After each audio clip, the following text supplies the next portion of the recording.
Around the World in 80 Days, written by Jules Verne. Chapter 1, in which Phileas Fogg and Passepartout accept each other, the one as master, the other as man. Mr. Phileas Fogg lived in 1872 at No. 7 Savile Row, Burlington Gardens, the house in which Sheraton died in 1814. He was one of the most notable members of the Reform Club, though he seemed always to avoid attracting attention. An enigmatical personage about whom little was known, except that he was a polished man of the world. People said that he resembled Byron, at least that his head was Byronic. But he was a bearded, tranquil Byron, who might live on 1,000 years without growing old. Certainly an Englishman, it was more doubtful whether Phileas Fogg was a Londoner. He was never seen on 'Change, nor at the bank, nor in the counting rooms of the city. No ships ever came into London docks of which he was the owner. He had no public employment. He had never been entered at any of the Inns of Court, either at the Temple or Lincoln's Inn or Gray's Inn. Nor had his voice ever resounded in the Court of Chancery or in the Executor or the Queen's Bench, or the ecclesiastical courts. He certainly was not a manufacturer, nor was he a merchant or a gentleman farmer. His name was strange to the scientific and learned societies, and he never was known to take part in the sage deliberations of the Royal Institution or the London Institution, the Artisans' Association, or the Institution of Arts and Sciences. He belonged, in fact, to none of the numerous societies which swarm in the English capital, from the Harmonic to that of the Entomologist, founded mainly for the purpose of abolishing pernicious insects. Phileas Fogg was a member of the Reform, and that was all. The way in which he got admission to this exclusive club was simple enough. He was recommended by the Barings, with whom he had an open credit. His checks were regularly paid at sight from his account current, which was always flush. Was Phileas Fogg rich? Undoubtedly. But those who knew him best could not imagine how he had made his fortune. And Mr. Fogg was the last person to whom to apply for the information. He was not lavish, nor on the contrary avaricious. For whenever he knew that money was needed for a noble, useful, or benevolent purpose, he supplied it quietly, and sometimes anonymously. He was, in short, the least communicative of men. He talked very little, and seemed all the more mysterious for his taciturn manner.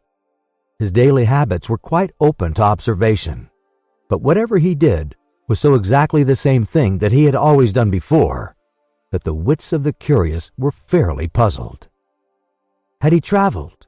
It was likely, for no one seemed to know the world more familiarly. There was no spot so secluded that he did not appear to have an intimate acquaintance with it. He often corrected, with a few clear words, the 1,000 conjectures advanced by members of the club as to the lost and unheard of travelers, pointing out the true probabilities and seeming as if gifted with a sort of second sight. So often did events justify his predictions. He must have traveled everywhere, at least in the spirit. It was at least certain that Phileas Fogg had not absented himself from London for many years. Those who were honored by a better acquaintance with him than the rest declared that nobody could pretend to have ever seen him anywhere else. His sole pastimes were reading the papers and playing whist. He often won at this game, which, as a silent one, harmonized with his nature. But his winnings never went into his purse, being reserved as a fund for his charities. Mr. Fogg played not to win, but for the sake of playing. The game was in his eyes a contest, a struggle with a difficulty, yet a motionless, unwearying struggle congenial to his tastes. Phileas Fogg was not known to have either wife or children, which may happen to the most honest people, either relatives or near friends, which is certainly more unusual.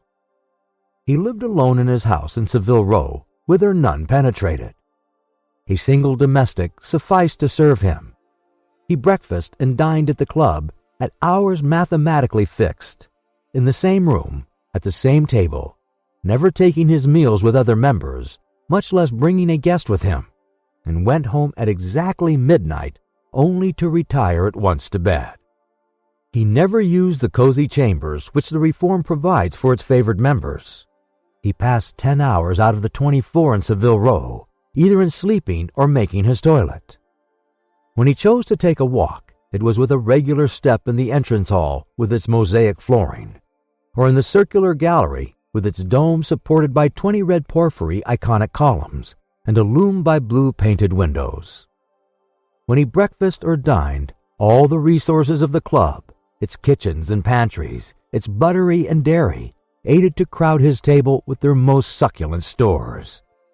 He was served by the gravest waiters, in dress coats, and shoes with swan-skin soles, who proffered the viands in special porcelain and on the finest linen. Club decanters of a lost mold contained his sherry, his port, and his cinnamon spice claret, while his beverages were refreshingly cooled with ice, brought at a great cost from the American lakes. If to live in this style is to be eccentric, it must be confessed that there is something good in eccentricity. The mansion in Savile Row, though not sumptuous, was exceedingly comfortable. The habits of its occupant were such as to demand but little from the sole domestic, but Phileas Fogg required him to be almost superhumanly prompt and regular. On this very 2nd of October, he had dismissed James Forster because that luckless youth had brought him shaving water at 84 degrees Fahrenheit instead of 86, and he was awaiting his successor, who was due at the house between 11 and half past. Phileas Fogg was seated squarely in his armchair, his feet close together like those of a grenadier on parade, his hands resting on his knees, his body straight, his head erect. He was steadily watching a complicated clock which indicated the hours, the minutes, the seconds, the days, the months, and the years. At exactly 11:30, Mr. Fogg would, according to his daily habit, quit Savile Row and repair to the Reform. A rap at this moment sounded on the door of the cozy apartment where Phileas Fogg was seated, and James Forster, the dismissed servant, appeared. "The new servant," said he. A young man of 30 advanced and bowed. "You are a Frenchman, I believe," asked Phileas Fogg, "and your name is John." "Jean, if monsieur pleases," replied the newcomer. "Jean Passepartout, a surname which has clung to me because I have a natural aptness for going out of one business into another.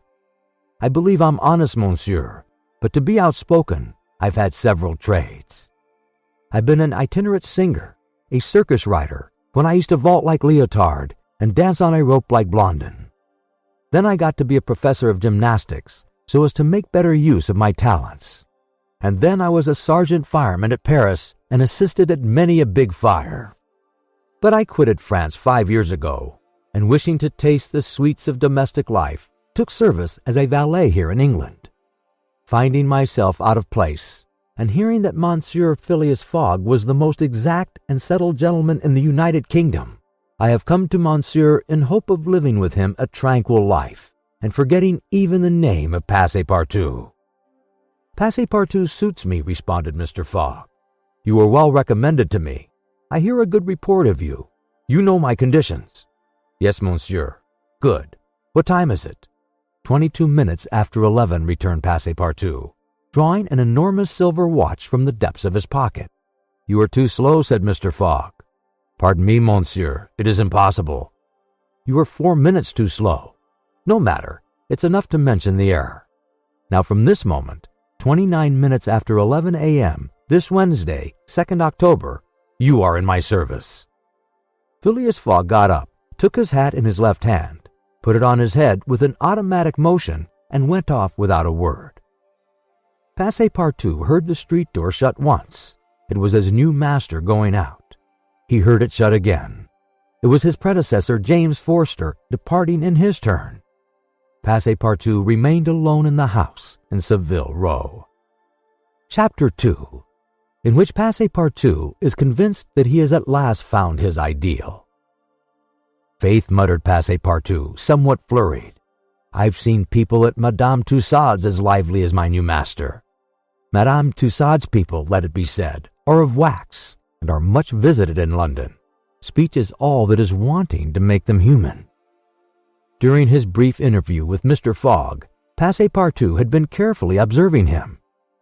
He appeared to be a man of about 40 years of age, with fine, handsome features and a tall, well-shaped figure. His hair and whiskers were light, his forehead compact and unwrinkled, his face rather pale, his teeth magnificent. His countenance possessed in the highest degree what physiognomists call repose in action, a quality of those who act rather than talk. Calm and phlegmatic, with a clear eye, Mr. Fogg seemed a perfect type of that English composure which Angelica Kauffmann has so skillfully represented on canvas. Seen in the various phases of his daily life, he gave the idea of being perfectly well balanced, as exactly regulated as a Leroy chronometer. Phileas Fogg was indeed exactitude personified, and this was betrayed even in the expression of his very hands and feet. For in men as well as in animals, the limbs themselves are expressive of the passions. He was so exact that he was never in a hurry, was always ready, and was economical alike of his steps and his motions. He never took one step too many, and always went to his destination by the shortest cut. He made no superfluous gestures, and was never seen to be moved or agitated. He was the most deliberate person in the world, yet always reached his destination at the exact moment. He lived alone, and so to speak, outside of every social relation. And as he knew that in this world account must be taken of friction, and that friction retards, he never rubbed against anybody. As for Passepartout, he was a true Parisian of Paris. Since he had abandoned his own country for England, taking service as a valet, he had in vain searched for a master after his own heart. Passepartout was by no means one of those pert dunces depicted by Molière with a bold gaze and a nose held high in the air. He was an honest fellow with a pleasant face, lips a trifle protruding, soft-mannered and serviceable, with a good round head, such as one likes to see on the shoulders of a friend. His eyes were blue, his complexion rubicund, his figure almost portly and well-built, his body muscular, and his physical powers fully developed by the exercises of his younger days. His brown hair was somewhat tumbled, for while the ancient sculptors are said to have known 18 methods of arranging Minerva's tresses, Passepartout was familiar with but one of dressing his own. 3 strokes of a large tooth comb completed his toilet. It would be rash to predict how Passepartout's lively nature would agree with Mr. Fogg. It was impossible to tell whether the new servant would turn out as absolutely methodical as his master required. Experience alone could solve the question. Passepartout had been a sort of vagrant in his early years, and now yearned for repose. But so far he had failed to find it, though he had already served in 10 English houses. But he could not take root in any of these. With chagrin, he found his masters invariably whimsical and irregular, constantly running about the country or on the lookout for adventure. His last master, young Lord Longferry, member of the Parliament, after passing his nights in the Haymarket taverns, was too often brought home in the morning on policemen's shoulders. Passepartout, desirous of respecting the gentleman whom he served, ventured a mild remonstrance on such conduct, which being ill received, he took his leave. Hearing that Mr. Phileas Fogg was looking for a servant, and that his life was one of unbroken regularity, that he neither traveled nor stayed from home overnight, he felt sure that this would be the place he was after. He presented himself and was accepted, as has been seen. At 11:30 then, Passepartout found himself alone in the house in Savile Row. He began its inspection without delay, scouring it from cellar to garret. So clean, well-arranged, solemn a mansion pleased him. It seemed to him like a snail shell, lighted and warmed by gas, which sufficed for both these purposes. When Passepartout reached the 2nd story, he recognized at once the room which he was to inhabit, and he was well satisfied with it. Electric bells and speaking tubes afforded communication with the lower stories, while on the mantel stood an electric clock, precisely like that in Mr. Fogg's bedchamber, both beating the same second at the same instant. "That's good. That'll do," said Passepartout to himself. He suddenly observed, hung over the clock, a card which, upon inspection, proved to be a program of the daily routine of the house.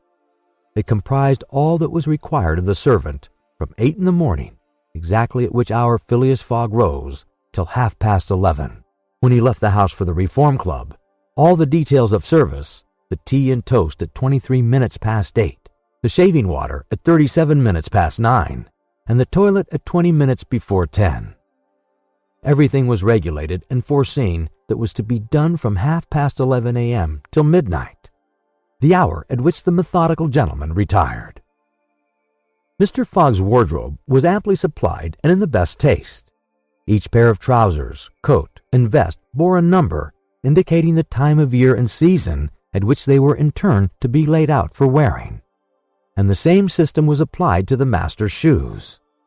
In short, the house in Savile Row, which must have been a very temple of disorder and unrest under the illustrious but dissipated Sheridan, was coziness, comfort, and method idealized. There was no study, nor were there books, which would have been quite useless to Mr. Fogg, for at the Reform 2 libraries, one of general literature and the other of law and politics, were at his service. A moderate-sized safe stood in his bedroom, constructed so as to defy fire as well as burglars. But Passepartout found neither arms nor hunting weapons anywhere. Everything betrayed the most tranquil and peaceable habits. Having scrutinized the house from top to bottom, he rubbed his hands, a broad smile overspread his features, and he said joyfully, "This is just what I wanted. Ah, we shall get on together, Mr. Fogg and I. What a domestic and regular gentleman. A real machine. Well, I don't mind serving a machine." Chapter 3, in which a conversation takes place which seems likely to cost Phileas Fogg dear. Phileas Fogg, having shut the door of his house at 11:30, and having put his right foot before his left 575 times, and his left foot before his right 576 times, reached the Reform Club, an imposing edifice in Pall Mall, which could not have cost less than $3 million. He repaired at once to the dining room, the 9 windows of which open upon a tasteful garden, where the trees were already gilded with an autumn coloring, and took his place at the habitual table, the cover of which had already been laid for him.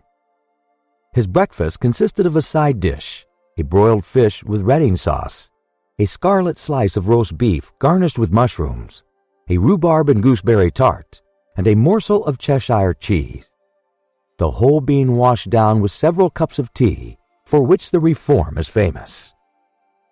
He rose at 13 minutes to 1 and directed his steps towards the large hall, a sumptuous apartment adorned with lavishly framed paintings.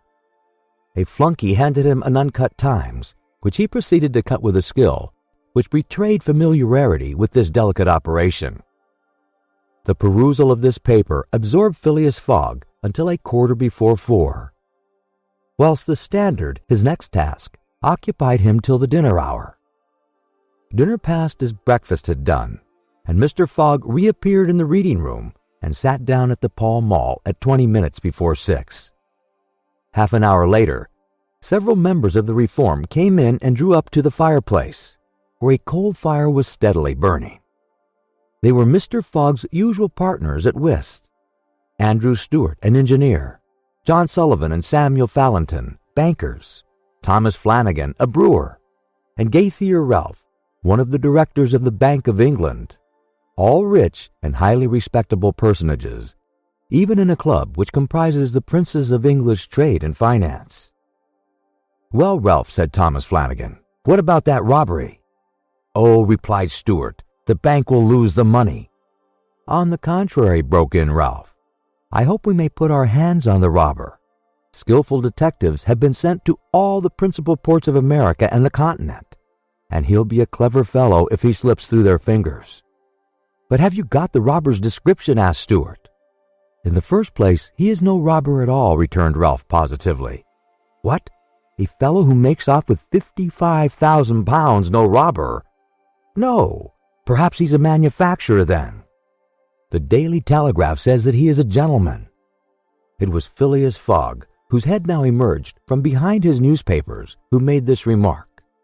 He bowed to his friends and entered into the conversation. The affair which formed its subject, and which was town talk, had occurred 3 days before at the Bank of England.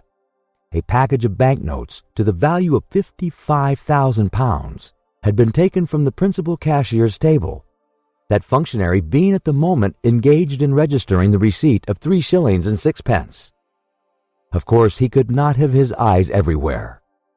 Let it be observed that the Bank of England reposes a touching confidence in the honesty of the public.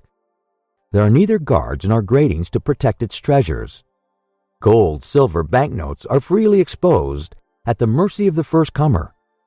A keen observer of English customs relates that, being in one of the rooms of the bank one day, he had the curiosity to examine a gold ingot weighing some 7 or 8 pounds. He took it up, scrutinized it, passed it to his neighbor, he to the next man, and so on, until the ingot, going from hand to hand, was transferred to the end of a dark entry, nor did it return to its place for half an hour. Meanwhile, the cashier had not so much as raised his head. But in the present instance, things had not gone so smoothly. The package of notes not being found when 5 o'clock sounded, from the ponderous clock in the drawing office, the amount was passed to the account of profit and loss.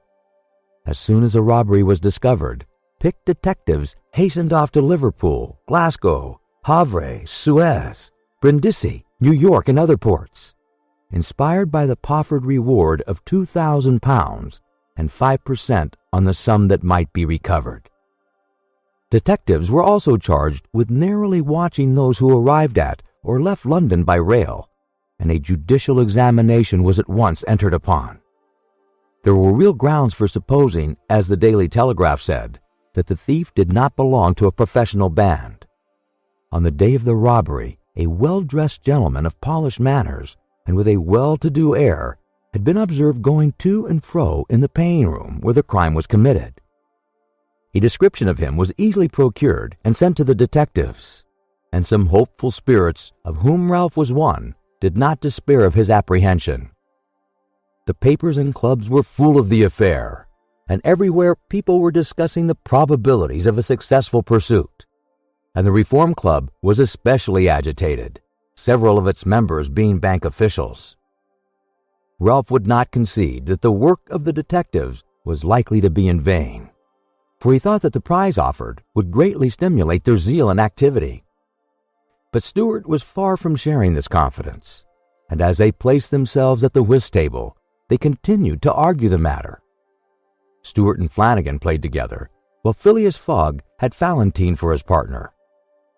As the game proceeded, the conversation ceased, excepting between the rubbers when it revived again. "I maintain," said Stewart, "that the chances are in favor of the thief, who must be a shrewd fellow." "Well, but where can he fly to?" asked Ralph.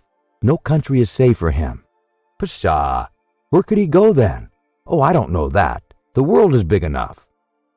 "It was once," said Phileas Fogg in a low tone. "Cut, sir," he added, handing the cards to Thomas Flanagan. The discussion fell during the rubber, after which Stewart took up its thread. "What do you mean by once? Has the world grown smaller?" "Certainly," returned Ralph. "I agree with Mr. Fogg. The world has grown smaller, since a man can now go round it 10 times more quickly than 100 years ago, and that is why the search for this thief will be more likely to succeed. And also why the thief can get away more easily." "Be as good as to play, Mr. Stewart," said Phileas Fogg. But the incredulous Stewart was not convinced, and when the hand was finished, said eagerly, "You have a strange way, Ralph, of proving that the world has grown smaller. So, because you can go round it in 3 months. "In 80 days, interrupted Phileas Fogg. "That is true, gentlemen," added John Sullivan. "Only 80 days. Now that the section between Rothal and Allahabad on the Great Indian Peninsula Railway has been opened. Here is the estimate made by the Daily Telegraph. From London to Suez via Mount Cenis and Brindisi by rail and steamboats, 7 days. From Suez to Bombay by steamer, 13 days. From Bombay to Calcutta by rail, 3 days. From Calcutta to Hong Kong by steamer, 13 days. From Hong Kong to Yokohama, Japan by steamer, 6 days. From Yokohama to San Francisco by steamer, 22 days. From San Francisco to New York by rail, 7 days. From New York to London by steamer and rail, 9 days. Total, 80 days. Yes, in 80 days, exclaimed Stuart, who in his excitement made a false deal. But that doesn't take into account bad weather, contrary winds, shipwrecks, railway accidents, and so on. All included, returned Phileas Fogg, continuing to play despite the discussion. But suppose the Hindus or Indians pull up the rails, replied Stuart. Suppose they stop the trains, pillage the luggage vans, and scalp the passengers. All included, calmly retorted Fogg, adding as he threw down the cards, 2 trumps. Stuart, whose turn it was to deal, gathered them up and went on. You are right theoretically, Mr. Fogg, but practically also, Mr. Stuart. I'd like to see you do it in 80 days. It depends on you. Shall we go? Heaven preserve me, but I would wager £4,000 that such a journey, made under these conditions, is impossible. Quite possible, on the contrary, returned Mr. Fogg. Well, make it then. The journey round the world in 80 days. Yes, I should like nothing better. When? At once. Only I warn you that I shall do it at your expense. It's absurd, cried Stuart, who was beginning to be annoyed at the persistency of his friend. Come, let's go on with the game. Deal over again, then, said Phileas Fogg. There's a false deal. Stuart took up the pack with a feverish hand, then suddenly put them down again. Well, Mr. Fogg, said he, it shall be so. I will wager the 4,000 on it. Calm yourself, my dear Stuart, said Valentine. It's only a joke. Well, then, when I say I'll wager, returned Stuart, I mean it. All right, said Mr. Fogg, and turning to the others, he continued, I have a deposit of 20,000 at Barings, which I will willingly risk upon it. 20,000 pounds, cried Sullivan. 20,000 pounds, which you would lose by a single accidental delay. The unforeseen does not exist, quietly replied Phileas Fogg. But Mr. Fogg, 80 days are only the estimates of the least possible time in which the journey can be made. A well-used minimum suffices for everything. But in order not to exceed it, you must jump mathematically from the trains upon the steamers, and from the steamers upon the trains again. I will jump mathematically. You are joking. A true Englishman doesn't joke when he is talking about so serious a thing as a wager, replied Phileas Fogg solemnly. I will bet 20,000 pounds against anyone who wishes that I will make the tour of the world in 80 days or less. In 1920 hours, or 115,200 minutes. Do you accept? We accept, replied Messrs. Stuart, Valentine, Sullivan, Flanagan, and Ralph, after consulting each other. Good, said Mr. Fogg. The train leaves for Dover at 9:15. I will take it. This very evening, asked Stuart. This very evening, returned Phileas Fogg. He took out and consulted a pocket almanac and added, as today is Wednesday, the 2nd of October, I shall be due in London in this very room of the Reform Club on Saturday, the 21st of December, at 9:15 p.m., or else the 20,000 pounds, now deposited in my name at Barings, will belong to you, in fact and in right, gentlemen. Here is a check for the amount. A memorandum of the wager was at once drawn up and signed by the 6 parties, during which Phileas Fogg preserved a stoical composure. He certainly did not bet to win, and had only staked the 20,000 pounds, half of his fortune, because he foresaw that he might have to expend the other half to carry out this difficult, not to say unattainable project. As for his antagonists, they seemed much agitated, not so much by the value of their stake, as because they had some scruples about betting under conditions so difficult to their friend. The clock struck 7, and the party offered to suspend the game so that Mr. Fogg might make his preparation for departure. I am quite ready now, was his tranquil response. Diamonds or trumps? Be so good as to play, gentlemen. Chapter 4, in which Phileas Fogg astounds Passepartout, his servant. Having won 20 guineas at whist and taken leave of his friends, Phileas Fogg at 25 minutes past 7 left the Reform Club. Passepartout, who had conscientiously studied the program of his duties, was more than surprised to see his master guilty of the inexactness of appearing at this unaccustomed hour. For according to rule, he was not due in Savile Row until precisely midnight. Mr. Fogg repaired to his bedroom and called out, "Passepartout!" Passepartout did not reply. It could not be he who was called. It was not the right hour. "Passepartout!" repeated Mr. Fogg, without raising his voice. Passepartout made his appearance. "I've called you twice," observed his master. "But it is not midnight," responded the other, showing his watch. "I know it. I don't blame you. We start for Dover and Calais in 10 minutes. A puzzled grin overspread Passepartout's round face. Clearly he had not comprehended his master. "Monsieur is going to leave home." "Yes," returned Phileas Fogg. "We are going round the world." Passepartout opened wide his eyes, raised his eyebrows, held up his hands, and seemed about to collapse, so overcome was he with stupefied astonishment. "Round the world," he murmured. "In 80 days," responded Mr. Fogg. "So we haven't a moment to lose." "But the trunks," gasped Passepartout, unconsciously swaying his head from right to left.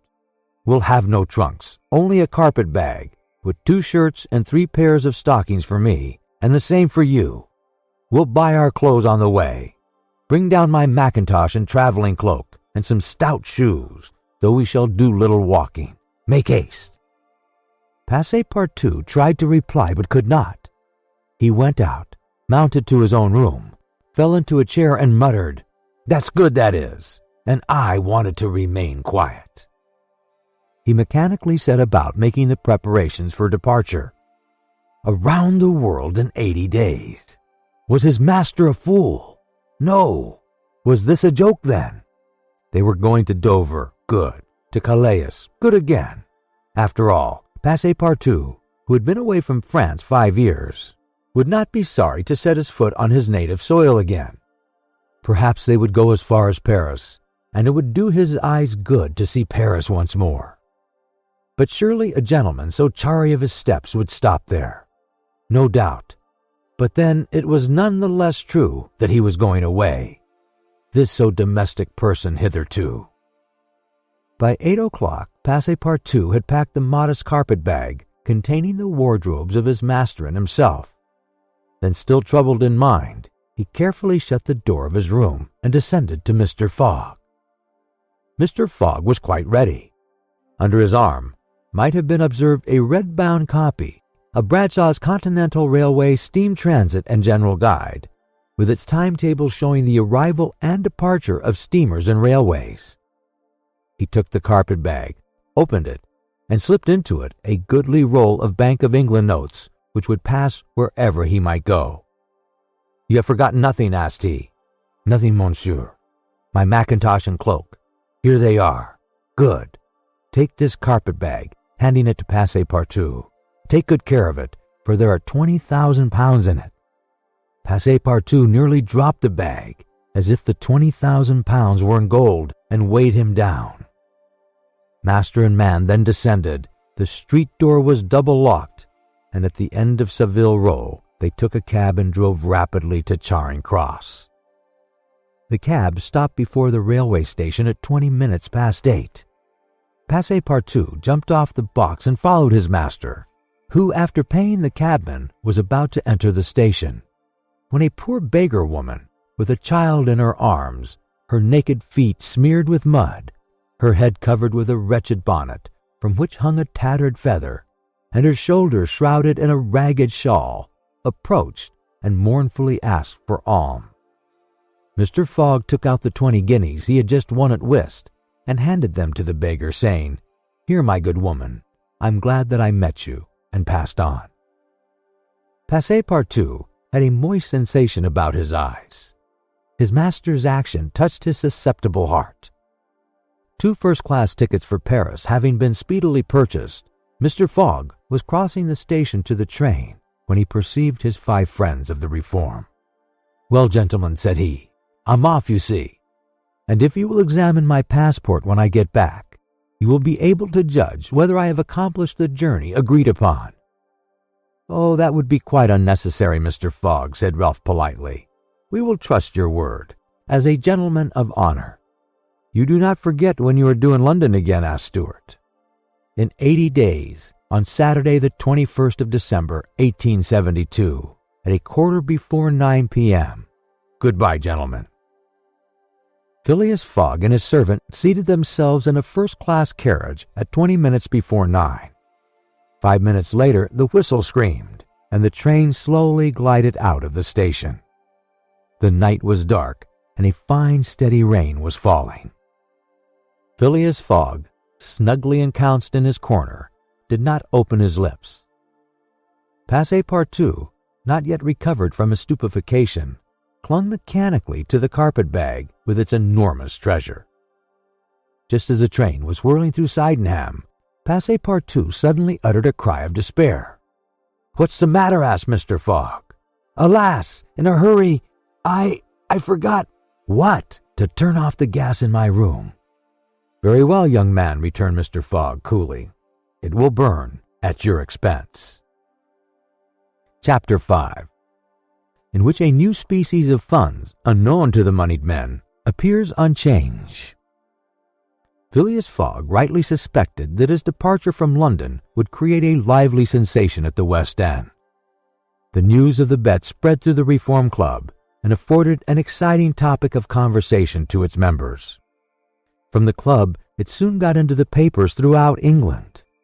The boasted tour of the world was talked about, disputed, argued with as much warmth as if the subject was another Alabama claim.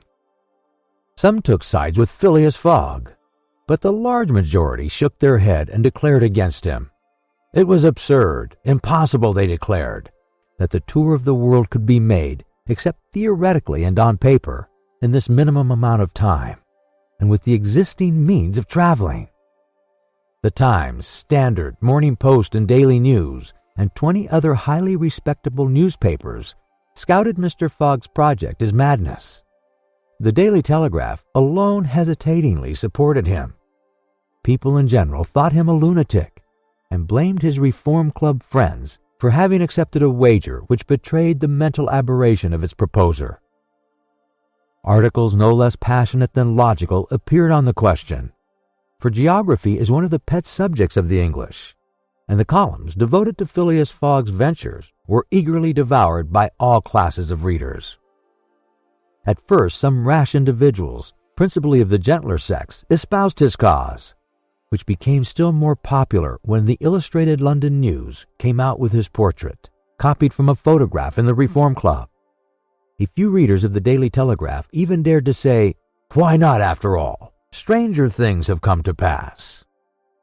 At last a long article appeared on the 7th of October in the Bulletin of the Royal Geographical Society, which treated the question from every point of view and demonstrated the utter folly of the enterprise. Everything, it said, was against the travelers, every obstacle imposed alike by man and by nature. A miraculous agreement of the times of departure and arrival, which was impossible, was absolutely necessary to his success. He might, perhaps, reckon on the arrival of trains at the designated hours in Europe, where the distances were relatively moderate, but when he calculated upon crossing India in 3 days and the United States in 7, could he rely beyond misgiving upon accomplishing his task? There were accidents to machinery, the liability of trains to run off the line, collisions, bad weather, the blocking up by snow.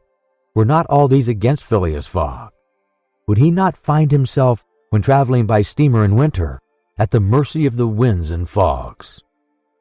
Is it uncommon for the best ocean steamers to be 2 or 3 days behind time?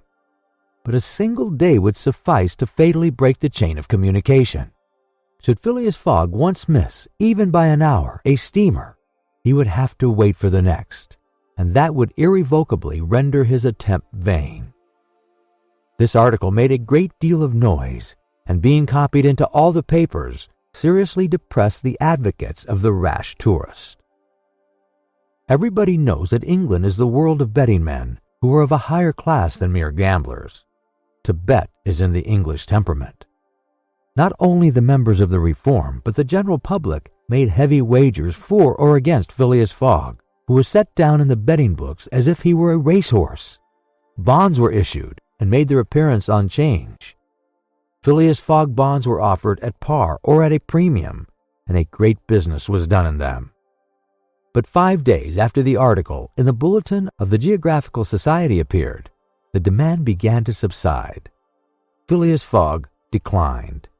They were offered by packages, at first of 5, then of 10, until at last nobody would take less than 20, 50, 100. Lord Albemarle, an elderly paralytic gentleman, was now the only advocate of Phileas Fogg left. This noble lord, who was fastened to his chair, would have given his fortune to be able to make the tour of the world if it took 10 years, and he bet £5,000 on Phileas Fogg. When the folly as well as the uselessness of the adventure was pointed out to him, he contented himself with replying, "If the thing is feasible, the first to do it ought to be an Englishman." The Fogg party dwindled more and more. Everybody was against him, and the bets stood 150 and 200 to 1. And a week after his departure, an incident occurred which deprived him of backers at any price. The Commissioner of Police was sitting in his office at 9 o'clock one evening when the following telegraph dispatch was put into his hands. "Suez to London. Rowan, Commissioner of Police, Scotland Yard. I found the bank robber, Phileas Fogg. Send without delay warrant of arrest to Bombay. Fix, detective." The effect of this dispatch was instantaneous. The polished gentleman disappeared to give place to the bank robber. His photograph, which was hung with those of the rest of the members at the Reform Club, was minutely examined, and it betrayed, feature by feature, the description of the robber which had been provided to the police. The mysterious habits of Phileas Fogg were recalled, his solitary ways, his sudden departure, and it seemed clear that, in undertaking a tour round the world on the pretext of a wager, he had had no other end in view than to elude the detectives and throw them off his track. Chapter 6, in which Fix, the detective, betrays a very natural impatience. The circumstances under which this telegraphic dispatch about Phileas Fogg was sent were as follows. The steamer Mongolia, belonging to the Peninsular and Oriental Company, built of iron, of 2,800 tons burden and 500 horsepower, was due at 11 o'clock a.m. on Wednesday, the 9th of October at Suez.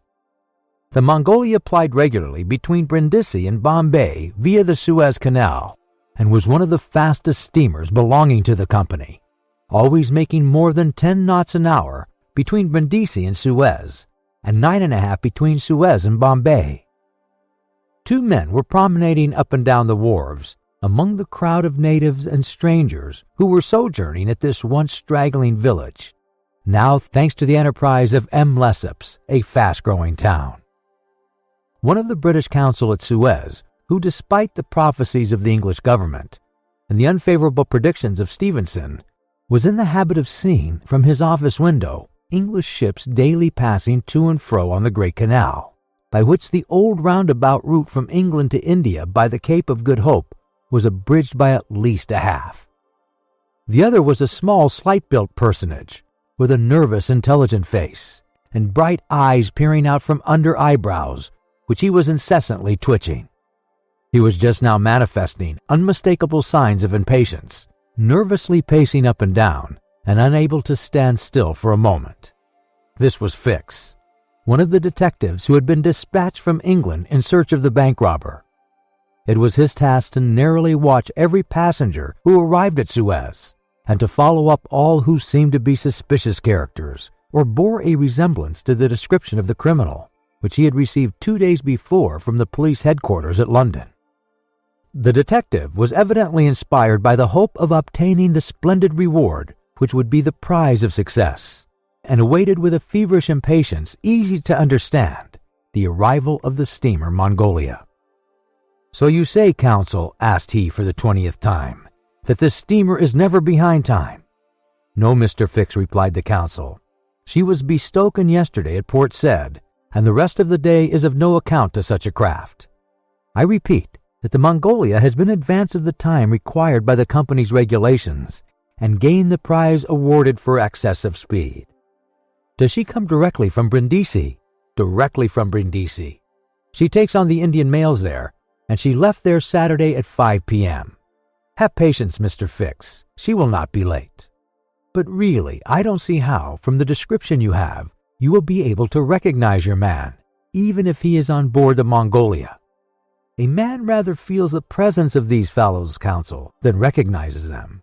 You must have a scent for them, and a scent is like a sixth sense which combines hearing, seeing, and smelling. I've arrested more than one of these gentlemen in my time, and if my thief is on board, I'll answer for it. He'll not slip through my fingers." "I hope so, Mr. Fix, for it was a heavy robbery." "A magnificent robbery, counsel. £55,000. We don't often see such windfalls. Burglars are getting to be so contemptible nowadays. A fellow gets hung for a handful of shillings." "Mr. Fix," said the counsel, "I like your way of talking, and hope you'll succeed, but I fear you will find it far from easy. Don't you see, the description which you have there has a singular resemblance to an honest man." "Counsel," remarked the detective dogmatically, "great robbers always resemble honest folks. Fellows who have rascally faces have only one course to take, and that is to remain honest. Otherwise they would be arrested offhand. The artistic thing is to unmask honest countenances. It's no light task, I admit, but a real art." Mr. Fix evidently was not wanting in a tinge of self-conceit. Little by little, the scene on the quay became more animated. Sailors of various nations, merchants, shipbrokers, porters, fellahs, bustled to and fro, as if the steamer were immediately expected. The weather was clear and slightly chilly. The minarets of the town loomed above the houses in the pale rays of the sun. A jetty pier, some 2,000 yards long, extended into the roadstead. A number of fishing smacks and coasting boats, some retaining the fantastic fashion of ancient galleys, were discernible on the Red Sea. As he passed among the busy crowd, Fix, according to habit, scrutinized the passer-bys with a keen, rapid glance. It was now 10:30. "The steamer doesn't come," he exclaimed as the port clock struck. "She can't be far off now," returned his companion. "How long will she stop at Suez?" 4 hours, long enough to get in her coal. It is 1,310 miles from Suez to Aden, at the other end of the Red Sea, and she has to take in a fresh coal supply. And does she go from Suez directly to Bombay, without putting in anywhere? "Good," said Fix. "If the robber is on board, he will no doubt get off at Suez, so as to reach the Dutch or French colonies in Asia by some other route. He ought to know that he would not be safe an hour in India, which is English soil." "Unless," objected the counsel, "he is exceptionally shrewd. An English criminal, you know, is always better concealed in London than anywhere else." This observation furnished the detective food for thought, and meanwhile the counsel went away to his office. Fix, left alone, was more impatient than ever, having a presentiment that the robber was on board the Mongolia. If he had indeed left London intending to reach the New World, he would naturally take the route via India, which was less watched and more difficult to watch than that of the Atlantic. But Fix's reflections were soon interrupted by a succession of sharp whistles, which announced the arrival of the Mongolia. The porters and fellahs rushed down the quay, and a dozen boats pushed off from the shore to go and meet the steamer. Soon her gigantic hull appeared passing along between the banks, and 11 o'clock struck as she anchored in the road. She brought an unusual number of passengers, some of whom remained on deck to scan the picturesque panorama of the town, while the greater part disembarked in the boats and landed on the quay. Fix took up a position and carefully examined each face and figure which made its appearance. Presently one of the passengers, after vigorously pushing his way through the importunate crowd of porters, came to him and politely asked if he could point out the English consulate, at the same time showing a passport which he wished to have visaed. Fix instinctively took the passport, and with a rapid glance read the description of its bearer. An involuntary motion of surprise nearly escaped him, for the description in the passport was identical with that of the bank robber which he had received from Scotland Yard. "Is this your passport?" asked he. "No, it's my master's." "And your master is—" "He stayed on board." "He must go to the consul's in person so as to establish his identity." "Oh, is that necessary?" "Quite indispensable." "And where is the consulate?" "There, on the corner of the square," said Fix, pointing to a house 200 steps off. "I'll go and fetch my master, who won't be much pleased, however, to be disturbed." The passenger bowed to Fix and returned to the steamer. Chapter 7, which once more demonstrates the uselessness of passports as aids to detectives. The detective passed down the quay and rapidly made his way to the consul's office, where he was at once admitted to the presence of that official. "Counsel," said he, without preamble, "I have strong reasons for believing that my man is a passenger on the Mongolia," and he narrated what had just passed concerning the passport. "Well, Mr. Fix," replied the consul, "I shall not be sorry to see the rascal's face, but perhaps he won't come here. That is, if he is the person you suppose him to be. A robber doesn't quite like to leave traces of his flight behind him, and besides, he is not obliged to have his passport countersigned. If he is as shrewd as I think he is, counsel, he will come. To have his passport visaed? Yes. Passports are only good for annoying honest folks and aiding in the flight of rogues. I assure you, it will be quite the thing for him to do, but I hope you will not visa the passport." "Why not? If the passport is genuine, I have no right to refuse." "Still, I must keep this man here until I can get a warrant to arrest him from London." "Ah, that's your lookout, but I cannot." The consul did not finish his sentence, for as he spoke, a knock was heard at the door, and 2 strangers entered, one of whom was a servant whom Fix had met on the quay. The other, who was his master, held out his passport with the request that the consul would do him the favor to visa it. The consul took the document and carefully read it, whilst Fix observed, or rather devoured, the stranger with his eyes from a corner of the room. "You are Mr. Phileas Fogg," said the consul after reading the passport. "I am." "And this man is your servant?" "He is, a Frenchman named Passepartout." "You are from London?" "Yes." "And you are going—" "To Bombay." "Very good, sir. You know that a visa is useless and that no passport is required." "I know it, sir," replied Phileas Fogg, "but I wish to prove by your visa that I came by Suez." "Very well, sir." The consul proceeded to sign and date the passport, after which he added his official seal. Mr. Fogg paid the customary fee, coldly bowed, and went out, followed by a servant. "Well," queried the detective. "Well, he looks and acts like a perfectly honest man," replied the consul. "Possibly, but that is not the question. Do you think, counsel, that this phlegmatic gentleman resembles, feature by feature, the robber whose description I have received?" "I concede that, but then, you know, all descriptions—" "I'll make certain of it," interrupted Fix. "The servant seems to me less mysterious than the master. Besides, he's a Frenchman, and can't help talking. Excuse me for a little while, counsel." Fix started off in search of Passepartout. Meanwhile, Mr. Fogg, after leaving the consulate, repaired to the quay, gave some orders to Passepartout, went off to the Mongolian in a boat, and descended to his cabin. He took up his notebook, which contained the following memorandum. Left London Wednesday, October the 2nd at 8:45 p.m. Reached Paris Thursday, October the 3rd at 7:20 a.m.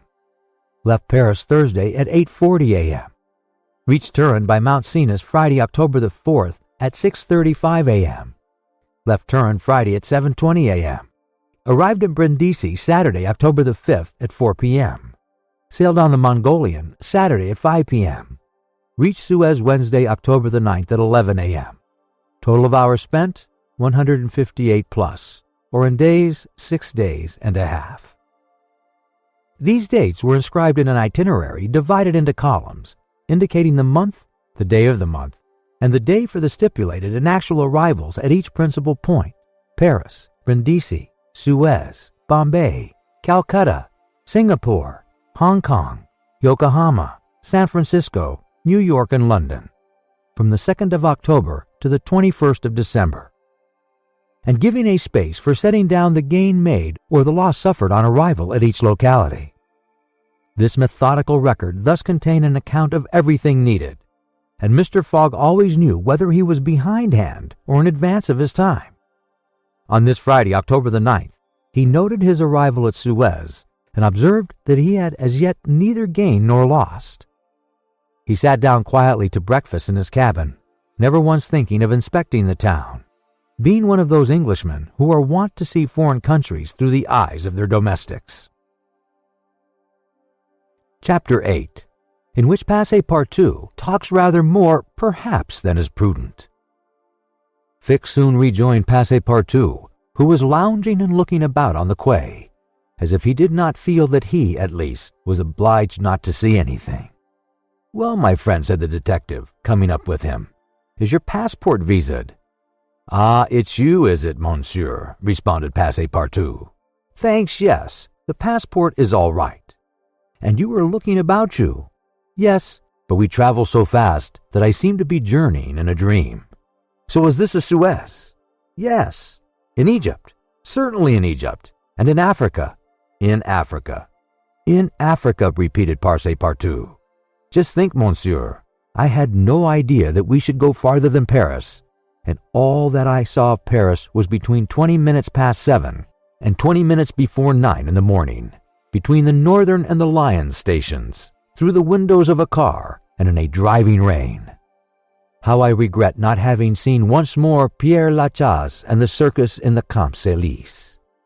"You are in a great hurry, then." "I am not, but my master is. By the way, I must buy some shoes and shirts. We came away without trunks, only with a carpet bag. I will show you an excellent shop for getting what you want. Really, monsieur, you are very kind." And they walked off together, Passepartout chatting volubly as they went along. "Above all," said he, "don't let me lose the steamer. You have plenty of time. It's only 12 o'clock." Passepartout pulled out his big watch. "12," he exclaimed. "Why, it's only 8 minutes before 10. Your watch is slow." "My watch?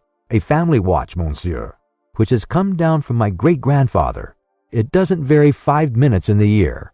It's a perfect chronometer, look you." "I see how it is," said Fix. "You have kept London time, which is 2 hours behind that of Suez. You ought to regulate your watch at noon in each country." "I regulate my watch? Never." "Well then, it will not agree with the sun." "So much the worse for the sun, monsieur. The sun will be wrong then." And the worthy fellow returned the watch to its fob with a defiant gesture. After a few minutes' silence, Fix resumed. "You left London hastily then?" "I rather think so.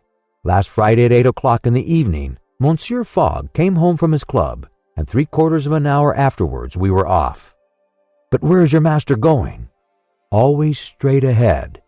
He is going around the world." "Round the world?" cried Fix. "Yes, in 80 days. He said it is on a wager, but between us, I don't believe a word of it. That wouldn't be common sense. There's something else in the wind." "Ah, Mr. Fogg is a character, is he?" "I should say he was." "Is he rich?" "No doubt, for he is carrying an enormous sum in brand new banknotes with him. And he doesn't spare the money on the way either. He has offered a large reward to the engineer of the Mongolia if he gets us to Bombay well in advance of time." "Have you known your master a long time?" "Why, no. I entered his service the very day we left London."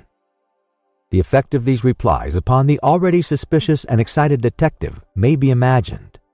The hasty departure from London soon after the robbery, the large sum carried by Mr. Fogg, his eagerness to reach distant countries, the pretext of an eccentric and foolhardy bet, all confirmed Fix in his theory. He continued to pump poor Passepartout, and learned that he really knew little or nothing of his master, who lived a solitary existence in London, was said to be rich, though no one knew whence came his riches, and was mysterious and impenetrable in his affairs and habits. Fix felt sure that Phileas Fogg would not land at Suez, but was really going on to Bombay. "Is Bombay far from here?" asked Passepartout.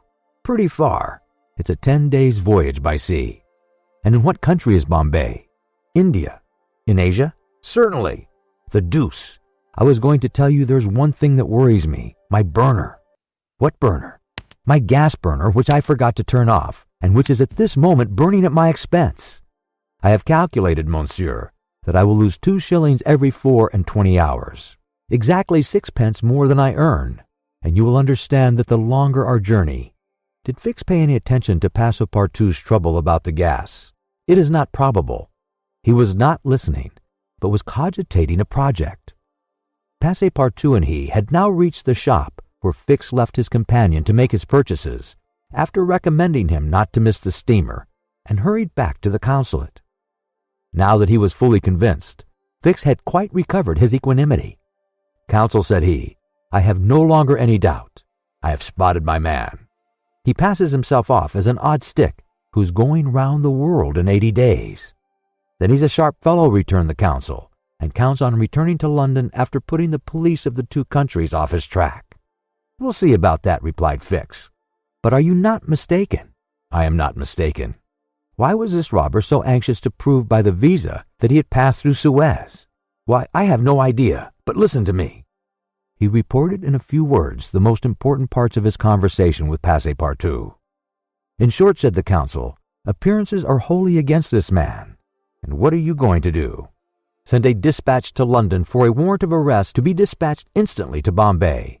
Take passage on board the Mongolia, follow my rogue to India, and there on English ground arrest him politely with my warrant in my hand and my hand on his shoulder." Having uttered these words with a cool, careless air, the detective took leave of the counsel and repaired to the telegraph office, whence he sent the dispatch which we have seen to the London police office. A quarter of an hour later found Fix with a small bag in his hand, proceeding on board the Mongolia, and ere many moments longer, the noble steamer rode out at full steam upon the waters of the Red Sea. Chapter 9, in which the Red Sea and the Indian Ocean prove propitious to the designs of Phileas Fogg. The distance between Suez and Aden is precisely 1,310 miles, and the regulations of the company allow the steamers 138 hours in which to traverse it.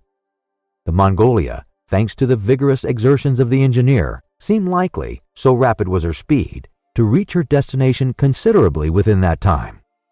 The greater part of the passengers from Brindisi were bound for India, some for Bombay, others for Calcutta by way of Bombay, the nearest route thither, now that a railroad crosses the Indian peninsula. Among the passengers was a number of officials and military officers of various grades, the latter being either attached to the regular British forces or commanding the sepoy troops, and receiving high salaries ever since the central government had assumed the powers of the East Indian Company. For the sub-lieutenants get £280, brigadiers £2,400, and generals of divisions £4,000. What with the military men, a number of rich young Englishmen on their travels, and the hospitable efforts of the purser, the time passed quickly on the Mongolia. The best of fare was spread upon the cabin tables at breakfast, lunch, dinner, and the 8 o'clock supper, and the ladies scrupulously changed their toilets twice a day, and the hours were whirled away when the sea was tranquil, with music, dancing, and games. But the Red Sea is full of caprice and often boisterous, like most long and narrow gulfs. When the wind came from the African or Asian coast, the Mongolia, with her long hull, rolled fearfully. Then the ladies speedily disappeared below, the pianos were silent, singing and dancing suddenly ceased. Yet the good ship plowed straight on, unretarded by wind or wave, towards the straits of Bab el-Mandeb. What was Phileas Fogg doing all this time? It might be thought that in his anxiety he would be constantly watching the changes of the wind, the disorderly raging of the billows, every chance, in short, which might force the Mongolia to slacken her speed, and thus interrupt his journey. But if he thought of these possibilities, he did not betray the fact by any outward sign. Always the same impassible member of the Reform Club, whom no incident could surprise, as unvarying as the ship's chronometers, and seldom having the curiosity even to go upon the deck, he passed through the memorable scenes of the Red Sea with cold indifference, did not care to recognize the historic towns and villages which, along its borders, raised their picturesque outlines against the sky, and betrayed no fear of the dangers of the Arabic Gulf, which the old historians always spoke of with horror, and upon which the ancient navigators never ventured without propitiating the gods by ample sacrifices. How did this eccentric personage pass his time on the Mongolia? He made his 4 hearty meals every day, regardless of the most persistent rolling and pitching on the part of the steamer. And he played whist indefatigably, for he had found partners as enthusiastic in the game as himself. A tax collector on the way to his post at Goa, the Reverend Decimus Smith, returning to his parish at Bombay, and a brigadier general of the English army, who was about to rejoin his brigade at Benares, made up the party, and with Mr. Fogg played whist by the hour together in absorbing silence. As for Passepartout, he too had escaped seasickness, and took his meals conscientiously in the forward cabin. He rather enjoyed the voyage, for he was well fed and well lodged, took a great interest in the scenes through which they were passing, and consoled himself with the delusion that his master's whim would end at Bombay. He was pleased on the day after leaving Suez to find on deck the obliging person with whom he had walked and chatted on the quays. "If I am not mistaken," said he, approaching this person with his most amiable smile, "you are the gentleman who so kindly volunteered to guide me at Suez. Ah, I quite recognize you. You are the servant of the strange Englishman." "Just so, monsieur." "Fix. Monsieur Fix," resumed Passepartout. "I'm charmed to find you on board. Where are you bound?" "Like you, to Bombay." "That's capital. Have you made this trip before?" "Several times. I am one of the agents of the Peninsular Company." "Then you know India?" "Why, yes," replied Fix, who spoke cautiously. "A curious place, this India." "Oh, very curious. Mosques, minarets, temples, fakirs, pagodas, tigers, snakes, elephants. I hope you will have ample time to see the sights." "I hope so, Monsieur Fix. You see, a man of sound sense ought not to spend his life jumping from a steamer upon a railway train, and from a railway train upon a steamer again, pretending to make the tour of the world in 80 days. No, all these gymnastics, you may be sure, will cease at Bombay." "And Mr. Fogg is getting on well?" asked Fix in the most natural tone in the world. "Quite well, and I too. I eat like a famished ogre. It's the sea air." "But I never see your master on deck." "Never. He hasn't the least curiosity. Do you know, Mr. Passepartout, that this pretended tour in 80 days may conceal some secret errand, perhaps a diplomatic mission?" "Faith, Monsieur Fix, I assure you I know nothing about it, nor would I give half a crown to find out." After this meeting, Passepartout and Fix got into the habit of chatting together, the latter making it a point to gain the worthy man's confidence. He frequently offered him a glass of whiskey or pale ale in the steamer bar-room, which Passepartout never failed to accept with graceful alacrity, mentally pronouncing Fix the best of good fellows. Meanwhile, the Mongolia was pushing forward rapidly. On the 13th, Mocha, surrounded by its ruined walls whereon date trees were growing, was sighted, and on the mountains beyond were espied vast coffee fields. Passepartout was ravished to behold this celebrated place, and thought that, with its circular walls and dismantled fort, it looked like an immense coffee cup and saucer. The following night they passed through the Strait of Bab al-Mandeb, which means in Arabic, the Bridge of Tears. And the next day they put in at Steamer Point, northwest of Aden Arbor, to take in coal. This matter of fueling steamers is a serious one at such distances from the coal mines. It costs the Peninsular Company some £800,000 a year. In these distant seas, coal is worth 3 or 4 pounds sterling a ton. The Mongolia had still 1,650 miles to traverse before reaching Bombay, and was obliged to remain 4 hours at Steamer Point to coal up. But this delay, as it was foreseen, did not affect Phileas Fogg's program. Besides, the Mongolia, instead of reaching Aden on the morning of the 15th when she was due, arrived there on the evening of the 14th, a gain of 15 hours. Mr. Fogg and his servant went ashore at Aden to have the passport again visaed. Fixed unobserved followed them. The visa procured, Mr. Fogg returned on board to resume his former habits, while Passepartout, according to custom, sauntered among the mixed population of Somalis, Banyans, Parsis, Jews, Arabs, and Europeans who comprised the 25,000 inhabitants of Aden. He gazed with wonder upon the fortifications which make this place the Gibraltar of the Indian Ocean, and the vast cisterns where the English engineers were still at work 2,000 years after the engineers of Solomon. Very curious, said Passepartout to himself on returning to the steamer.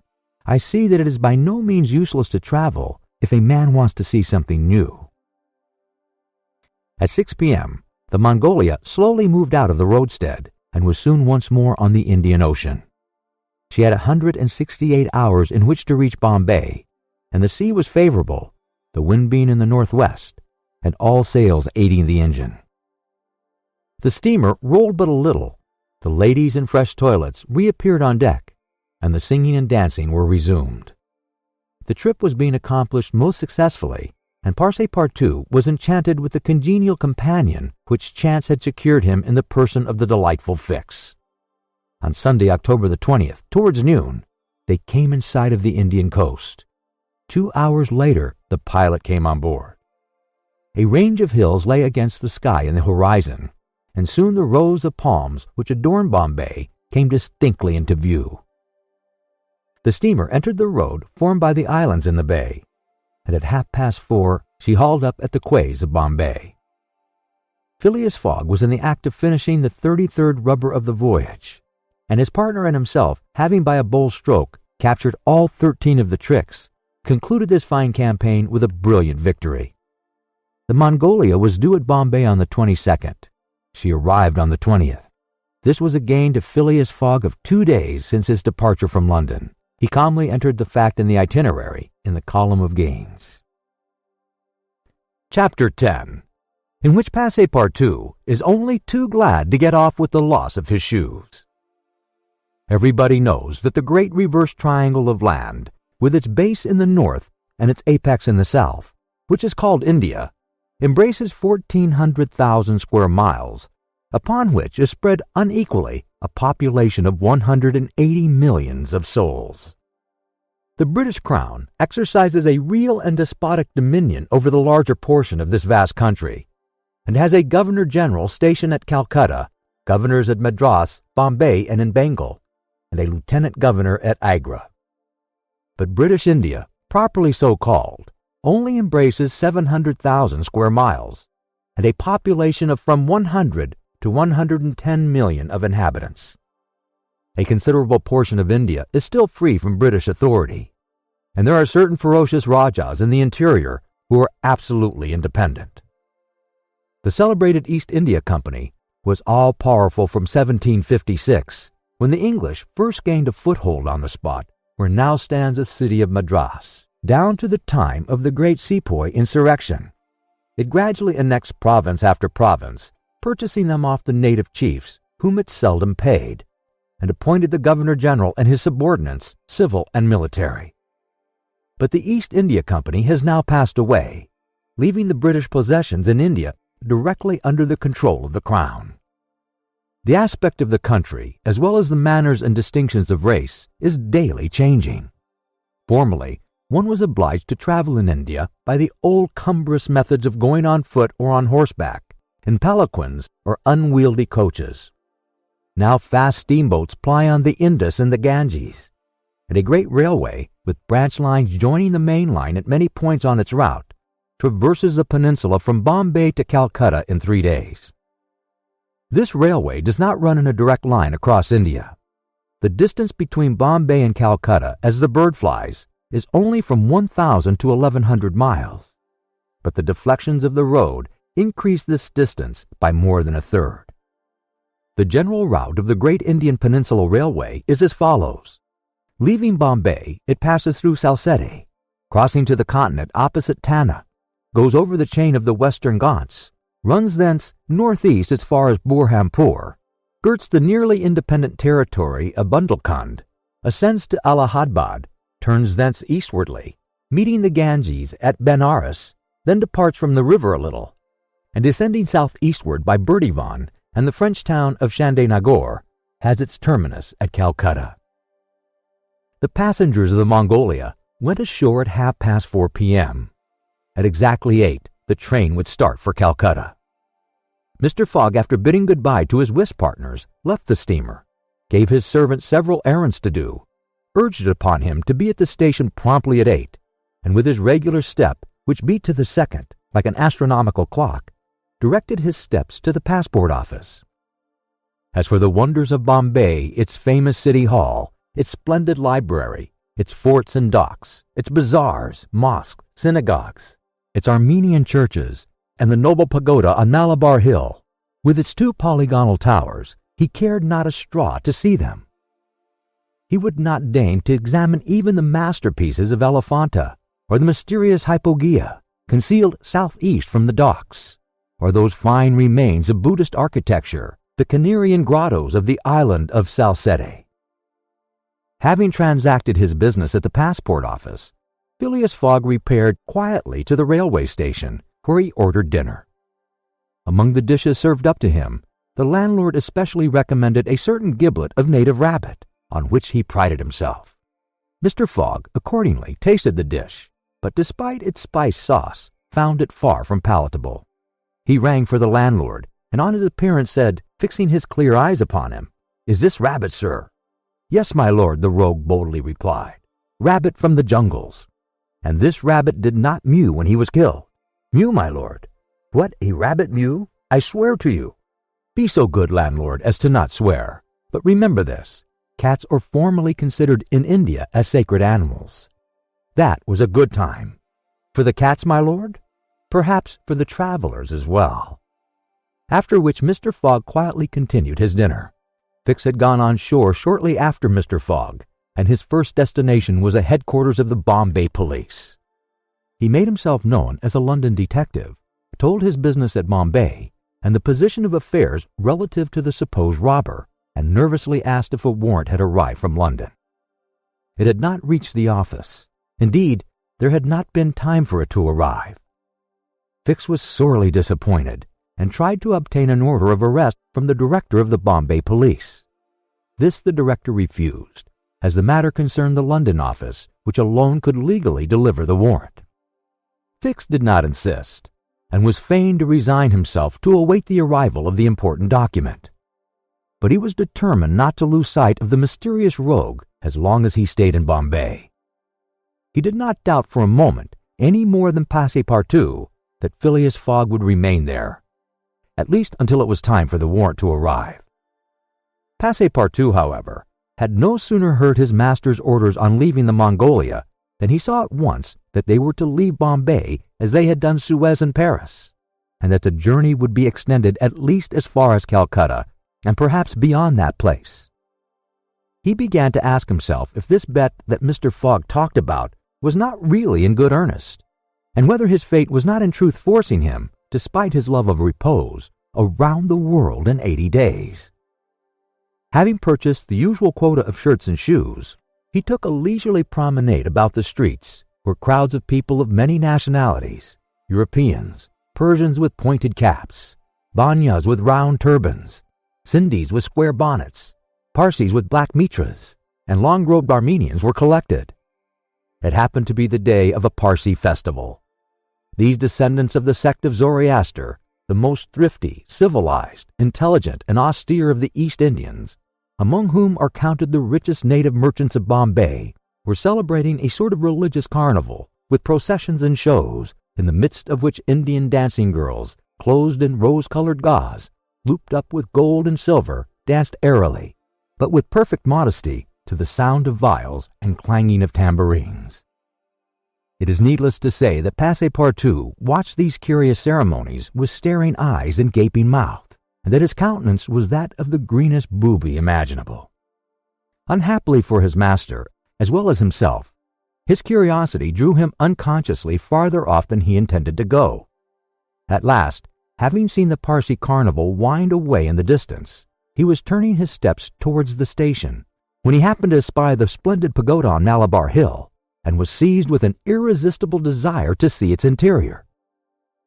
He was quite ignorant that it is forbidden to Christians to enter certain Indian temples, and that even the faithful must not go in without first leaving their shoes outside the door. It may be said here that the wise policy of the British government severely punishes a disregard of the practices of the native religions. Passepartout, however, thinking no harm, went in like a simple tourist, and was soon lost in admiration of the splendid Brahmin ornamentation which everywhere met his eyes, when of a sudden he found himself sprawling on the sacred flagging. He looked up to behold 3 enraged priests, who forthwith fell upon him, tore off his shoes, and began to beat him with loud, savage exclamations. The agile Frenchman was soon upon his feet again, and lost no time in knocking down 2 of his long-gowned adversaries with his fists and a vigorous application of his toes. Then, rushing out of the pagoda as fast as his legs could carry him, he soon escaped the 3rd priest by mingling with the crowd in the streets. At 5 minutes before 8, Passepartout, hatless, shoeless, and having in the squabble lost his package of shirts and shoes, rushed breathlessly into the station. Fix, who had followed Mr. Fogg to the station and saw that he was really going to leave Bombay, was there upon the platform. He had resolved to follow the supposed robber to Calcutta and further if necessary. Passepartout did not observe the detective, who stood in an obscure corner, but Fix heard him relate his adventures in a few words to Mr. Fogg. "I hope this will not happen again," said Phileas Fogg coldly as he got into the train. Poor Passepartout, quite crestfallen, followed his master without a word. Fix was on the point of entering another carriage when an idea struck him which induced him to alter his plan. "No, I'll stay," muttered he. "An offense has been committed on Indian soil. I've got my man." Just then the locomotive gave a sharp screech, and the train passed out into the darkness of the night. Chapter 11, in which Phileas Fogg secures a curious means of conveyance at a fabulous price. The train had started punctually. Among the passengers were a number of officers, government officials, and opium and indigo merchants, whose business called them to the eastern coast. Passepartout rode in the same carriage with his master, and a 3rd passenger occupied a seat opposite to them. This was Sir Francis Cromarty, one of Mr. Fogg's whist partners on the Mongolia, now on his way to join his corps at Benares. Sir Francis was a tall, fair man of 50, who had greatly distinguished himself in the last Sepoy revolt. He made India his home, only paying brief visits to England at rare intervals, and was almost as familiar as a native with the customs, history, and character of India and its people. But Phileas Fogg, who was not traveling, but only describing a circumference, took no pains to inquire into these subjects.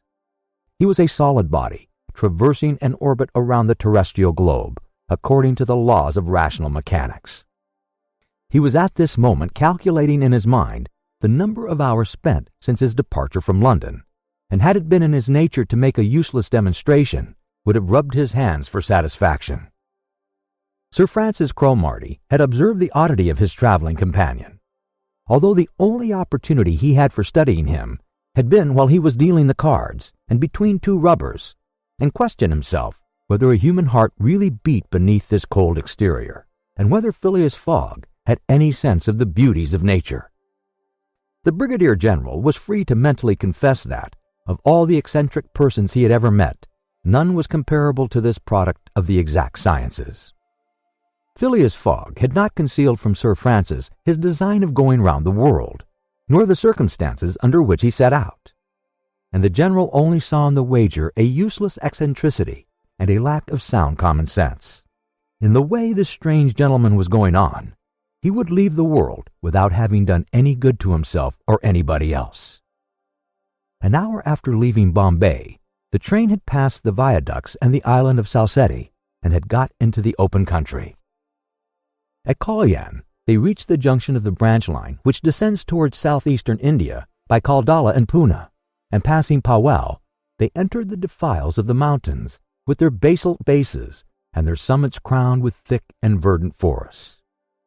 Phileas Fogg and Sir Francis Cromarty exchanged a few words from time to time, and now Sir Francis, reviving the conversation, observed, "Some years ago, Mr. Fogg, you would have met with a delay at this point, which would probably have lost you your wager." "How so, Sir Francis?" "Because the railway stopped at the base of these mountains, which the passengers were obliged to cross the palanquins or on ponies to Kandala on the other side. Such a delay would not have deranged my plans in the least, said Mr. Fogg. I have constantly foreseen the likelihood of certain obstacles. But, Mr. Fogg, pursued Sir Francis, you run the risk of having some difficulty about this worthy fellow's adventure at the pagoda. Passepartout, his feet comfortably wrapped in his traveling blanket, was sound asleep and did not dream that anybody was talking about him. The government is very severe upon that kind of offense. It takes particular care that the religious customs of the Indians should be respected, and if your servant were caught— Very well, Sir Francis, replied Mr. Fogg. If he had been caught, he would have been condemned and punished, and then would have quietly returned to Europe. I don't see how this affair could have delayed his master. The conversation fell again. During the night, the train left the mountains behind and passed Nasik, and the next day proceeded over the flat, well-cultivated country of Candiash, with its straggling villages, above which rose the minarets of the pagodas. This fertile territory is watered by numerous small rivers and limpid streams, mostly tributaries to the Godavari. Passepartout, on waking and looking out, could not realize that he was actually crossing India in a railway train. The locomotive, guided by an English engineer and fed with English coal, threw out its smoke upon cotton, coffee, nutmeg, clove, and pepper plantations, while the steam curled in spirals around groups of palm trees, in the midst of which were seen picturesque bungalows, viharis, sort of abandoned monasteries, and marvelous temples enriched by the exhaustless ornamentation of Indian architecture. Then they came upon vast tracts extending to the horizon, with jungles inhabited by snakes and tigers, which fled at the noise of the train, succeeded by forests penetrated by the railway, and still haunted by elephants which, with pensive eyes, gazed at the train as it passed. The travelers crossed beyond Milligam, the fatal country so often stained with blood by the sectaries of the goddess Kali. Not far off rose Ellora, with its graceful pagodas, and the famous Aurungabad, capital of the ferocious Aurangzeb, now the chief town of one of the detached provinces of the kingdom of the Nizam. It was thereabouts that Feringhie, the Thugji chief, king of the stranglers, held his sway. These ruffians, united by a secret bond, strangled victims of every age in honor of the goddess Death, without ever shedding blood. There was a period when this part of the country could scarcely be traveled over without corpses being found in every direction. The English government has succeeded in greatly diminishing these murderers, though the Thuggees still exist and pursue their exercise of their horrible rights. At 12:30, the train stopped at Burrampore, where Passepartout was able to purchase some Indian slippers ornamented with false pearls, in which, with evident vanity, he proceeded to encase his feet. The travelers made a hasty breakfast and started off for Assugur, after skirting for a while the banks of the small river Tapti, which empties into the Gulf of Cambrai near Surat. Passepartout was now plunged into absorbing reverie. Up to his arrival at Bombay, he had entertained hopes that their journey would end there.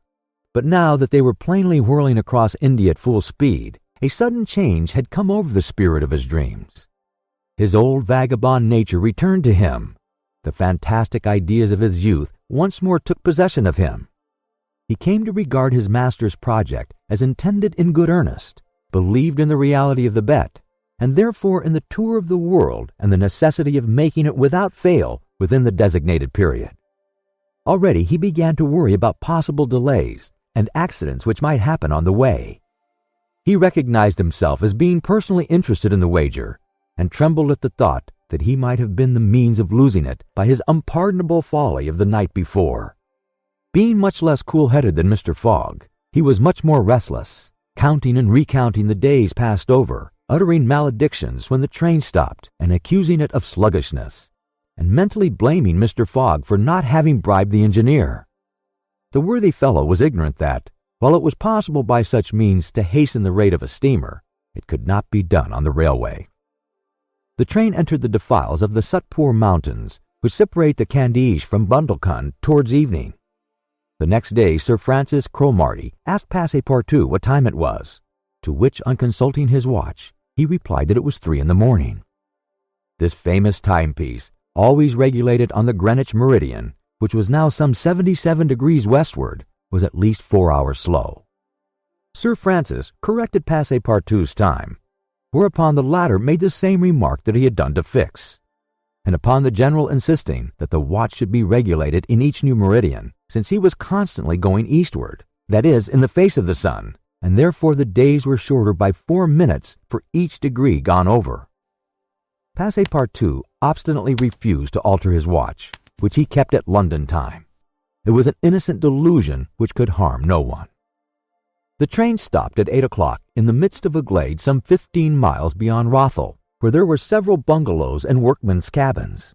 The conductor, passing along the carriages, shouted, "Passengers will get out here." Phileas Fogg looked at Sir Francis Cromarty for an explanation, but the general could not tell what meant a halt in the midst of this forest of dates and acacias.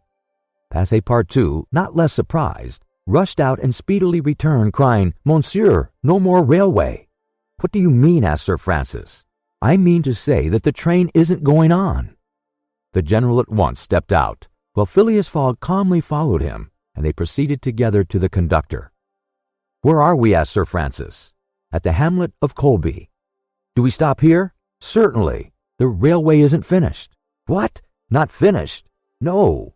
There's still a matter of 50 miles to be laid from here to Allahabad, where the line begins again. But the papers announced the opening of the railway throughout." "What would you have, officer? The papers were mistaken."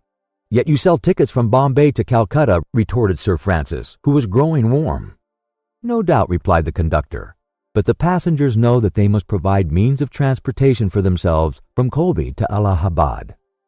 Sir Francis was furious. Passepartout would willingly have knocked the conductor down, and did not dare to look at his master. "Sir Francis," said Fogg quietly, "we will, if you please, look about for some means of conveyance to Allahabad." "Mr. Fogg, this is a delay greatly to your disadvantage." "No, Sir Francis, it was foreseen." "What? You knew the way?" "Not at all. But I knew that some obstacle or another would sooner or later arise on my route. Nothing, therefore, is lost. I have 2 days which I have already gained to sacrifice. A steamer leaves Calcutta for Hong Kong at noon on the 25th. This is the 22nd, and we shall reach Calcutta in time." There was nothing to say to so confident a response. It was but too true that the railway came to a termination at this point. The papers were like some watches, which have a way of getting too fast, and had been premature in their announcement of the completion of the line. The greater part of the travelers were aware of this interruption, and leaving the train, they began to engage such vehicles as the village could provide. 4-wheeled palgigharis, wagons drawn by zebus, carriages that looked like preambulating pagodas, palanquins, ponies, and what not. Mr. Fogg and Sir Francis Cromarty, after searching the village from end to end, came back without having found anything. "I shall go afoot," said Phileas Fogg. Passepartout, who had now joined his master, made a wry grimace as he thought of his magnificent but too frail Indian shoes. Happily he too had been looking about him, and after a moment's hesitation said, "Monsieur, I think I have found a means of conveyance." "What? An elephant?" "An elephant that belongs to an Indian who lives but 100 steps from here." "Let's go and see the elephant," replied Mr. Fogg. They soon reached a small hut, near which, enclosed within some high palings, was the animal in question. An Indian came out of the hut, and at their request, conducted them within the enclosure. The elephant, which its owner had reared, not for a beast of burden, but for warlike purposes, was half domesticated. The Indian had begun already by often irritating him and feeding him every 3 months on sugar and butter to impart to him a ferocity not in his nature, this method being often employed by those who train the Indian elephants for battle. Happily, however, for Mr. Fogg, the animal's instruction in this direction had not gone far, and the elephant still preserved his natural gentleness. Kiuni, this was the name of the beast, could doubtless travel rapidly for a long time, and in default of any other means of conveyance, Mr. Fogg resolved to hire him.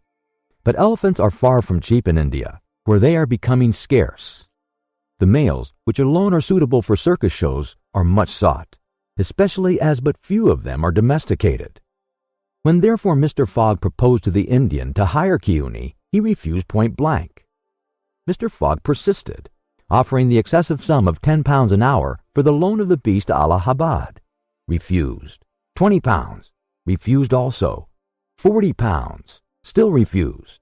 Passepartout jumped at each advance, but the Indian declined to be tempted. Yet the offer was an alluring one, for supposing it took the elephant 15 hours to reach Allahabad, his owner could receive no less than £600 sterling. Phileas Fogg, without getting in the least flurried, then proposed to purchase the animal outright, and at first offered £1,000 for him. The Indian, perhaps thinking he was going to make a great bargain, still refused. Sir Francis Cromarty took Mr. Fogg aside and begged him to reflect before he went any further, to which that gentleman replied that he was not in the habit of acting rashly, that a bet of £20,000 was at stake, that the elephant was absolutely necessary to him, and that he would secure him if he had to pay 20 times his value. Returning to the Indian, whose small, sharp eyes, glistening with avarice, betrayed that with him it was only a question of how great a price he could obtain, Mr. Fogg first offered £1,200, then £1,500, £1,800, £2,000. Passepartout, usually so rubicund, was fairly white with suspense. At £2,000 the Indian yielded. "What a price! Good heavens!" cried Passepartout, "for an elephant!" It only remained now to find a guide, which was comparatively easy. A young Parsee, with an intelligent face, offered his services, which Mr. Fogg accepted, promising so generous a reward as to materially stimulate his zeal. The elephant was led out and equipped. The Parsee, who was an accomplished elephant driver, covered his back with a sort of saddle-cloth, and attached to each of his flanks some curiously uncomfortable howdahs. Phileas Fogg paid the Indian with some banknotes which he extracted from the famous carpet-bag, a proceeding that seemed to deprive poor Passepartout of his vitals. Then he offered to carry Sir Francis to Allahabad, which the brigadier gratefully accepted, as one traveler the more would not be likely to fatigue the gigantic beast. Provisions were purchased at Colby, and while Sir Francis and Mr. Fogg took the howdahs on either side, Passepartout got astride the saddle-cloth between them. The Parsee perched himself on the elephant's neck, and at 9 o'clock they set out from the village, the animal marching off through the dense forest of palms by the shortest cut. Chapter 12, in which Phileas Fogg and his companions venture across the Indian forest, and what ensued. In order to shorten the journey, the guide passed to the left of the line where the railway was still in process of being built. This line, owing to the capricious turnings of the Vindhya Mountains, did not pursue a straight course. The Parsee, who was quite familiar with the roads and paths in the district, declared that they would gain 20 miles by striking directly through the forest. Phileas Fogg and Sir Francis Cromarty, plunged to the neck in the peculiar howdahs provided for them, were horribly jostled by the swift trotting of the elephant, spurred on as he was by the skilful Parsee. But they endured the discomfort with true British phlegm, talking little and scarcely able to catch a glimpse of each other. As for Passepartout, who was mounted on the beast's back and received the direct force of each concussion as he trod along, he was very careful, in accordance with his master's advice, to keep his tongue from between his teeth, as it would otherwise have been bitten off short. The worthy fellow bounced from the elephant's neck to his rump, and vaulted like a clown on a springboard. Yet he laughed in the midst of his bouncing, and from time to time took a piece of sugar out of his pocket and inserted it in Keone's trunk, who received it without in the least slackening his regular trot. After 2 hours the guide stopped the elephant and gave him an hour for rest, during which Keone, after quenching his thirst at a neighboring spring, set to devouring the branches and shrubs round about him. Neither Sir Francis nor Mr. Fogg regretted the delay, and both descended with a feeling of relief. "Why, he's made of iron," exclaimed the general, gazing admiringly on Keone. "Of forged iron," replied Passepartout, as he set about preparing a hasty breakfast. At noon, the Parsee gave the signal of departure. The country soon presented a very savage aspect. Copses of dates and dwarf palms succeeded the dense forest, then vast dry plains, dotted with scanty shrubs, and sown with great blocks of sienite. All this portion of Bundelkund which is little frequented by travelers, is inhabited by a fanatical population, hardened in the most horrible practices of the Hindu faith. The English have not been able to secure complete dominion over this territory, which is subjected to the influence of Rajas, whom it is almost impossible to reach in their inaccessible mountain fastnesses. The travelers several times saw bands of ferocious Indians, who, when they perceived the elephant striding across country, made angry and threatening motions. The Parsee avoided them as much as possible. Few animals were observed on the route. Even the monkeys hurried from their path with contortions and grimaces which convulsed Passepartout with laughter. In the midst of his gaiety, however, one thought troubled the worthy servant. What would Mr. Fogg do with the elephant when he got to Allahabad? Would he carry him on with him? Impossible! The cost of transporting him would make him ruinously expensive. Would he sell him or set him free? The estimable beast certainly deserves some consideration. Should Mr. Fogg choose to make him, Passepartout, a present of Keone, he would be very much embarrassed, and these thoughts did not cease worrying him for a long time. The principal chain of the Vindahis was crossed by 8 in the evening, and another halt was made on the northern slope in a ruined bungalow. They had gone nearly 25 miles that day, and an equal distance still separated them from the station of Allahabad. The night was cold. The Parsee lit a fire in the bungalow with a few dry branches, and the warmth was very grateful. Provisions purchased at Colby sufficed for supper, and the travelers ate ravenously. The conversation, beginning with a few disconnected phrases, soon gave place to loud and steady snores. The guide watched Keone, who slept standing, bolstering himself against the trunk of a large tree. Nothing occurred during the night to disturb the slumberers, although occasional growls from panthers and chatterings of monkeys broke the silence. The more formidable beasts made no cries or hostile demonstration against the occupants of the bungalow. Sir Francis slept heavily, like an honest soldier overcome with fatigue.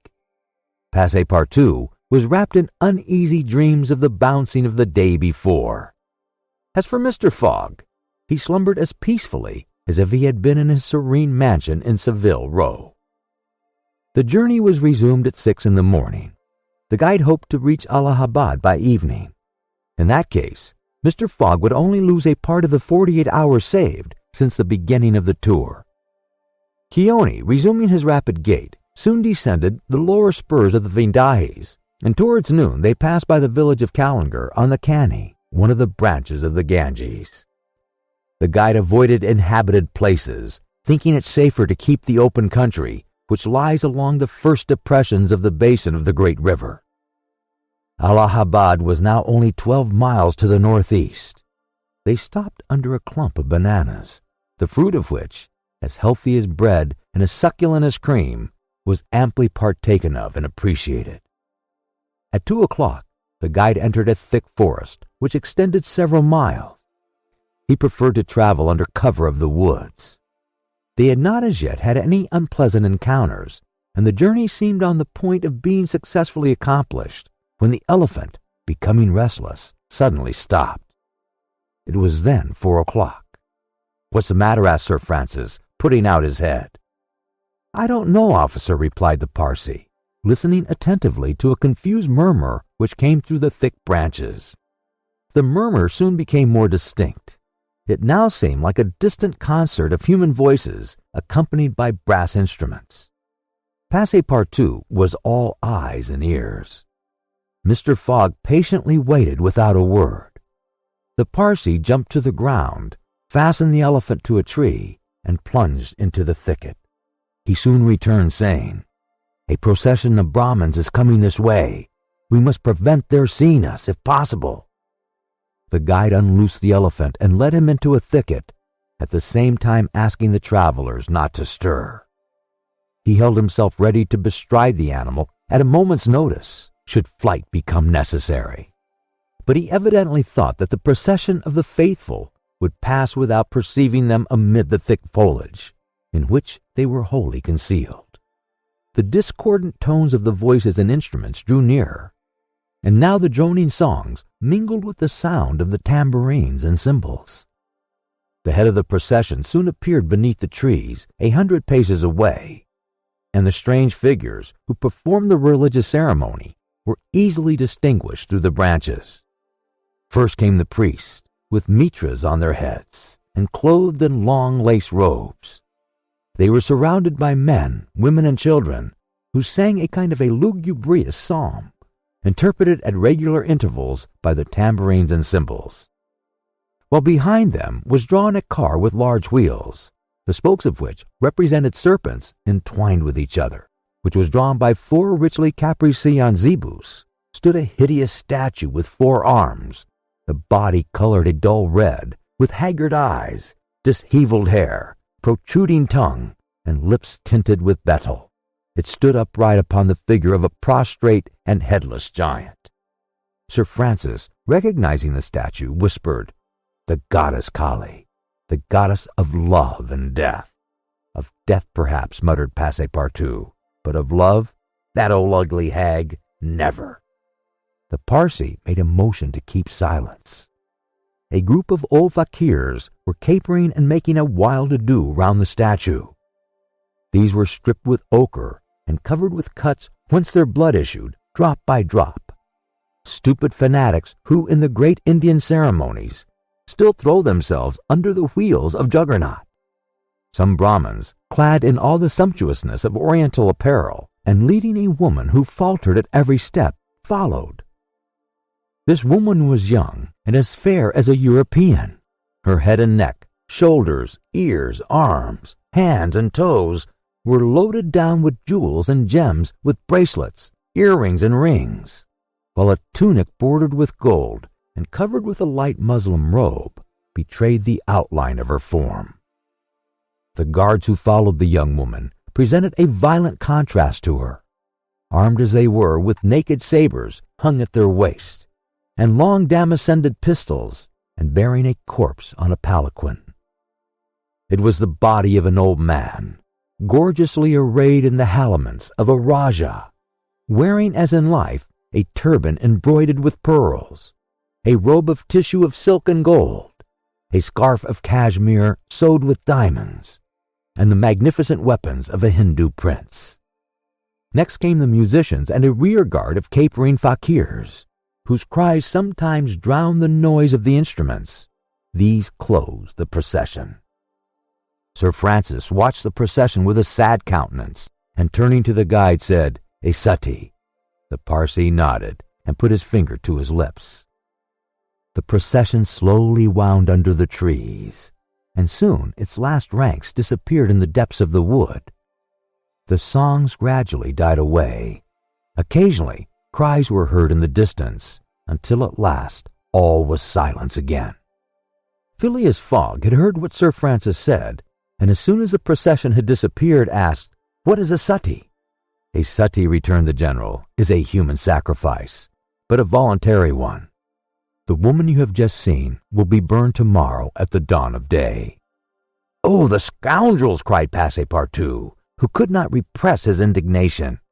"And the corpse?" asked Mr. Fogg. "Is that of the prince, her husband," said the guide, "an independent Rajah of Bundelkund." "Is it possible," resumed Phileas Fogg, his voice betraying not the least emotion, "that these barbarous customs still exist in India, and that the English have been unable to put a stop to them?" "These sacrifices do not occur in the larger portion of India," replied Sir Francis, "but we have no power over these savage territories, and especially here in Bundelkund. The whole district north of the Vendias is the theater of incessant murders and pillage." "The poor wretch!" exclaimed Passepartout, "to be burned alive!" "Yes," returned Sir Francis, "burned alive. And if she were not, you cannot conceive what treatment you would be obliged to submit to from her relatives. They would shave off her hair, feed her on a scanty allowance of rice, treat her with contempt. She would be looked upon as an unclean creature, and would die in some corner like a scurvy dog. The prospect of so frightful an existence drives these poor creatures to the sacrifice much more than love or religious fanaticism. Sometimes, however, the sacrifice is really voluntary, and it requires the active interference of the government to prevent it. Several years ago, when I was living at Bombay, a young widow asked permission of the governor to be burned along with her husband's body. But as you may imagine, he refused. The woman left the town, took refuge with an independent Raja, and there carried out her self-devoted purpose. While Sir Francis was speaking, the guide shook his head several times and now said, "The sacrifice which will take place tomorrow at dawn is not a voluntary one." "How do you know?" "Everybody knows about this affair in Bundelkund. But the wretched creature did not seem to be making any resistance," observed Sir Francis. "That was because they had intoxicated her with fumes of hemp and opium." "But where are they taking her?" "To the pagoda of Palaji, 2 miles from here, and she will pass the night there. And the sacrifice will take place tomorrow at the first light of dawn." The guide now led the elephant out of the thicket and leaped upon his neck. Just at the moment that he was about to urge Keone forward with a peculiar whistle, Mr. Fogg stopped him, and turning to Sir Francis Cromarty said, "Suppose we save this woman." "Save the woman, Mr. Fogg? I have yet 12 hours to spare. I can devote them to that." "Why, you are a man of heart." "Sometimes," replied Phileas Fogg quietly, "when I have the time." Chapter 13, in which Passepartout receives a new proof that fortune favors the brave. The project was a bold one, full of difficulty, perhaps impracticable. Mr. Fogg was going to risk life, or at least liberty, and therefore the success of his tour. But he did not hesitate, and he found in Sir Francis Cromarty an enthusiastic ally. As for Passepartout, he was ready for anything that might be proposed. His master's idea charmed him. He perceived a heart, a soul under that icy exterior. He began to love Phileas Fogg. There remained the guide. What course would he adopt? Would he not take part with the Indians? In default of his assistance, it was necessary to be assured of his neutrality. Sir Francis frankly put the question to him. "Officers," replied the guide, "I am a Parsee, and this woman is a Parsee. Command me as you will." "Excellent," said Mr. Fogg. "However," resumed the guide, "it is certain not only that we shall risk our lives, but horrible tortures if we are taken." "That is foreseen," replied Mr. Fogg. "I think we must wait till night before acting." "I think so," said the guide. The worthy Indian then gave some account of the victim, who he said was a celebrated beauty of the Parsee race, and the daughter of a wealthy Bombay merchant. She had received a thoroughly English education in that city, and from her manners and intelligence would be thought a European. Her name was Aouda. Left an orphan, she was married against her will to the old Raja of Bundelkund, and knowing the fate that awaited her, she escaped, was retaken, and devoted by the Raja's relatives, who had an interest in her death, to the sacrifice from which it seemed she could not escape. The Parsee's narrative only confirmed Mr. Fogg and his companions in their generous design. It was decided that the guide should direct the elephant towards the pagoda of Palaja, which he accordingly approached as quickly as possible. They halted, half an hour afterwards, in a copse some 500 feet from the pagoda, where they were well concealed, but they could hear the groans and cries of the fakirs distinctly. They then discussed the means of getting at the victim. The guide was familiar with the pagoda of Palaji, in which, as he declared, the young woman was imprisoned. Could they enter any of its doors while the whole party of Indians was plunged in a drunken sleep, or was it safer to attempt to make a hole in the walls? This could only be determined at the moment and the place themselves, but it was certain that the abduction must be made that night, and not when, at break of day, the victim was led to her funeral pyre. Then no human intervention could save her. As soon as night fell, about 6 o'clock, they declared to make a reconnaissance around the pagoda. The cries of the fakirs were just ceasing. The Indians, were in the act of plunging themselves into the drunkenness caused by liquid opium mingled with hemp, and it might be possible to slip between them to the temple itself. The Parsee, leading the others, noiselessly crept through the wood, and in 10 minutes they found themselves on the banks of a small stream, whence, by the light of the rosin torches, they perceived a pyre of wood, on the top of which lay the embalmed body of the Rajah, which was to be burned with his wife. The pagoda and the minarets, loomed above the trees in the deepening dusk, stood 100 steps away. "Come," whispered the guide. He slipped more cautiously than ever through the brush, followed by his companions. The silence around was only broken by the low murmuring of the wind among the branches. Soon the Parsee stopped on the borders of the glade, which was lit up by the torches. The ground was covered by groups of the Indians, motionless in their drunken sleep. It seemed a battlefield strewn with the dead. Men, women, and children lay together. In the background, among the trees, the pagoda of Pelagia loomed distinctly. Much to the guide's disappointment, the guards of the Rajah, lighted by torches, were watching at the doors and marching to and fro with naked sabers. Probably the priests, too, were watching within. The Parsee, now convinced that it was impossible to force an entrance to the temple, advanced no farther, but led his companions back again. Phileas Fogg and Sir Francis Cromarty also saw that nothing could be attempted in that direction. They stopped and engaged in a whispered colloquy. "It is only 8 now," said the brigadier, "and these guards may also go to sleep." "It is not impossible," returned the Parsee. They lay down at the foot of a tree and waited. The time seemed long. The guide ever and anon left them to take an observation on the edge of the wood, but the guards watched steadily by the glare of the torches, and a dim light crept through the windows of the pagoda. They waited till midnight, but no change took place among the guards, and it became apparent that their yielding to sleep could not be counted on. The other plan must be carried out. An opening in the walls of the pagoda must be made.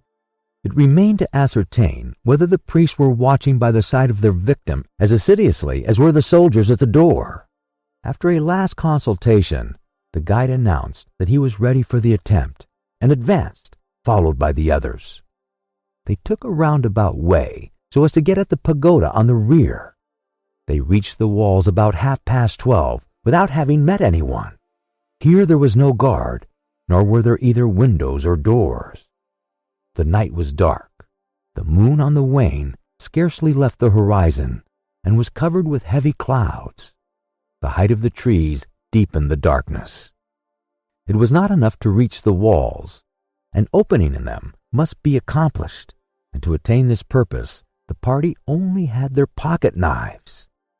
Happily, the temple walls were built of brick and wood, which could be penetrated with little difficulty. After one brick had been taken out, the rest would yield easily. They set noiselessly to work, and the Parsee on one side and Passepartout on the other began to loosen the bricks so as to make an aperture 2 feet wide. They were getting on rapidly when suddenly a cry was heard in the interior of the temple, followed almost instantly by other cries replying from the outside. Passepartout and the guide stopped. Had they been heard? Was the alarm being given? Common prudence urged them to retire, and they did so, followed by Phileas Fogg and Sir Francis. They again hid themselves in the wood, and waited till the disturbance, whatever it might be, ceased, holding themselves ready to resume their attempt without delay. But awkwardly enough, the guards now appeared at the rear of the temple, and there installed themselves in readiness to prevent a surprise. It would be difficult to describe the disappointment of the party, thus interrupted in their work. They could not now reach the victim. How, then, could they save her? Sir Francis shook his fist. Passepartout was beside himself, and the guide gnashed his teeth with rage. The tranquil Fogg waited, without betraying any emotion. "We have nothing to do but to go away," whispered Sir Francis. "Nothing but to go away," echoed the guide. "Stop," said Fogg. "I am only due at Allahabad tomorrow before noon." "But what can you hope to do?" asked Sir Francis. In a few hours it will be daylight, and the chance which now seems lost may present itself at the last moment. Sir Francis would have liked to read Phileas Fogg's eyes. What was this cool Englishman thinking of? Was he planning to make a rush for the young woman at the very moment of the sacrifice and boldly snatch her from her executioners? This would be utter folly, and it was hard to admit that Fogg was such a fool. Sir Francis consented, however, to remain to the end of this terrible drama. The guide led them to the rear of the glade, where they were able to observe the sleeping groups. Meanwhile, Passepartout, who had perched himself on the lower branches of a tree, was resolving an idea which had first struck him like a flash, and which was now firmly lodged in his brain. He had commenced by saying to himself, "What folly!" And then he repeated, "Why not, after all? It's a chance, perhaps the only one, and with such sots." Thinking thus, he slipped, with the suppleness of a serpent, to the lowest branches, the ends of which bent almost to the ground. The hours passed, and the lighter shades now announced the approach of day, though it was not yet light. This was the moment. The slumbering multitude became animated. The tambourine sounded. Songs and cries arose. The hour of the sacrifice had come. The doors of the pagoda swung open, and a bright light escaped from its interior, in the midst of which Mr. Fogg and Sir Francis espied the victim. She seemed, having shaken off the stupor of intoxication, to be striving to escape from her executioner. Sir Francis's heart throbbed, and convulsively seizing Mr. Fogg's hand, found in it an open knife. Just at this moment the crowd began to move. The young woman had again fallen into a stupor caused by the fumes of hemp, and passed among the fakirs, who escorted her with their wild religious cries. Phileas Fogg and his companions, mingling in the rear ranks of the crowd, followed, and in 2 minutes they reached the banks of the stream and stopped 50 paces from the pyre, upon which still lay the Rajah's corpse. In the semi-obscurity they saw the victim, quite senseless, stretched out beside her husband's body. Then a torch was brought, and the wood, heavily soaked with oil, instantly took fire. At this moment Sir Francis and the guide seized Phileas Fogg, who in an instant of mad generosity was about to rush upon the pyre. But he had quickly pushed them aside when the whole scene suddenly changed. A cry of terror arose. The whole multitude prostrated themselves, terror-stricken, on the ground. The old Rajah was not dead then, since he rose of a sudden like a spectre, took up his wife in his arms, and descended from the pyre in the midst of the clouds of smoke, which only heightened his ghostly appearance. Fakirs and soldiers and priests, seized with instant terror, lay there with their faces on the ground, not daring to lift their eyes and behold such a prodigy. The inanimate victim was borne along by the vigorous arms which supported her, and which she did not seem in the least to burden. Mr. Fogg and Sir Francis stood erect. The Parsee bowed his head, and Passepartout was, no doubt, scarcely less stupefied. The resuscitated Rajah approached Sir Francis and Mr. Fogg, and in an abrupt tone said, "Let us be off." It was Passepartout himself, who had slipped upon the pyre in the midst of the smoke, and profiting by the still overhanging darkness, had delivered the young woman from death. It was Passepartout who, plying his part with a happy audacity, had passed through the crowd amid the general terror. A moment after, all 4 of the party had disappeared in the woods, and the elephant was bearing them away at a rapid pace. But the cries and noise, and a ball which whizzed through Phileas Fogg's hat, apprised them that the trick had been discovered. The old Rajah's body, indeed, now appeared upon the burning pyre, and the priests, recovered from their terror, perceived that an abduction had taken place. They hastened into the forest, followed by the soldiers, who fired a volley after the fugitives. But the latter rapidly increased the distance between them, and ere long found themselves beyond the reach of the bullets and arrows. Chapter 14, in which Phileas Fogg descends the whole length of the beautiful valley of the Ganges without ever thinking of seeing it. The rash exploit had been accomplished. and for an hour Passepartout laughed gaily at his success. Sir Francis pressed the worthy fellow's hand, and his master said, "Well done," which from him was high commendation, to which Passepartout replied that all of the credit of the affair belonged to Mr. Fogg. As for him, he had only been struck with a queer idea, and he laughed to think that for a few moments he, Passepartout, the ex-gymnast, ex-sergeant fireman, had been the spouse of a charming woman, a venerable embalmed Rajah. As for the young Indian woman, she had been unconscious throughout of what was passing, and now wrapped up in a traveling blanket and was reposing in one of the howdahs.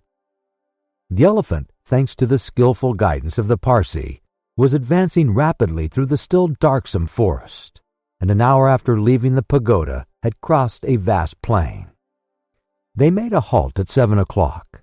The young woman being still in a state of complete prostration, the guide made her drink a little brandy and water, but the drowsiness which stupefied her could not yet be shaken off. Sir Francis, who was familiar with the effects of the intoxication produced by the fumes of hemp, reassured his companions on her account, but he was more disturbed at the prospect of her future fate. He told Phileas Fogg that should Aouda remain in India, she would inevitably fall again into the hands of her executioners. These fanatics were scattered throughout the country and would, despite the English police, recover their victim at Madras, Bombay, or Calcutta. She would only be safe by quitting India forever.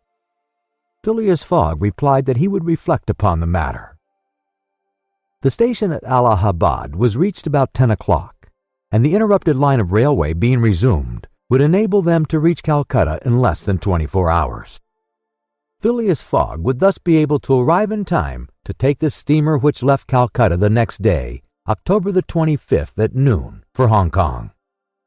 The young woman was placed in one of the waiting rooms of the station, whilst Passepartout was charged with purchasing for her various articles of toilet, a dress, shawl, and some furs, for which his master gave him unlimited credit.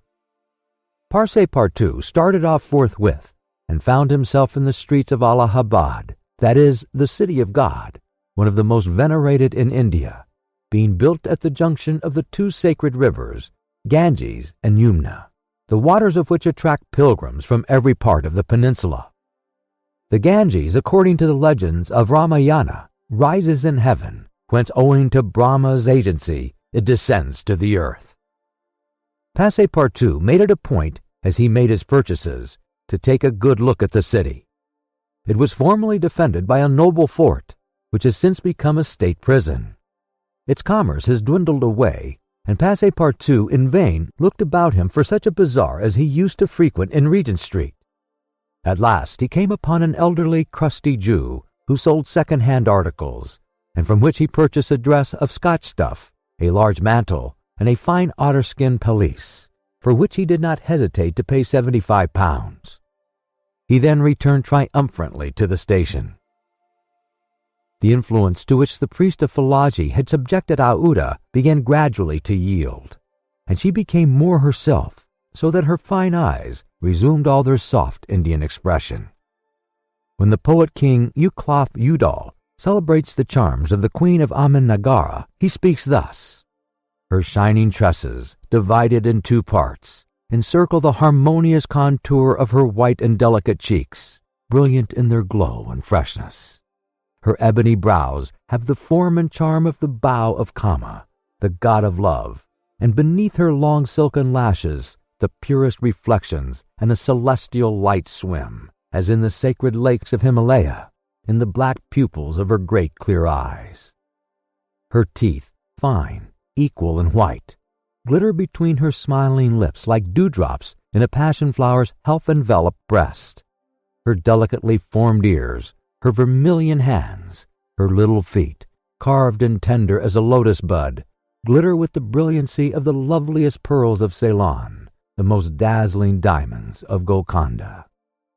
Her narrow and supple waist, which a hand may clasp around, sets forth the outline of her rounded figure and the beauty of her bosom, where youth in its flower displays the wealth of its treasures, and beneath the silken folds of her tunic she seems to have been modeled in pure silver by the godlike hand of Vaikvarkarma, the immortal sculptor. It is enough to say, without applying this poetical rhapsody to Aouda, that she was a charming woman in all the European acception of the phrase. She spoke English with great purity, and the guide had not exaggerated in saying that the young Farsi had been transformed by her bringing up. The train was about to start from Allahabad, and Mr. Fogg proceeded to pay the guide the price agreed upon for his service, and not a farthing more, which astonished Passepartout, who remembered all that his master owed to the guide's devotion. He had indeed risked his life in the adventure of Philaji, and if he should be caught afterwards by the Indians, he would with difficulty escape their vengeance. Cayuni also must be disposed of. What should be done with the elephant, which had been so dearly purchased? Phileas Fogg had already determined this question. "Parsi," said he to the guide, "you have been serviceable and devoted. I have paid you for your service, but not for your devotion. Would you like to have this elephant? He is yours." The guide's eyes glistened. "Your honor is giving me a fortune," cried he. "Take him, guide," returned Mr. Fogg, "and I shall still be your debtor." "Good," exclaimed Passepartout. "Take him, friend. Keone is a brave and faithful beast." And going up to the elephant, he gave him several lumps of sugar, saying, "Here, Keone, here, here." The elephant grunted out his satisfaction, and clasping Passepartout around the waist with his trunk, lifted him as high as his head. Passepartout, not in the least alarmed, caressed the animal, which replaced him gently on the ground. Soon after, Phileas Fogg, Sir Francis Cromarty, and Passepartout, installed in a carriage with Aouda, who had the best seat, were whirling at full speed through Benares. It was a run of 80 miles, and was accomplished in 2 hours. During the journey, the young woman fully recovered her senses. What was her astonishment to find herself in this carriage, on the railway, dressed in European habiliments, and with travelers who were quite strangers to her.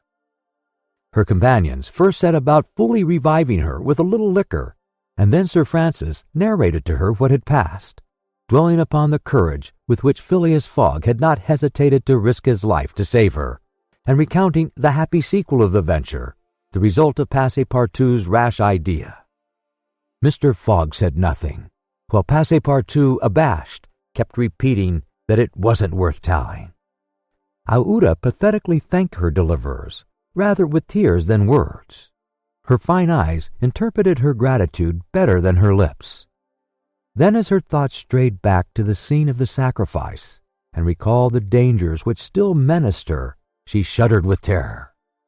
Phileas Fogg understood what was passing in Aouda's mind, and offered, in order to reassure her, to escort her to Hong Kong, where she might remain safely until the affair was hushed up, an offer which she eagerly and gratefully accepted.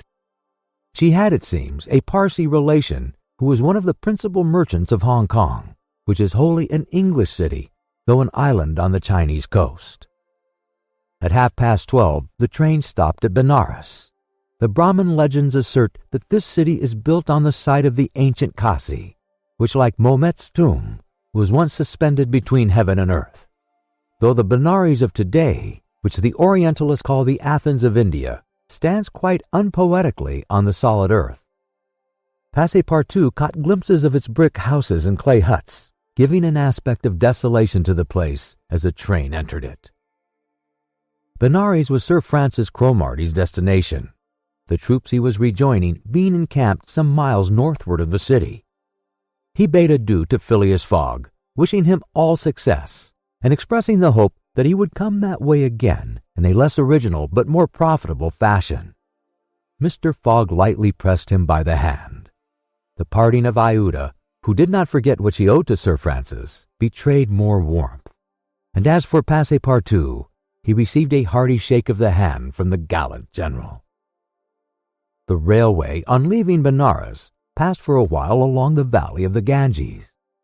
Through the windows of their carriage, the travelers had glimpses of the diversified landscape of Bihar, with its mountains clothed in verdure, its fields of barley, wheat, and corn, its jungles peopled with green alligators, its neat villages, and its still thicky-leaved forests.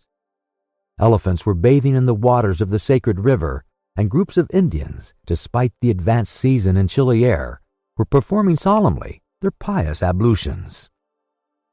These were the fervent Brahmins, the bitterest foes of Buddhism, their deities being Vishnu, the solar god Shiva, the divine impersonation of natural forces, and Brahma, the supreme ruler of priests and legislators. What would these divinities think of India, anglicized as it is today, with steamers whistling and scuttling along the Ganges, frightening the gulls which float upon its surface, the turtles swarming along its banks, and the faithful dwelling upon its borders? The panorama passed before their eyes like a flash, save when the steam concealed it fitfully from the view. The travelers could scarcely discern the fort of Kumpini, 20 miles southwestward from Benares, the ancient stronghold of the Rajas of Bihar, or Ghazipur and its famous rosewater factories, or the tomb of Lord Cornwallis, rising on the left bank of the Ganges. The fortified town of Buxar, or Patna, a large manufacturing and trading place, where is held the principal opium market of India. Or Maghir, a more than European town, for it is as English as Manchester or Birmingham, with its iron foundries, edge tool factories, and high chimneys puffing clouds of black smoke heavenward. Night came on. The train passed on at full speed, in the midst of the roaring of the tigers, bears, and wolves which fled before the locomotive, and the marvels of Bengal, Kolkanda Ruincourt, Murshidabad, the ancient capital, Burdwan, Hugli, and the French town of Chandernagore, where Passepartout would have been proud to see his country's flag flying, were hidden from the view in the darkness. Calcutta was reached at 7 in the morning, and the packet left for Hong Kong at noon, so that Phileas Fogg had 5 hours before him. According to his journal, he was due at Calcutta on the 25th of October, and that was the exact date of his actual arrival. He was therefore neither behindhand nor ahead of time. The 2 days' gain between London and Bombay had been lost, as had been seen, in the journey across India. But it is not to be supposed that Phileas Fogg regretted them. Chapter 15, in which the bag of banknotes disgorges some thousands of pounds more. The train entered the station, and Passepartout, jumping out first, was followed by Mr. Fogg, who assisted his fair companion to descend. Phileas Fogg intended to proceed at once to the Hong Kong steamer, in order to get Aouda comfortably settled for the voyage. He was unwilling to leave her while they were still on dangerous ground. Just as he was leaving the station, a policeman came up to him and said, "Mr. Phileas Fogg." "I am he." "Is this man your servant?" added the policeman, pointing to Passepartout. "Yes." "Be so good, both of you, as to follow me." Mr. Fogg betrayed no surprise whatever. The policeman was a representative of the law, and the law is sacred to an Englishman. Passepartout tried to reason about the matter, but the policeman trapped him with his stick, and Mr. Fogg made him a signal to obey. "May this young lady go with us?" asked he. "She may," replied the policeman. Mr. Fogg, Aouda, and Mr. Partout were conducted to a palais kagari, a sort of four-wheeled carriage drawn by 2 horses, in which they took their places and were driven away. No one spoke during the 20 minutes which elapsed before they reached their destination. They first passed through the black town, with its narrow streets, its miserable, dirty huts, and squalid population, then through the European town, which presented a relief in its bright brick mansions, shaded by coconut trees and bristling with masts, where, although it was early morning, elegantly dressed horsemen in handsome equipages were passing back and forth. The policeman, having requested his prisoners, for so truly they might be called, to descend, conducted them into a room with barred windows and said, "You will appear before Judge Ubadiah at 8:30. He then retired and closed the door. "Why, we are prisoners!" exclaimed Passepartout, falling into a chair. Aouda, with an emotion she tried to conceal, said to Mr. Fogg, "Sir, you must leave me to my fate. It is on my account that you receive this treatment, It is for having saved me." Phileas Fogg contented himself with saying that it was impossible. It was quite unlikely that he should be arrested for preventing a suttee. The complainants would not dare present themselves with such a charge. There was some mistake. Moreover, he would not in any event abandon Aouda, but would escort her to Hong Kong. "But the steamer leaves at noon," observed Passepartout nervously. "We shall be on board by noon," replied his master placidly. It was said so positively that Passepartout could not help muttering to himself, "Probably that's certain. Before noon we shall be on board." But he was by no means reassured. At 8:30 the door opened. The policeman appeared, and requesting them to follow, led the way to an adjoining hall. It was evidently a courtroom, and the crowd of Europeans and natives already occupied the rear of the apartment. Mr. Fogg and his two companions took their places on a bench opposite the desk of the magistrate and his clerk. Immediately after, Judge Obadiah, a fat, round man, followed by the clerk, entered. He proceeded to take down a wig which was hanging on a nail and put it hurriedly on his head. "The first case," he said. Then putting his hand to his head, he exclaimed, "Hey, this is not my wig." "No, your worship," returned the clerk. "It is mine." "My dear Mr. Osterpuff, how can a judge give a wise sentence in a clerk's wig?" The wigs were exchanged. Passepartout was getting nervous, for the hands on the face of the big clock over the judge seemed to go around with terrible rapidity. "The first case," repeated Judge Obadiah. "Phileas Fogg," demanded Osterpuff. "I am here," replied Mr. Fogg. "Passepartout." "Present," responded Passepartout. "Good," said the judge. "You have been looked for, prisoners, for 2 days on the trains from Bombay." "But of what are we accused?" asked Passepartout impatiently. "You are about to be informed." "I am an English subject, sir," said Mr. Fogg, "and I have the right—" "Have you been ill-treated?" "Not at all." "Very well. Let the complainants come in." A door was swung open by order of the judge, and 3 Indian priests entered. "That's it," muttered Passepartout. "These are the rogues who were going to burn our young lady." The priests took their places in front of the judge, and the clerk proceeded to read in a loud voice a complaint of sacrilege against Phileas Fogg and his servant, who were accused of having violated a place held consecrated by the Brahmin religion. "You hear the charge?" asked the judge. "Yes, sir," replied Mr. Fogg, consulting his watch. "And I admit it." "You admit it?" "I admit it, and I wish to hear these priests admit in their turn what they were going to do at the pagoda of Palaji." The priests looked at each other. They did not seem to understand what was said. "Yes," said Passepartout warmly, "at the pagoda of Palaji, where they were on the point of burning their victim." The judge stared with astonishment, and the priests were stupefied. "What victim?" said Judge Obadiah. "Burn whom? In Bombay itself?" "Bombay!" cried Passepartout. "Certainly, we are not talking of the pagoda of Palaji, but of the pagoda of Malabar Hill at Bombay. And as proof," added the clerk, "here are the desecrator's very shoes, which he left behind him." Whereupon he placed a pair of shoes on his desk. "My shoes!" cried Passepartout, in his surprise, permitting this imprudent exclamation to escape him.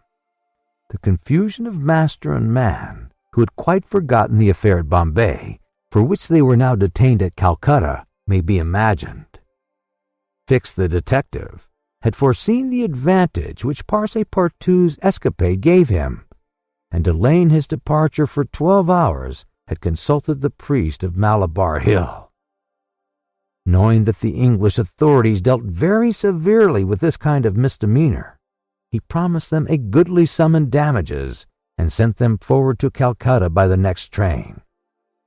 Owing to the delay caused by the rescue of the young widow, Fixed and the priest reached the Indian capital before Mr. Fogg and his servant, the magistrates having been already warned by a dispatch to arrest them should they arrive. Fix's disappointment when he learned that Phileas Fogg had not made his appearance in Calcutta may be imagined. He made up his mind that the robber had stopped somewhere on the route and taken refuge in the southern provinces. For 24 hours, Fix watched the station with feverish anxiety.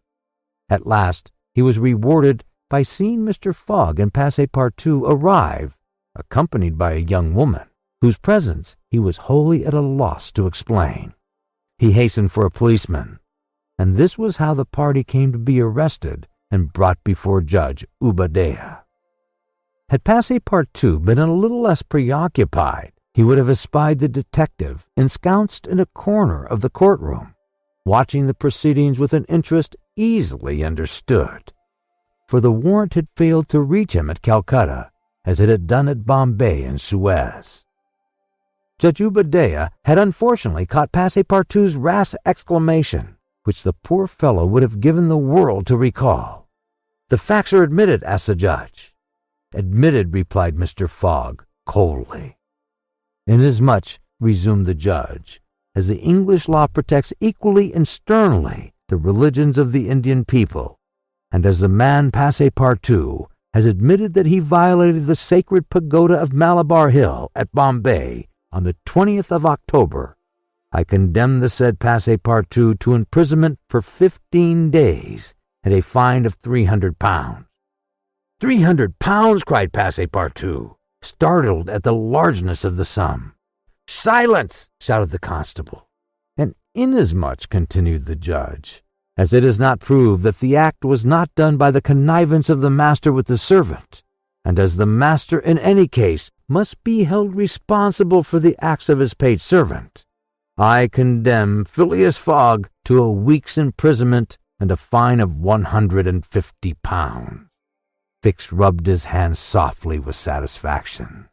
If Phileas Fogg could be detained in Calcutta a week, it would be more than time for the warrant to arrive. Passepartout was stupefied. This sentence ruined his master. A wager of £20,000 lost because he, like a precious fool, had gone to that abominable pagoda. Phileas Fogg, as self-composed as if the judgment did not in the least concern him, did not even lift his eyebrows while it was being pronounced. Just as the clerk was calling the next case, he rose and said, "I offer bail." "You have the right," returned the judge. Fix's blood ran cold, but he resumed his composure when he heard the judge announce that the bail required for each prisoner would be £1,000. "I will pay it at once," said Mr. Fogg, taking a roll of bank bills from the carpet-bag which Passepartout had with him and placing them on the clerk's desk.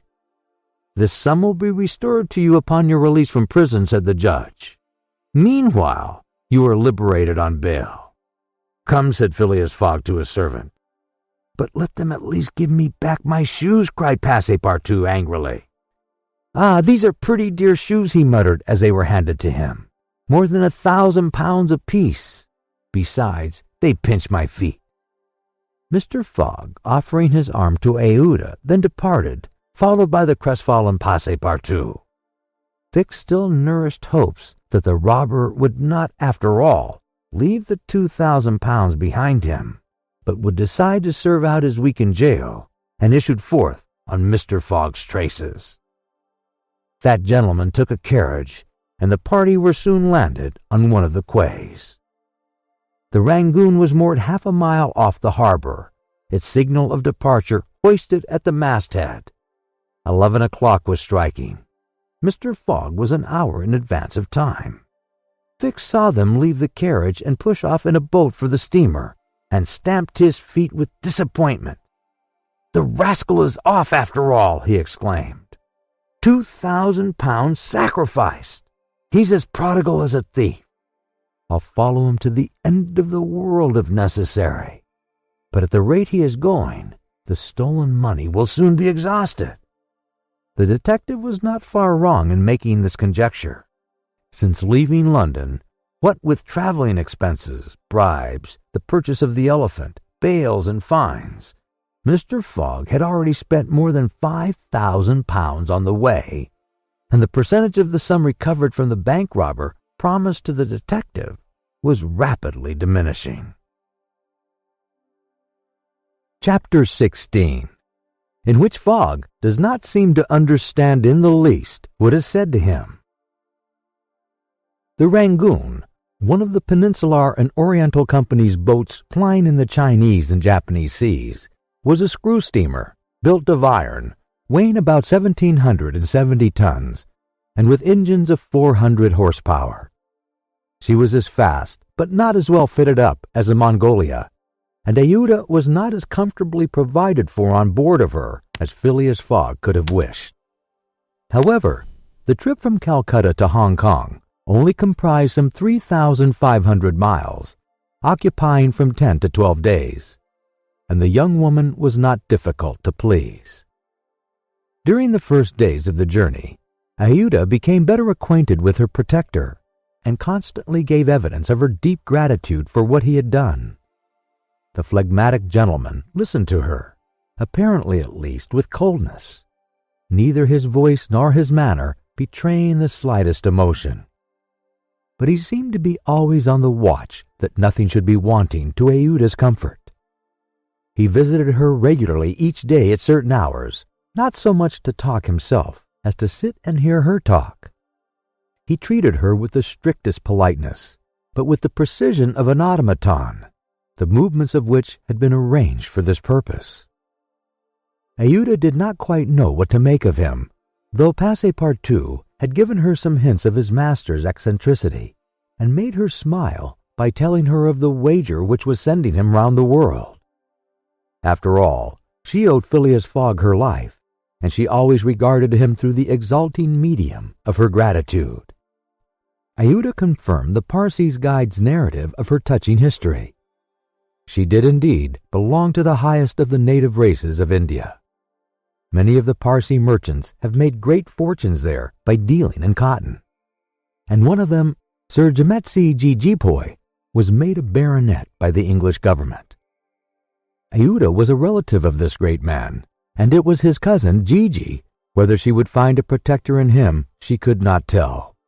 But Mr. Fogg essayed to calm her anxieties, and assured her that everything would be mathematically, he used the very word, arranged. Aouda fastened her great eyes, clear as the sacred lakes of the Himalaya, upon him, but the intractable Fogg, as reserved as ever, did not seem at all inclined to throw himself into this lake. The first few days of the voyage passed prosperously, amid favorable weather and propitious winds, and they soon came in sight of the great Andaman, the principal of the islands in the Bay of Bengal, with its picturesque saddle peak, 2,400 feet high, looming above the waters. The steamer passed along near the shores, but the savage Papuans, who were in the lowest scale of humanity, but are not, as has been asserted, cannibals, did not make their appearance. The panorama of the islands as they steamed by them was superb. Vast forests of palms, erics, bamboo, teakwood, of the gigantic mimosa, and tree-like ferns covered the foreground, while behind, the graceful outlines of the mountains were traced against the sky, and along the coast swarmed by thousands the precious swallows whose nests furnish a luxurious dish to the tables of the celestial empire. The varied landscape afforded by the Andaman Islands was soon passed, however, and the Rangoon rapidly approached the Straits of Malacca, which gave access to the China Seas. What was Detective Fix, so unluckily drawn on from country to country, doing all this while? He had managed to embark on the Rangoon at Calcutta without being seen by Passepartout, after leaving orders that, if the warrant should arrive, it should be forwarded to him at Hong Kong, and he hoped to conceal his presence to the end of the voyage. It would have been difficult to explain why he was on board without awakening Passepartout's suspicions, who thought him still at Bombay, but necessity impelled him, nevertheless, to renew his acquaintance with the worthy servant, as will be seen.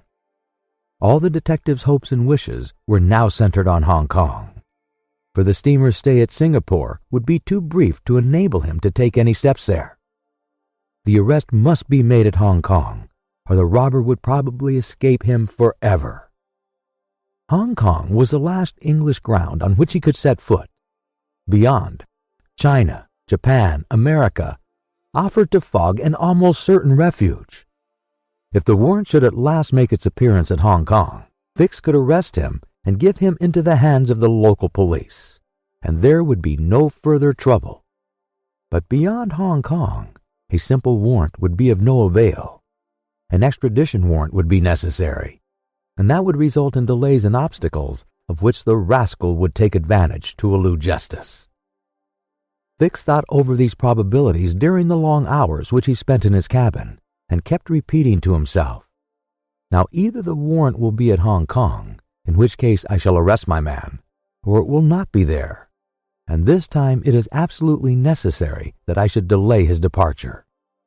I have failed at Bombay, and I have failed at Calcutta. If I fail at Hong Kong, my reputation is lost. Cost what it may, I must succeed. But how shall I prevent his departure if that should turn out to be my last resource?" Fix made up his mind that if worst came to worst, he would make a confidant of Passepartout and tell him what kind of a fellow his master really was. That Passepartout was not Fogg's accomplice, he was very certain. The servant, enlightened by his disclosure, was afraid of being himself implicated in the crime, would doubtless become an ally of the detective. But this method was a dangerous one, only to be employed when everything else had failed. A word from Passepartout to his master would ruin all. The detective was therefore in a sore strait. But suddenly a new idea struck him.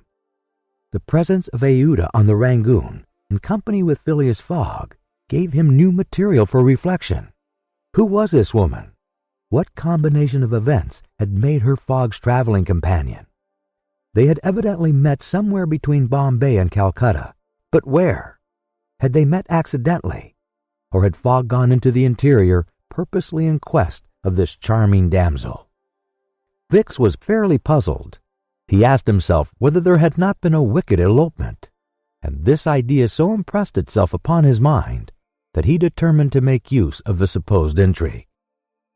Whether the young woman was married or not, he would be able to create such difficulties for Mr. Fogg at Hong Kong that he could not escape by paying any amount of money.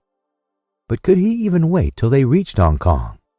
Fogg had an abominable way of jumping from one boat to another, and before anything could be effected, might get full under way again for Yokohama. Fix decided that he must warn the English authorities and signal the Rangoon before her arrival. This was easy to do, since the steamer stopped at Singapore, whence there is a telegraphic wire to Hong Kong. He finally resolved, moreover, before acting more positively, to question Passepartout. It would not be difficult to make him talk, and, as there was no time to lose, Fix prepared to make himself known. It was now the 30th of October, and on the following day the Rangoon was due at Singapore. Fix emerged from his cabin and went on deck. Passepartout was promenading up and down in the forward part of the steamer. The detective rushed forward with every appearance of extreme surprise and exclaimed, "You are here, on the Rangoon!" "What, Monsieur Fix, are you on board?" returned the really astonished Passepartout, recognizing his crony of the Mongolia. "Why, I left you at Bombay, and here you are, on the way to Hong Kong. Are you going round the world too?" "No, no," replied Fix. "I shall stop at Hong Kong, at least for some days." Said Passepartout, who seemed for an instant perplexed. "But how is it I have not seen you on board since we left Calcutta?" "Oh, a trifle of seasickness. I've been staying in my berth. The Gulf of Bengal did not agree with me as well as the Indian Ocean." "And how is Mr. Fogg?" "As well and as punctual as ever, not a day behind time." "But, Monsieur Fix, you don't know that we have a young lady with us." "A young lady," replied the detective, not seeming to comprehend what was said. Passepartout thereupon recounted Aouda's history, the affair at the Bombay Pagoda, the purchase of the elephant for £2,000, the rescue, the arrest, and sentence of the Calcutta court, and the restoration of Mr. Fogg and himself to liberty on bail. Fix, who was familiar with the last events, seemed to be equally ignorant of all that Passepartout related, and the latter was charmed to find so interested a listener. "But does your master propose to carry this young woman to Europe?" "Not at all. We are simply going to place her under the protection of one of her relatives, a rich merchant at Hong Kong." "Nothing to be done there," said Fix to himself, concealing his disappointment. "A glass of gin, Mr. Passepartout." "Willingly, Monsieur Fix. We must have at least a friendly glass on board the Rangoon." Chapter 17. Showing what happened on the voyage from Singapore to Hong Kong. The detective and Passepartout met often on deck after this interview, though Fix was reserved and did not attempt to induce his companion to divulge any more facts concerning Mr. Fogg. He caught a glimpse of that mysterious gentleman once or twice, but Mr. Fogg usually confined himself to the cabin, where he kept Aouda company, or according to his inveterate habit, took a hand at whist. Passepartout began very seriously to conjecture what strange chance kept Fix still on the route that his master was pursuing. It was really worth considering why this certainly very amiable and complacent person, whom he had first met at Suez, had then encountered on board the Mongolia, who disembarked at Bombay, which he announced as his destination, and now turned up so unexpectedly on the Rangoon, was following Mr. Fogg's tracks step by step. What was Fix's object? Passepartout was ready to wager his Indian shoes, which he religiously preserved, that Fix would also leave Hong Kong at the same time with them, and probably on the same steamer. Passepartout might have cudgelled his brain for a century without hitting upon the real object which the detective had in view. He never could have imagined that Phileas Fogg was being tracked as a robber around the globe. But as it is in human nature to attempt the solution of every mystery, Passepartout suddenly discovered an explanation of Fix's movements, which was in truth far from unreasonable. Fix, he thought, could only be an agent of Mr. Fogg's friends at the Reform Club, sent to follow him up, and to ascertain that he really went round the world as had been agreed upon. "It's clear," repeated the worthy servant to himself, proud of his shrewdness. "He's a spy sent to keep us in view. This isn't quite the thing, either, to be spying Mr. Fogg, who is so honorable a man. Ah, gentlemen of the Reform, this shall cost you dear." Passepartout, enchanted with his discovery, resolved to say nothing to his master, lest he should be justly offended at this mistrust on the part of his adversaries. But he determined to chaff Fix, when he had the chance, with mysterious allusions, which, however, need not betray his real suspicions. During the afternoon of Wednesday, 30th October, the Rangoon entered the Strait of Malacca, which separates the peninsula of that name from Sumatra. The mountainous and craggy islets intercepted the beauties of this noble island from the view of the travelers. The Rangoon weighed anchor at Singapore the next day at 4 a.m. to receive coal, having gained half a day on the prescribed time of her arrival. Phileas Fogg noted this gain in his journal, and then, accompanied by Aouda, who betrayed a desire for a walk on shore, disembarked. Mr. Fix, who suspected Mr. Fogg's every movement, followed them cautiously, without being himself perceived, while Passepartout, laughing in his sleeve at Fix's maneuvers, went about his usual errands. The island of Singapore is not imposing in aspect, for there are no mountains, yet its appearance is not without attractions. It is a park checkered by pleasant highways and avenues. A handsome carriage, drawn by a sleek pair of New Holland horses, carried Phileas Fogg and Aouda into the midst of rows of palms with brilliant foliage, and of clove trees, whereof the cloves form the heart of a half-open flower. Pepper plants replaced the prickly hedges of European fields. Sago bushes, large ferns with gorgeous branches, varied the aspect of this tropical clime, while nutmeg trees in full foliage filled the air with a penetrating perfume. Agile and grinning bands of monkeys skipped about in the trees, nor were tigers wanting in the jungles. After a drive of 2 hours through the country, Aouda and Mr. Fogg returned to the town, which is a vast collection of heavy-looking, irregular houses, surrounded by charming gardens rich in tropical fruits and plants. And at 10 o'clock they re-embarked, closely followed by the detective who had kept them constantly in sight. Passepartout, who had been purchasing several dozen mangoes, a fruit as large as good-sized apples, of a dark brown color outside and a bright red within, and whose white pulp, melting in the mouth, affords gourmands a delicious sensation, was waiting for them on deck. He was only too glad to offer some mangoes to Aouda, who thanked him very gracefully for them. At 11 o'clock the Rangoon rode out of Singapore harbor, and in a few hours the high mountains of Malacca, with their forests, inhabited by the most beautifully furred tigers in the world, were lost to view. Singapore is a distant some 1,300 miles from the island of Hong Kong, which is a little English colony near the Chinese coast. Phileas Fogg hoped to accomplish the journey in 6 days, so as to be in time for the steamer which would leave on the 6th of October for Yokohama, the principal Japanese port. The Rangoon had a large quota of passengers, many of whom disembarked at Singapore, among them a number of Indians, Ceylonese, Chinamen, Malays, and Portuguese, mostly second-class travelers. The weather, which had hitherto been fine, changed with the last quarter of the moon. The steam rolled heavily, and the wind at intervals rose almost to a storm, but happily blew from the southwest, and thus aided the steamer's progress. The captain as often as possible put up his sails, and under the double action of steam and sail, the vessel made rapid progress along the coast of Annam and Cochin China. Owing to the defective construction of the Rangoon, however, unusual precautions became necessary in unfavorable weather. But the loss of time which resulted from this cause, while it nearly drove Passepartout out of his senses, did not seem to affect his master in the least. Passepartout blamed the captain, the engineer, and the crew, and consigned all who were connected with the ship to land where the pepper grows. Perhaps the thought of the gas, which was remorselessly burning at his expense in Savile Row, had something to do with his hot impatience.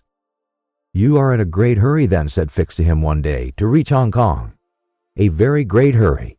Mr. Fogg, I suppose, is anxious to catch the steamer for Yokohama." "Terribly anxious." "You believe in this journey around the world, then?" "Absolutely. Don't you, Mr. Fix?" "I don't believe a word of it." "You're a sly dog," said Passepartout, winking at him. This expression rather disturbed Fix without his knowing why. Had the Frenchman guessed his real purpose? He knew not what to think. But how could Passepartout have discovered that he was a detective? Yet in speaking as he did, the man evidently meant more than he expressed. Passepartout went still further the next day. He could not hold his tongue. "Mr. Fix," said he, in a bantering tone, "shall we be so unfortunate as to lose you when we get to Hong Kong?" "Why," responded Fix, a little embarrassed, "I don't know. Perhaps." "Ah, if you would only go on with us. An agent of the Peninsular Company, you know, can't stop on the way. You were only going to Bombay, and here you are in China. America is not far off, and from America to Europe is only a step." Fix looked intently at his companion, whose countenance was as serene as possible, and laughed with him. But Passepartout persisted in chaffing him by asking him if he made much by his present occupation. "Yes and no," returned Fix. "There is good and bad luck in such things. But you must understand that I don't travel at my own expense." "Oh, I'm quite sure of that," cried Passepartout, laughing heartily. Fix, fairly puzzled, descended to his cabin and gave himself up to his reflections. He was evidently suspected. Somehow or other, the Frenchman had found out that he was a detective. But had he told his master? What part was he playing in all this? Was he an accomplice or not? Was the game then up? Fix spent several hours turning these things over in his mind, sometimes thinking that all was lost, then persuading himself that Fogg was ignorant of his presence, and then undecided what course it was best to take. Nevertheless, he preserved his coolness of mind, and at last resolved to deal plainly with Passepartout. If he could not find it practical to arrest Fogg at Hong Kong, and if Fogg made preparations to leave that last foothold of English territory, he, Fix, would tell Passepartout all. Either the servant was the accomplice of his master, and in this case the master knew of his operations, and he should fail. or else the servant knew nothing about the robbery, and then his interest would be to abandon the robber. Such was the situation between Fix and Passepartout. Meanwhile, Phileas Fogg moved about them in the most majestic and unconscious indifference. He was passing methodically in his orbit around the world, regardless of the lesser stars which gravitated around him. Yet there was nearby what the astronomers would call a disturbing star, which might have produced an agitation in this gentleman's heart. But no, the charms of Aouda failed to act to Passepartout's great surprise, and the disturbances, if they existed, would have been more difficult to calculate than those of Uranus which led to the discovery of Neptune. It was every day an increasing wonder to Passepartout, who read in Aouda's eyes the depth of her gratitude to his master. Phileas Fogg, though brave and gallant, must be, he thought, quite heartless. As to the sentiment which this journey might have awakened in him, there was clearly no trace of such a thing, while poor Passepartout existed in perpetual reveries. One day he was leaning on the railing of the engine room and was observing the engine, when a sudden pitch of the steamer threw the screw out of the water. The steam was hissing out of the valves, and this made Passepartout indignant. "The valves are not sufficiently charged," he exclaimed. "We are not going.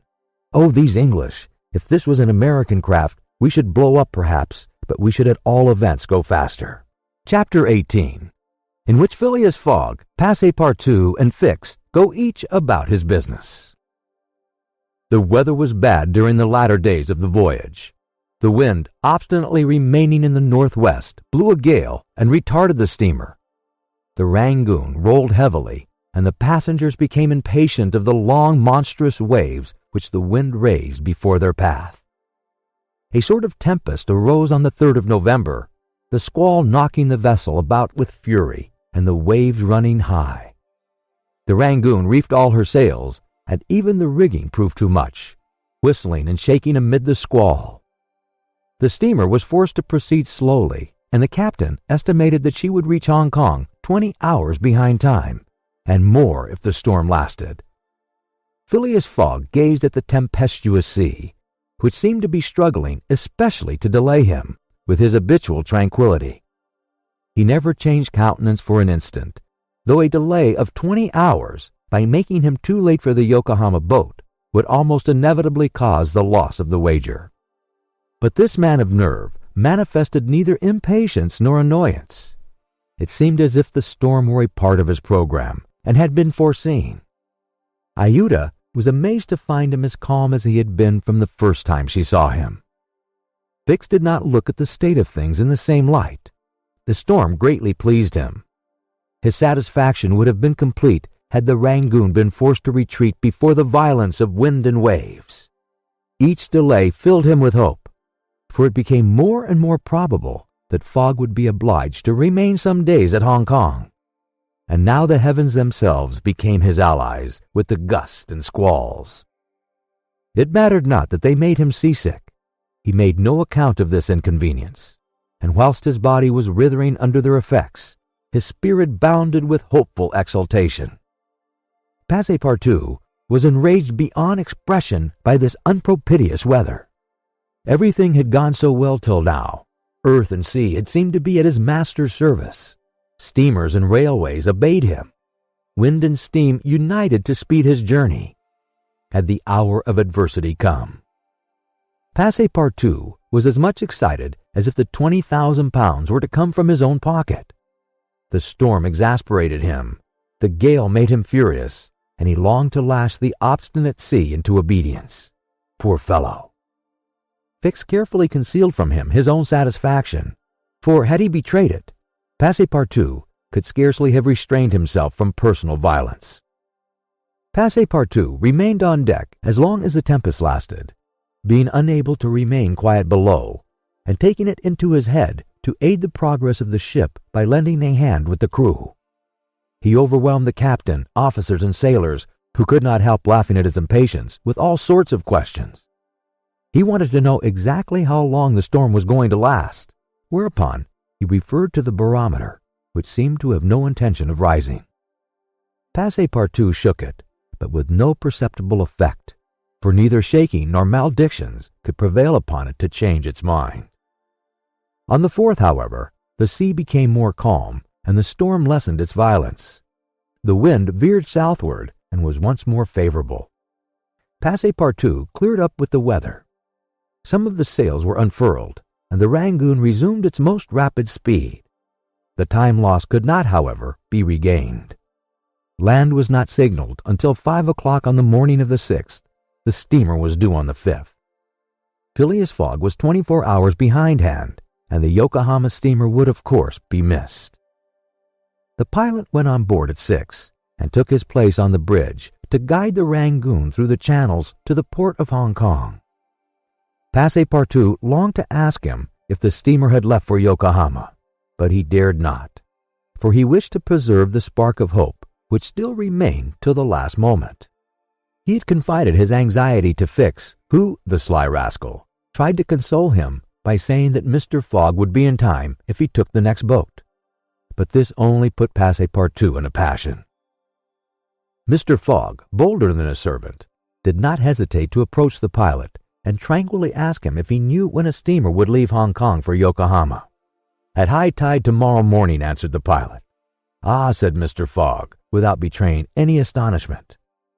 Passepartout, who heard what passed, would willingly have embraced the pilot, while Fix would have been glad to twist his neck. "What is the steamer's name?" asked Mr. Fogg. "The Carnatic." "Ought she not to have gone yesterday?" "Yes, sir, but they had to repair one of her boilers, and so her departure was postponed till tomorrow." "Thank you," returned Mr. Fogg, descending mathematically to the saloon. Passepartout clasped the pilot's hand and shook it heartily in his delight, exclaiming, "Pilot, you are the best of good fellows." The pilot probably does not know to this day why his responses won him this enthusiastic greeting. He remounted the bridge and guided the steamer through the flotilla of junks, tankas, and fishing boats which crowd the harbor of Hong Kong. At 1 o'clock the Rangoon was at the quay, and the passengers were going ashore. Chance had strangely favored Phileas Fogg, for had not the Carnatic been forced to lie over for repairing her boilers, she would have left on the 6th of November, and the passengers for Japan would have been obliged to await for a week the sailing of the next steamer. Mr. Fogg was, it is true, 24 hours behind his time, but this could not seriously imperil the remainder of his tour. The steamer, which crossed the Pacific from Yokohama to San Francisco, made a direct connection with that from Hong Kong, and it could not sail until the latter reached Yokohama. And if Mr. Fogg was 24 hours late on reaching Yokohama, this time would no doubt be easily regained in the voyage of 22 days across the Pacific. He found himself then about 24 hours behindhand, 35 days after leaving London. The Carnatic was announced to leave Hong Kong at 5 the next morning. Mr. Fogg had 16 hours in which to attend to his business there, which was to deposit Aouda safely with her wealthy relative. On landing, he conducted her to a palanquin in which they repaired to the club hotel. A room was engaged for the young woman, and Mr. Fogg, after seeing that she wanted for nothing, set out in search of her cousin Gigi. He instructed Passepartout to remain at the hotel until his return, that Aouda might not be left entirely alone. Mr. Fogg repaired to the exchange, where, he did not doubt, everyone would know so wealthy and considerable a personage as the Parsi merchant. Meeting a broker, he made the inquiry to learn that Gigi had left China 2 years before, and retiring from business with an immense fortune, had taken up his residence in Europe, in Holland the broker thought, with the merchants of which country he had principally traded. Phileas Fogg returned to the hotel, begged a moment's conversation with Aouda, and without more ado apprised her that Gigi was no longer at Hong Kong, but probably in Holland. Aouda at first said nothing. She passed her hand across her forehead and reflected a few moments. Then in her sweet, soft voice she said, "What ought I to do, Mr. Fogg?" "It is very simple," responded the gentleman. "Go on to Europe." "But I cannot intrude." "You do not intrude, nor do you in the least embarrass my project. Passepartout, monsieur, go to the Carnatic and engage 3 cabins." Passepartout, delighted that the young woman, who was very gracious to him, was going to continue the journey with them, went off at a brisk gait to obey his master's orders. Chapter 19. in which Passepartout takes a too great interest in his master and what comes of it. Hong Kong is an island which came into the possession of the English by the Treaty of Nankin after the War of 1842, and the colonizing genius of the English has created upon it an important city and an excellent port. The island is situated at the mouth of the Canton River and is separated by about 60 miles from the Portuguese town of Macao on the opposite coast. Hong Kong has beaten Macao in the struggle for the Chinese trade, and now the greater part of the transportation of Chinese goods finds its depot at the former place. Docks, hospital, wharves, a Gothic cathedral, a government house, macadamized streets give to Hong Kong the appearance of a town in Kent or Surrey transferred by some strange magic to the antipodes.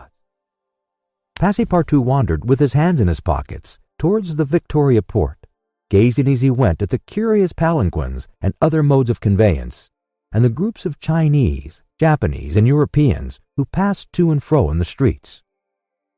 Hong Kong seemed to him not unlike Bombay, Calcutta, and Singapore, since, like them, it betrayed everywhere the evidence of English supremacy. At the Victorian port, he found a confused mass of ships of all nations, English, French, American, and Dutch, men of war and trading vessels, Japanese and Chinese junks, sempas, tankas, and flower boats, which form so many floating parterres. Passepartout noticed in the crowd a number of the natives who seemed very old and were dressed in yellow. On going into a barber's to get shaved, he learned that these ancient men were all at least 80 years old, at which age they are permitted to wear yellow, which is the imperial color. Passepartout, without exactly knowing why, thought this very funny. On reaching the quay where they were to embark on the Carnatic, he was not astonished to find Fix walking up and down. The detective seemed very much disturbed and disappointed. "This is bad," muttered Passepartout, "for the gentlemen of the Reform Club." He accosted Fix with a merry smile, as if he had not perceived that gentleman's chagrin. The detective had, indeed, good reasons to inveigh against the bad luck which pursued him. The warrant had not come. It was certainly on the way, but as certainly it could not now reach Hong Kong for several days. And this being the last English territory on Mr. Fogg's route, the robber would escape unless he could manage to detain him. "Well, Monsieur Fix," said Passepartout, "have you decided to go with us so far as America?" "Yes," returned Fix, through his set teeth. "Good," exclaimed Passepartout, laughing heartily. "I knew you could not persuade yourself to separate from us. Come and engage your berth."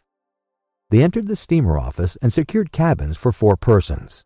The clerk, as he gave them the tickets, informed them that, the repairs on the Carnatic having been completed, the steamer would leave that very evening and not next morning as had been announced. "That will suit my master all the better," said Passepartout. "I will go and let him know." Fix now decided to make a bold move. He resolved to tell Passepartout all. It seemed to be the only possible means of keeping Phileas Fogg several days longer at Hong Kong. He accordingly invited his companion into a tavern which caught his eye on the quay. On entering, they found themselves in a large room handsomely decorated, at the end of which was a large camp bed furnished with cushions. Several persons lay upon this bed in a deep sleep. At the small tables which were arranged about the room, some 30 customers were drinking English beer, porter, gin, and brandy, smoking the while long red clay pipes stuffed with little balls of opium mingled with essence of rose. From time to time, one of the smokers, overcome with the narcotic, would slip under the table, whereupon the waiters, taking him by the head and feet, carried and laid him upon the bed. The bed already supported 20 of these stupefied sots. Fix and Passepartout saw that they were in a smoking house haunted by those wretched, cadaverous, idiotic creatures to whom the English merchants sell every year the miserable drug called opium, to the amount of £1,400,000, thousands devoted to one of the most despicable vices which afflict humanity. The Chinese government has in vain attempted to deal with the evil by stringent laws. It passed gradually from the rich, to whom it was at first exclusively reserved, to the lower classes, and then its ravages could not be arrested. Opium is smoked everywhere, at all times, by men and women in the Celestial Empire, and once accustomed to it, the victims cannot dispense with it, except by suffering horribly bodily contortions and agonies. A great smoker can smoke as many as 8 pipes a day, and he dies in 5 years. It was in one of these dens that Fix and Passepartout, in search of a friendly glass, found themselves. Passepartout had no money, but willingly accepted Fix's invitation in the hope of returning the obligation at some future time. They ordered 2 bottles of port, to which the Frenchman did ample justice, whilst Fix observed him with close attention. They chatted about the journey, and Passepartout was especially merry at the idea that Fix was going to continue it with them. When the bottles were empty, however, he rose to go and tell his master of the change in the time of the sailing of the Carnatic. Fix caught him by the arm and said, "Wait a minute. What for, Mr. Fix? I want to have a serious talk with you." "A serious talk," cried Passepartout, drinking up the little wine that was left in the bottom of his glass. "Well, we'll talk about it tomorrow. I haven't time now." "Stay. What I have to say concerns your master." Passepartout at this looked attentively at his companion. Fix's face seemed to have a singular expression. He resumed his seat. "What is it that you have to say?" Fix placed his hand upon Passepartout's arm, and lowering his voice said, "You have guessed who I am." "Parbleu," said Passepartout, smiling. "Then I'm going to tell you everything." "Now that I know everything, my friend." "Ah, that's very good. But go on, go on." "First, though, let me tell you that those gentlemen have put themselves to a useless expense." "Useless," said Fix. "You speak confidently. It's clear that you don't know how large the sum is." "Of course I do," returned Passepartout. £20,000. "55,000, answered Fix, pressing his companion's hand. "What?" cried the Frenchman. "Has Monsieur Fogg dared £55,000? Well, there's all the more reason for not losing an instant," he continued, getting up hastily. Fix pushed Passepartout back in his chair and resumed. £55,000. And if I succeed, I get £2,000. If you'll help me, I'll let you have 500 of them." "Help you?" cried Passepartout, whose eyes were standing wide open. "Yes, help me keep Mr. Fogg here for 2 or 3 days." "Why? What are you saying?" "Those gentlemen are not satisfied with following my master and suspecting his honor, but they must try to put obstacles in his way. I blush for them." "What do you mean?" "I mean that it is a piece of shameful trickery. They might as well waylay Mr. Fogg and put his money in their pockets." "That's just what we count on doing." "It's a conspiracy, then," cried Passepartout, who became more and more excited as the liquor mounted in his head, for he drank without perceiving it. "A real conspiracy, and gentlemen, too. Bah!" Fix began to be puzzled. "Members of the Reform Club," continued Passepartout. "You must know, Monsieur Fix, that my master is an honest man, and that when he makes a wager, he tries to win it fairly." "But who do you think I am?" asked Fix, looking at him intently. "Parbleu! An agent of the members of the Reform Club, sent out here to interrupt my master's journey. But though I found you out some time ago, I've taken good care to say nothing about it to Mr. Fogg." "He knows nothing, then?" "Nothing," replied Passepartout, again emptying his glass. The detective passed his hand across his forehead, hesitating before he spoke again. What should he do? Passepartout's mistake seemed sincere, but it made his design more difficult. It was evident that the servant was not the master's accomplice, as Fix had been inclined to suspect. "Well," said the detective to himself, "as he is not an accomplice, he will help me." He had no time to lose. Fogg must be detained at Hong Kong, so he resolved to make a clean breast of it. "Listen to me," said Fix abruptly. "I am not, as you think, an agent of the members of the Reform Club." "Bah!" retorted Passepartout, with an air of raillery. "I am a police detective, sent out here by the London office." "You, a detective? I will prove it. Here is my commission." Passepartout was speechless with astonishment when Fix displayed this document, the genuineness of which could not be doubted. "Mr. Fogg's wager," resumed Fix, "is only a pretext of which you and the gentlemen of the Reform are dupes. He had a motive for securing your innocent complicity. But why? Listen. On the 28th of last September, a robbery of £55,000 was committed at the Bank of England by a person whose description was fortunately secure. Here is his description. It answers exactly to that of Phileas Fogg." "What nonsense!" cried Passepartout, striking the table with his fist. "My master is the most honorable of men." "How can you tell?" You know scarcely anything about him. You went into his service the day he came away, and he came away on a foolish pretext, without trunks, and carrying a large amount in banknotes. And yet you are bold enough to assert that he is an honest man." "Yes, yes," repeated the poor fellow mechanically. "Would you like to be arrested as his accomplice?" Passepartout, overcome by what he had heard, held his head between his hands and did not dare to look at the detective. Phileas Fogg, the savior of Aouda, that brave and generous man, a robber! And yet how many presumptions there were against him! Passepartout essayed to reject the suspicions which forced themselves upon his mind. He did not wish to believe that his master was guilty. "Well, what do you want from me?" said he at last, with an effort. "See here," replied Fix. "I have tracked Mr. Fogg to this place, but as yet I have failed to receive the warrant of arrest for which I sent to London. You must help me to keep him here in Hong Kong.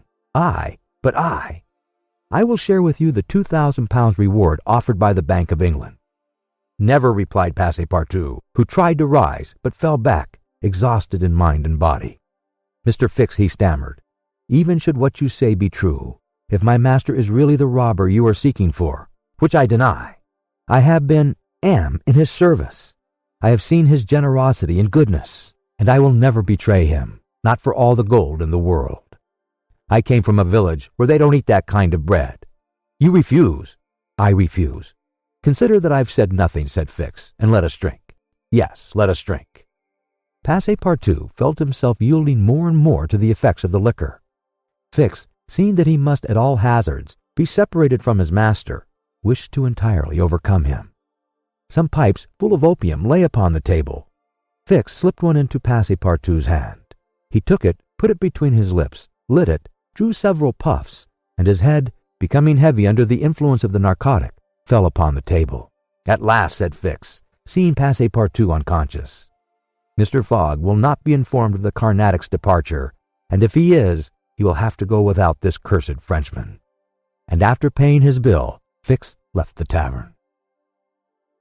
Chapter 20, in which Fix comes face to face with Phileas Fogg. While these events were passing at the opium house, Mr. Fogg, unconscious of the danger he was in of losing the steamer, was quietly escorting Aouda about the streets of the English quarter, making the necessary purchases for the long voyage before them. It was all very well for an Englishman like Mr. Fogg to make the tour of the world with a carpet-bag. A lady could not be expected to travel comfortably under such conditions. He acquitted his task with characteristic serenity, and invariably replied to the remonstrances of his fair companion, who was confused by his patience and generosity. "It is in the interest of my journey, a part of my program." The purchases made, they returned to the hotel, where they dined at a sumptuously served table d'hôte, after which Aouda, shaking hands with her protector after the English fashion, retired to her room for rest. Mr. Fogg absorbed himself throughout the evening in the perusal of the Times and Illustrated London News. Had he been capable of being astonished at anything, it would have been not to see his servant return at bedtime. But knowing that the steamer was not to leave for Yokohama until the next morning, he did not disturb himself about the matter. When Passepartout did not appear the next morning to answer his master's bell, Mr. Fogg, not betraying the least vexation, contented himself with taking his carpet-bag, calling Aouda, and sending for a palanquin. It was then 8 o'clock. At 9:30, it being then high tide, the Carnatic would leave the harbor. Mr. Fogg and Aouda got into the palanquin, their luggage being brought after on a wheelbarrow, and half an hour later stepped upon the quay whence they were to embark. Mr. Fogg then learned that the Carnatic had sailed the evening before. He had expected to find not only the steamer but his domestic, and was forced to give up both. But no sign of disappointment appeared on his face, and he merely remarked to Aouda, "It is an accident, madame, nothing more." At this moment a man who had been observing him attentively approached. It was Fix, who, bowing, addressed Mr. Fogg. "Were you not, like me, sir, a passenger by the Rangoon, which arrived yesterday?"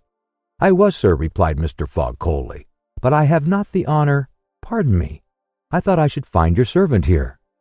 "Do you know where he is, sir?" asked Aouda anxiously. "What?" responded Fix, feigning surprise. Is he not with you?" "No," said Aouda. "He has not made his appearance since yesterday." "Could he have gone on board the Carnatic without us?"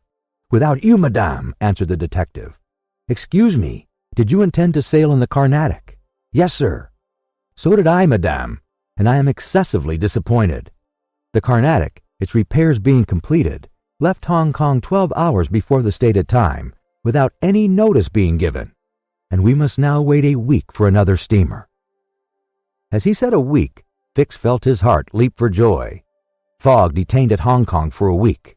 There would be time for the warrant to arrive, and fortune at last favored the representative of the law.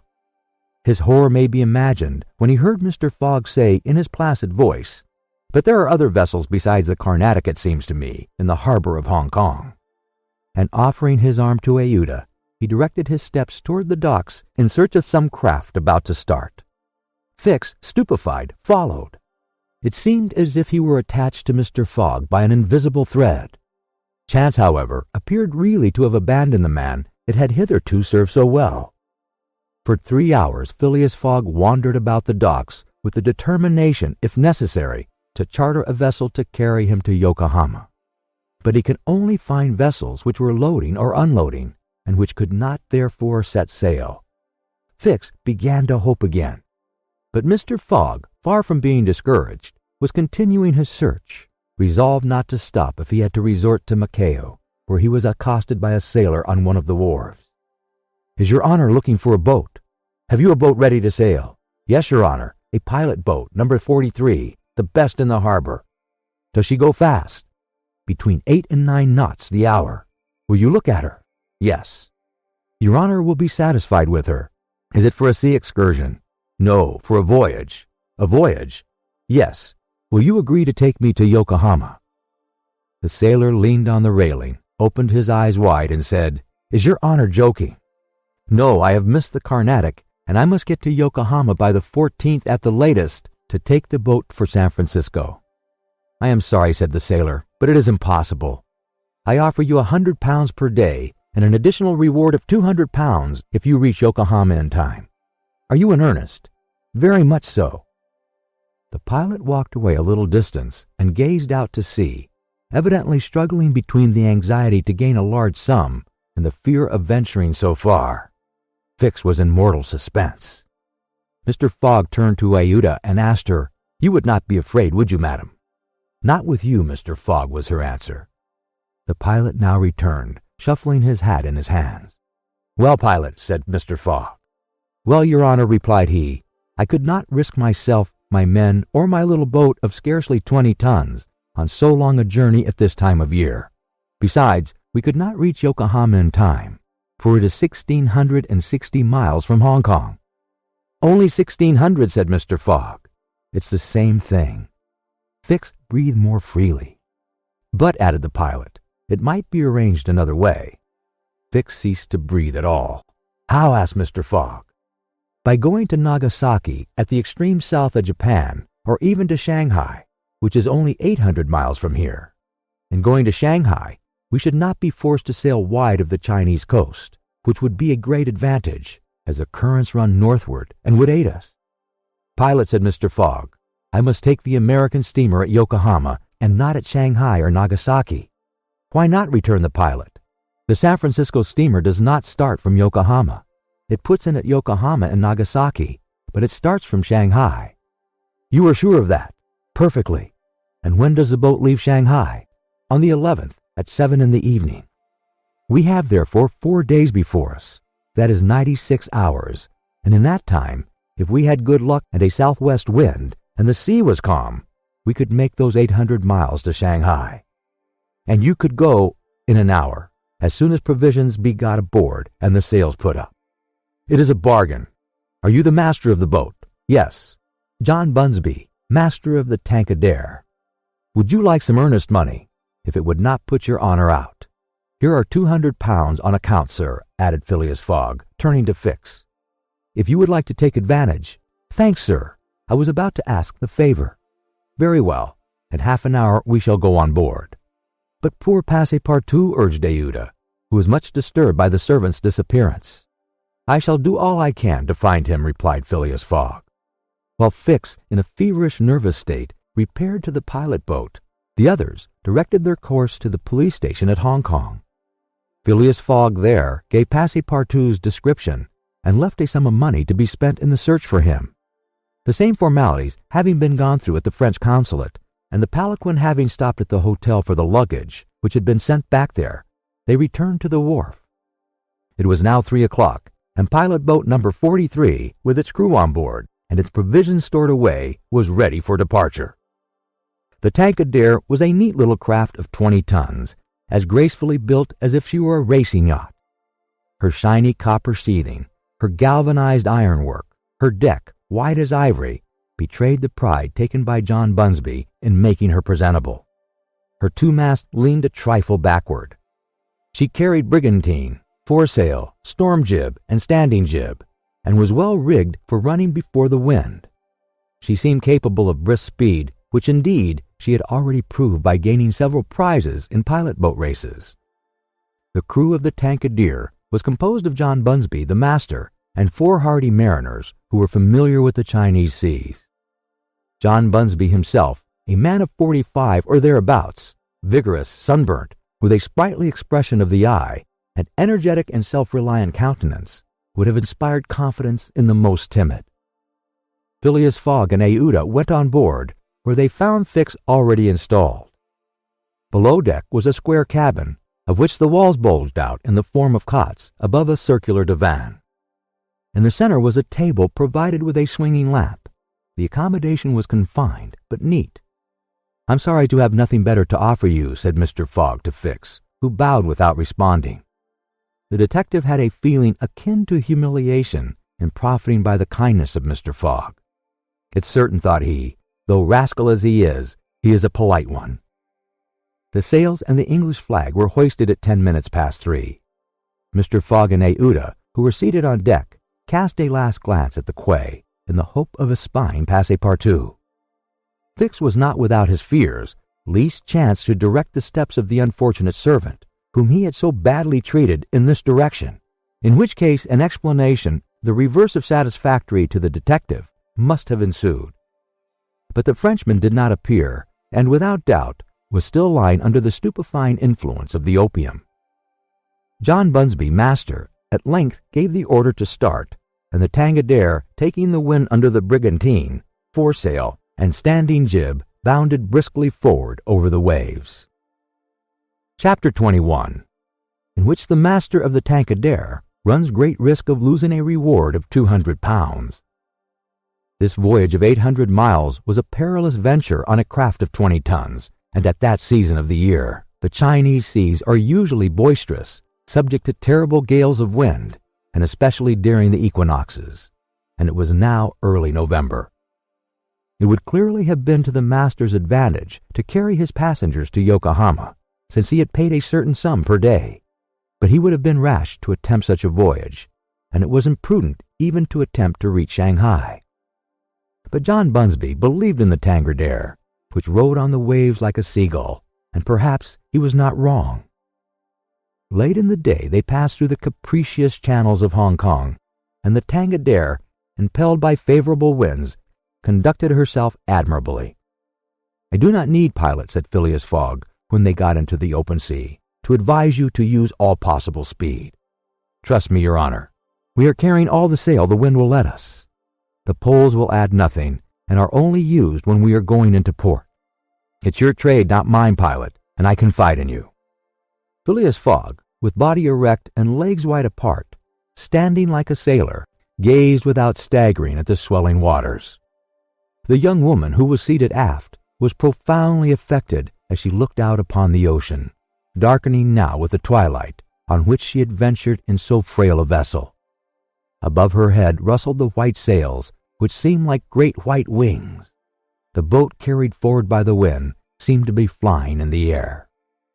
Night came. The moon was entering her first quarter, and her insufficient light would soon die out in the mist on the horizon. Clouds were rising from the east, and already overcast a part of the heavens.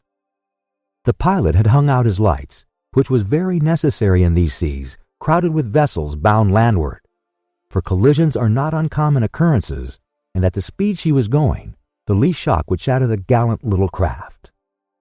Fix, seated in the bow, gave himself up to meditation. He kept apart from his fellow travelers, knowing Mr. Fogg's taciturn tastes. Besides, he did not quite like to talk to the man whose favors he had accepted. He was thinking, too, of the future. It seemed certain that Fogg would not stop at Yokohama, but would at once take the boat for San Francisco, and the vast extent of America would ensure him impunity and safety. Fogg's plan appeared to him the simplest in the world.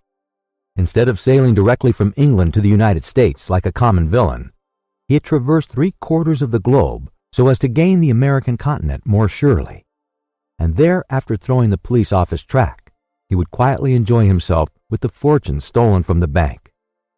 But once in the United States, what should he, Fix, do? Should he abandon this man? No, 100 times no. Until he had secured his extradition, he would not lose sight of him for an hour.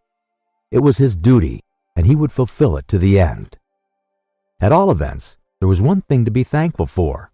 Passepartout was not with his master. And it was above all important, after the confidences Fix had imparted to him, that the servant should never have speech with his master. Phileas Fogg was also thinking of Passepartout, who had so strangely disappeared. Looking at the matter from every point of view, it did not seem to him impossible that by some mistake the man might have embarked on the Carnatic at the last moment. And this was also Aouda's opinion, who regretted very much the loss of the worthy fellow to whom she owed so much. They might then find him at Yokohama, for if the Carnatic was carrying him thither, it would be easy to ascertain if he had been on board. A brisk breeze arose about 10 o'clock, but though it might have been prudent to take in a reef, the pilot, after carefully examining the heavens, let the craft remain rigged as before. The Tankadere bore sail admirably, as she drew a great deal of water, and everything was prepared for high speed in case of a gale. Mr. Fogg and Aouda descended into the cabin at midnight, having been already preceded by Fix, who had lain down on one of the cots. The pilot and crew remained on deck all night. At sunrise the next day, which was 8th November, the boat had made more than 100 miles. The log indicated a mean speed of between 8 and 9 miles. The Tankadere still carried all sail and was accomplishing her greatest capacity of speed. If the wind held as it was, the chances would be in her favor. During the day she kept along the coast, where the currents were favorable. The coast, irregular in profile and visible sometimes across the clearings, was at most 5 miles distant.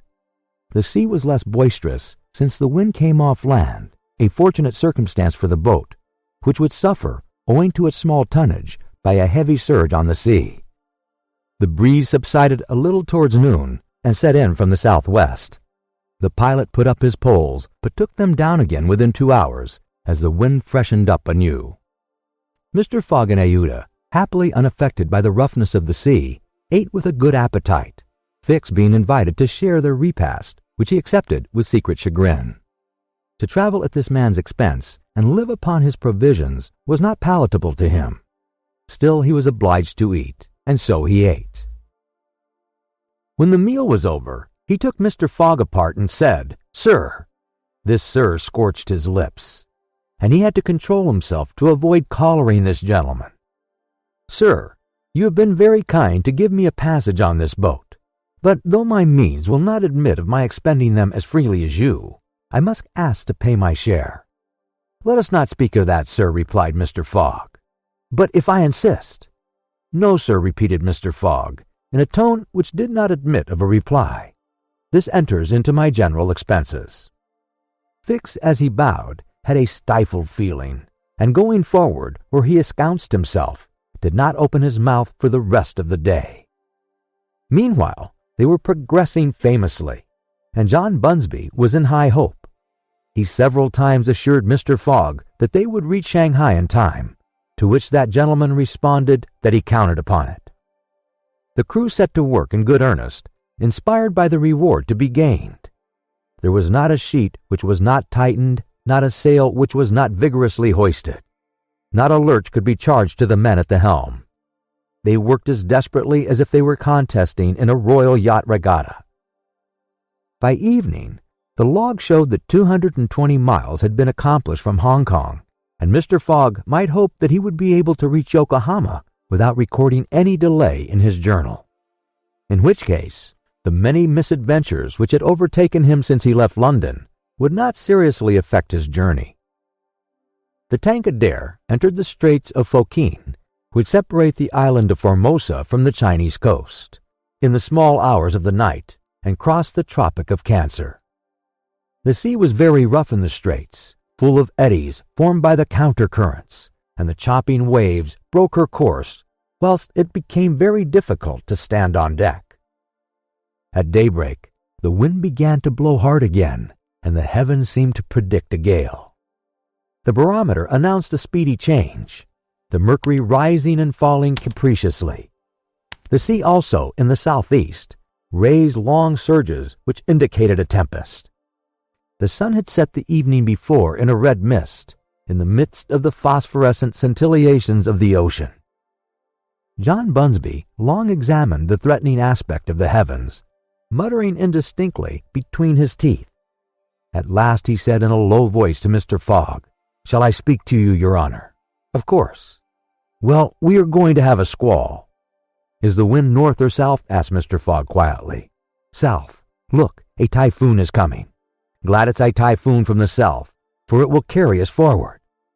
"Oh, if you take it that way," said John Bunsby, "I have nothing more to say." John Bunsby's suspicions were confirmed. At a less advanced season of the year, the typhoon, according to a famous meteorologist, would have passed away like a luminous cascade of electric flame. But in the winter equinox, it was to be feared that it would burst upon them with great violence. The pilot took his precautions in advance. He reefed all sail. The pole masts were dispensed with. All hands went forward to the bows. A single triangular sail of strong canvas was hoisted as a storm jib, so as to hold the wind from behind. Then they waited. John Bunsby had requested his passengers to go below, but this imprisonment in so narrow a space, with little air, and the boat bouncing in the gale, was far from pleasant. Neither Mr. Fogg, Fix, nor Aouda consented to leave the deck. The storm of rain and wind descended upon them towards 8 o'clock.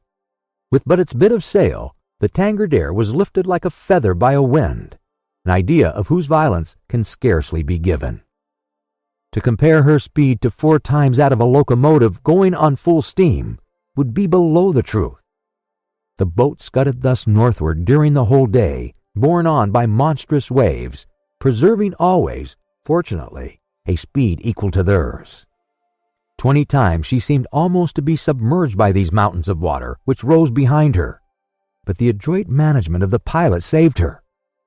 The passengers were often bathed in spray, but they submitted to it philosophically. Fix cursed it, no doubt, but Aouda, with her eyes fastened upon her protector, whose coolness amazed her, showed herself worthy of him and bravely weathered the storm. As for Phileas Fogg, it seemed just as if the typhoon were part of his program. Up to this time, the Tankadere had always held her course to the north, but towards the evening, the wind, veering 3/4, bore down from the northwest. The boat, now lying in the trough of the waves, shook and rolled terribly. The sea struck her with fearful violence. At night, the tempest increased in violence. John Bunsby saw the approach of darkness and the rising of the storm with dark misgivings. He thought a while, and then asked his crew if it was not time to slacken speed. After a consultation, he approached Mr. Fogg and said, "I think, Your Honor, that we should do well to make for one of the ports on the coast." "I think so too." "Ah," said the pilot, "but which one?" "I know of but one," returned Mr. Fogg tranquilly, "and that is Shanghai." The pilot at first did not seem to comprehend. He could scarcely realize so much determination and tenacity. Then he cried, "Well, yes, Your Honor is right, to Shanghai." So the Tankadere kept steadily on her northward track. The night was really terrible. It would be a miracle if the craft did not founder. Twice it could have been all over with her if the crew had not been constantly on the watch. Aouda was exhausted, but did not utter a complaint. More than once Mr. Fogg rushed to protect her from the violence of the waves. Day appeared. The tempest still raged with undiminished fury, but the wind now returned to the southeast. It was a favorable change, and the Tangardere again bounded forward on this mountainous sea, though the waves crossed each other and imparted shocks and countershocks which would have crushed a craft less solidly built. From time to time, the coast was visible through the broken mist, but no vessel was in sight. The Tangardere was alone upon the sea. There were some signs of a calm at noon, and these became more distinct as the sun descended toward the horizon. The tempest had been as brief as terrific. The passengers, thoroughly exhausted, could now eat a little and take some repose. The night was comparatively quiet. Some of the sails were again hoisted, and the speed of the boat was very good. The next morning at dawn they espied the coast, and John Bunsby was able to assert that they were not 100 miles from Shanghai. 100 miles, and only 1 day to traverse them. That very evening, Mr. Fogg was due at Shanghai, if he did not wish to miss the steamer to Yokohama. Had there been no storm during which several hours were lost, they would be at this moment within 30 miles of their destination. The wind grew decidedly calmer, and happily the sea fell with it. All sails were now hoisted, and at noon the Tangardere was within 45 miles of Shanghai. There remained yet 6 hours in which to accomplish that distance. All on board feared that it could not be done, and everyone, Phileas Fogg no doubt, excepted, felt his heart beat with impatience. The boat must keep up an average of 9 miles an hour, and the wind was becoming calmer every moment. It was a capricious breeze, coming from the coast, and after it passed the sea, became smooth. Still the Tangardere was so light, and her fine sails caught the fickle zephyr so well, that with the aid of the currents, John Bunsby found himself at 6 o'clock not more than 10 miles from the mouth of Shanghai River. Shanghai itself is situated at least 12 miles up the stream. At 7, they were still 3 miles from Shanghai. The pilot swore an angry oath. The reward of £200 was evidently on the point of escaping him. He looked at Mr. Fogg. Mr. Fogg was perfectly tranquil, and yet his whole fortune was at this moment at stake.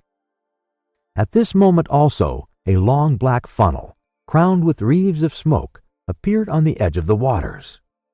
It was the American steamer leaving for Yokohama at the appointed time. "Confound her!" cried John Bunsby, pushing back the rudder with a desperate jerk. "Signal her," said Phileas Fogg quietly. A small brass cannon stood on the forward deck of the Tangardere, for making signals in the fogs. It was loaded to the muzzle.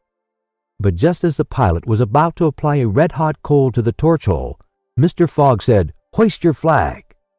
The flag was run up at half-mast, and this being the signal of distress, it was hoped that the American steamer, perceiving it, would change her course a little so as to succor the pilot-boat. "Fire," said Mr. Fogg, and the booming of the little cannon resounded in the air. Chapter 22, in which Passepartout finds out that, even in the Antipodes, it is convenient to have some money in one's pocket. The Carnatic, setting sail from Hong Kong at 6:30 on the 7th of November, directed her course at full speed towards Japan. She carried a large cargo and a well-filled cabin of passengers. 2 staterooms in the rear were, however, unoccupied, those which had been engaged by Phileas Fogg. The next day a passenger with half-stupefied eyes, staggering gait, and disordered hair was seen to emerge from the second cabin and to totter to a seat on deck. It was Passepartout, and what had happened to him was as follows. Shortly after Fix left the opium den, 2 waiters had lifted the unconscious Passepartout and had carried him to the bed reserved for the smokers. 3 hours later, pursued even in his dreams by a fixed idea, the poor fellow awoke and struggled against the stupefying influence of the narcotic. The thought of a duty unfulfilled shook off his torpor, and he hurried from the abode of drunkenness.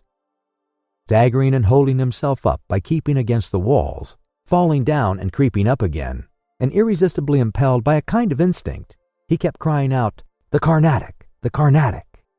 The steamer lay puffing alongside the quay on the point of starting. Passepartout had but few steps to go, and rushing upon the plank, he crossed it and fell unconscious on the deck, just as the Carnatic was moving off.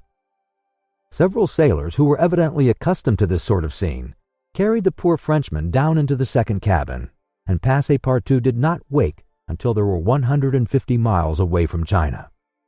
Thus he found himself the next morning on the deck of the Carnatic and eagerly inhaling the exhilarating sea breeze.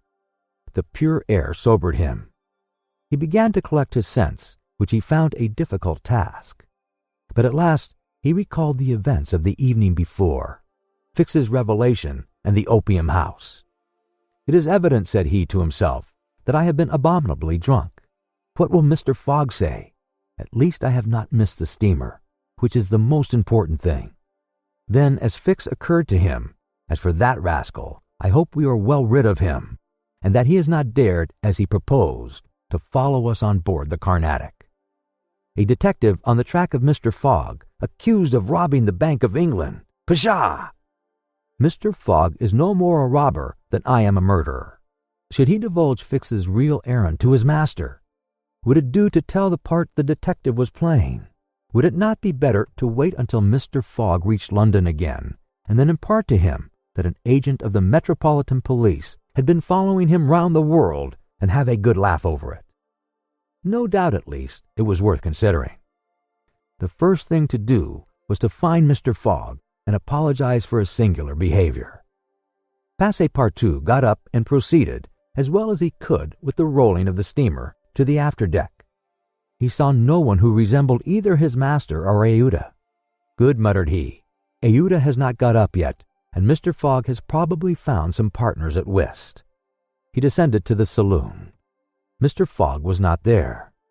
Passepartout had only, however, to ask the purser the number of his master's stateroom. The purser replied that he did not know any passenger by the name of Fogg. "I beg your pardon," said Passepartout persistently. "He is a tall gentleman, quiet, and not very talkative, and he was with a young lady." "There is no young lady on board," interrupted the purser. "Here is a list of the passengers. You may see for yourself." Passepartout scanned the list, but his master's name was not upon it. All at once an idea struck him. "Ah, am I on the Carnatic? Yes. On the way to Yokohama? Certainly." Passepartout had for an instant feared that he was on the wrong boat, but though he was really on the Carnatic, his master was not there. He felt thunderstruck on a seat. He saw it all now. He remembered that the time of sailing had been changed, that he should have informed his master of that fact, and that he had not done so. It was his fault, then, that Mr. Fogg and Aouda had missed the steamer. Yes, but it was still more the fault of the trader who, in order to separate him from his master and detain the latter at Hong Kong, had inveigled him into getting drunk. He now saw the detective's trick, and at this moment Mr. Fogg was certainly ruined, his bet was lost, and he himself perhaps arrested and imprisoned. At this thought, Passepartout tore his hair. Ah, if Fix ever came within his reach, what a settling of accounts there would be. After his first depression, Passepartout became calmer and began to study his situation. It was certainly not an enviable one. He found himself on the way to Japan, and what should he do when he got there? His pocket was empty. He had not a solitary shilling, not so much as a penny. His passage had fortunately been paid for in advance, and he had 5 or 6 days in which to decide upon his future course. He fell to at meals with an appetite, and ate from Mr. Fogg, Aouda, and himself. He helped himself as generously as if Japan were a desert, where nothing to eat was to be looked for. At dawn on the 13th, the Carnatic entered the port of Yokohama. This is an important port of call in the Pacific, where all the mail steamers and those carrying travelers between North America, China, Japan, and the Oriental Islands put in. It is situated in the Bay of Yedo, and at but a short distance from that second capital of the Japanese Empire and the residence of the Tycoon, the civil emperor, before the Mikado, the spiritual emperor, absorbed his office in his own. The Carnatic anchored at the quay near the custom house in the midst of a crowd of ships bearing the flags of all nations. Passepartout went timidly ashore on this curious territory of the Sons of the Sun. He had nothing better to do than, taking chance for his guide, to wander aimlessly through the streets of Yokohama. He found himself at first in a thoroughly European quarter, the houses having low fronts, and being adorned with verandas, beneath which he caught glimpses of neat peristyles. This quarter occupied with its streets, squares, docks, and warehouses, all the space between the promontory of the treaty and the river. Here, as at Hong Kong and Calcutta, were mixed crowds of all races, Americans and English, Chinamen and Dutchmen, mostly merchants ready to buy or sell anything. The Frenchman felt himself as much alone among them as if he had dropped down in the midst of Hottentots. He had at least one resource to call on the French and English consuls at Yokohama for assistance, but he shrank from telling the stories of his adventures, intimately connected as it was with that of his master. And before doing so, he determined to exhaust all other means of aid. As chance did not favor him in the European quarter, he penetrated that inhabited by the native Japanese, determined, if necessary, to push on to Yedo. The Japanese quarter of Yokohama is called Benten, after the goddess of the sea, who is worshipped on the islands round about. There Passepartout beheld beautiful fir and cedar groves, sacred gates of a singular architecture, bridges half hid in the midst of bamboos and reeds, temples shaded by immense cedar trees, holy retreats where were sheltered Buddhist priests and secretaries of Confucius, and interminable streets where a perfect harvest of rose-tinted and red-cheeked children who looked as if they had been cut out of Japanese screens, and who were playing in the midst of short-legged poodles and yellowish cats, might have been gathered. The streets were crowded with people. Priests were passing in processions, beating their dreary tambourines. Police and custom-house officers, with pointed hats encrusted with lac, and carrying 2 sabers hung to their waists. Soldiers, clad in blue cotton with white stripes and bearing guns. The Mikado's guards, enveloped in silken doubles, hauberks, and coats of mail, and numbers of military folk of all ranks, for the military profession is as much respected in Japan as it is despised in China, went hither and thither in groups and pairs.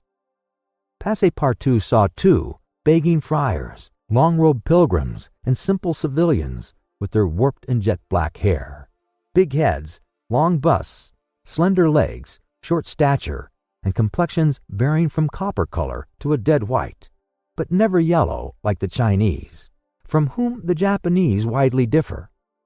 He did not fail to observe the curious equipages, carriages and palanquins, barrows supplied with sails, and litters made of bamboo, nor the women, whom he thought not especially handsome, who took little steps with their little feet, whereon they wore canvas shoes, straw sandals, and clogs of worked wood, and who displayed tight-looking eyes, flat chests, teeth fashionably blackened, and gowns crossed with silken scarves, tied in an enormous knot behind an ornament which the modern Parisian ladies seem to have borrowed from the dames of Japan.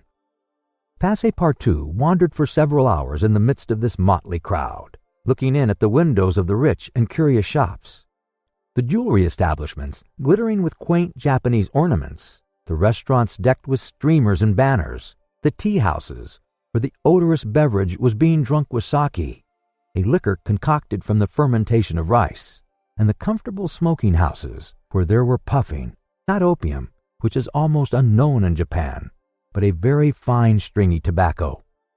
He went on till he found himself in the fields in the midst of vast rice plantations.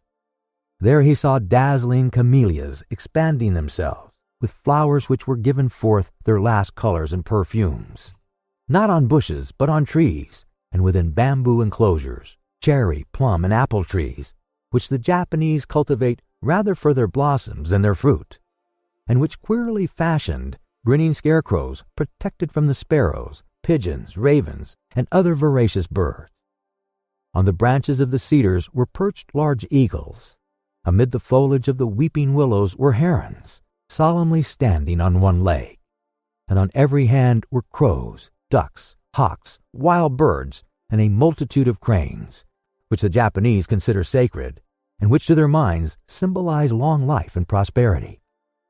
As he was strolling along, Passepartout espied some violets among the shrubs. "Good," said he, "I'll have some supper." But on smelling them, he found that they were odorless. No chance there, thought he. The worthy fellow had certainly taken good care to eat as hearty a breakfast as possible before leaving the Carnatic. But as he had been walking about all day, the demands of hunger were becoming importunate. He observed that the butcher's stalls contained neither mutton, goat, nor pork, and knowing also that it is a sacrilege to kill cattle, which are preserved solely for farming, he made up his mind that meat was far from plentiful in Yokohama. Nor was he mistaken. And in default of butcher's meat, he could have wished for a quarter of wild boar or deer, a partridge or some quails, some game or fish, which with rice the Japanese eat almost exclusively. But he found it necessary to keep up a stout heart and to postpone the meal he craved till the following morning. Night came, and Passepartout re-entered the native quarter, where he wandered through the streets, lit by vari-colored lanterns, looking on at the dancers, who were executing skillful steps and boundings, and the astrologers, who stood in the open air with their telescopes. Then he came to the harbor, which was lit by the resin torches of the fishermen who were fishing from their boats. The streets at last became quiet, and the patrol, the officers of which in their splendid costumes, and surrounded by their suites, Passepartout thought seemed like ambassadors, succeeded the bustling crowd. Each time a company passed, Passepartout chuckled and said to himself, "Good, another Japanese embassy departing for Europe." Chapter 23, in which Passepartout's nose becomes outrageously long. The next morning, poor jaded, famished Passepartout said to himself that he must get something to eat at all hazards, and the sooner he did so the better. He might indeed sell his watch, but he would have starved first. Now or never, he must use the strong, if not melodious voice which nature had bestowed upon him.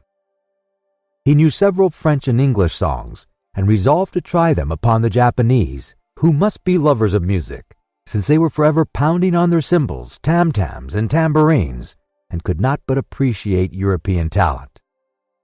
It was perhaps rather early in the morning to get up a concert, and the audience, prematurely aroused from their slumbers, might not possibly pay their entertainer with coin bearing the Mikado's features. Passepartout therefore decided to wait several hours, and as he was sauntering along, it occurred to him that he would seem rather too well dressed for a wandering artist. The idea struck him to change his garments for clothes more in harmony with his project, by which he might also get a little money to satisfy the immediate cravings of hunger. The resolution taken, it remained to carry it out. It was only after a long search that Passepartout discovered a native dealer in old clothes, to whom he applied for an exchange. The man liked the European costume, and ere long Passepartout issued from his shop accoutred in an old Japanese coat and a sort of one-sided turban faded with long use. A few small pieces of silver, moreover, jingled in his pocket. "Good," thought he, "I will imagine I am at the carnival." His first care, after being thus Japanesed, was to enter a tea-house of modest appearance, and upon a half a bird and a little rice, to breakfast like a man for whom dinner was as yet a problem to be solved. "Now," thought he, when he had eaten heartily, "I mustn't lose my head. I can't sell this costume again for one still more Japanese. I must consider how to leave this country of the sun, of which I shall not retain the most delightful of memories, as quickly as possible." It occurred to him to visit the steamers which were about to leave for America. He would offer himself as a cook or servant, in payment of his passage and meals. Once at San Francisco, he would find some means of going on. The difficulty was how to traverse the 4,700 miles of the Pacific which lay between Japan and the New World. Passepartout was not the man to let an idea go begging, and directed his steps towards the docks. But as he approached them, his project, which at first had seemed so simple, began to grow more and more formidable to his mind. What need would they have of a cook or servant on an American steamer, and what confidence they put in him dressed as he was? What references could he give? As he was reflecting in this wise, his eyes fell upon an immense placard which a sort of clown was carrying through the streets. This placard, which was in English, read as follows: Acrobatic Japanese Troupe, Honorable William Batuclar, Proprietor, last representations, prior to their departure to the United States, of the Long Noses, under the direct patronage of the god Tingu, great attraction. The United States, said Passepartout. That's just what I want. He followed the clown and soon found himself once more in the Japanese quarter. A quarter of an hour later, he stopped before a large cabin adorned with several clusters of steamers, the exterior walls of which were designed to represent, in violent colors and without perspective, a company of jugglers. This was the Honorable William Batuclar's establishment. This gentleman was a sort of Barnum, the director of a troupe of mountebanks, jugglers, clowns, acrobats, equilibrist, and gymnast, who, according to the placard, was giving his last performance before leaving the Empire of the Sun for the States of the Union.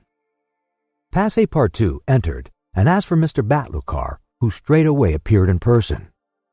"What do you want?" said he to Passepartout, whom he at first took for a native. "Would you like a servant, sir?" asked Passepartout. "A servant," cried Batuclar, caressing the thick gray beard which hung from his chin. "I already have two who are obedient and faithful, have never left me, and serve me for their nourishment, and here they are," added he, holding out his two robust arms, furrowed with veins as large as the strings of a bass viol. "So I can be of no use to you?" "None." "The devil! I should so like to cross the Pacific with you." "Ah," said the Honorable Mr. Batuclar, "you are no more a Japanese than I am a monkey. Who are you dressed up in that way?" "A man dresses as he can." "That's true. You're a Frenchman, aren't you?" "Yes, a Parisian of Paris." "Then you ought to know how to make grimaces."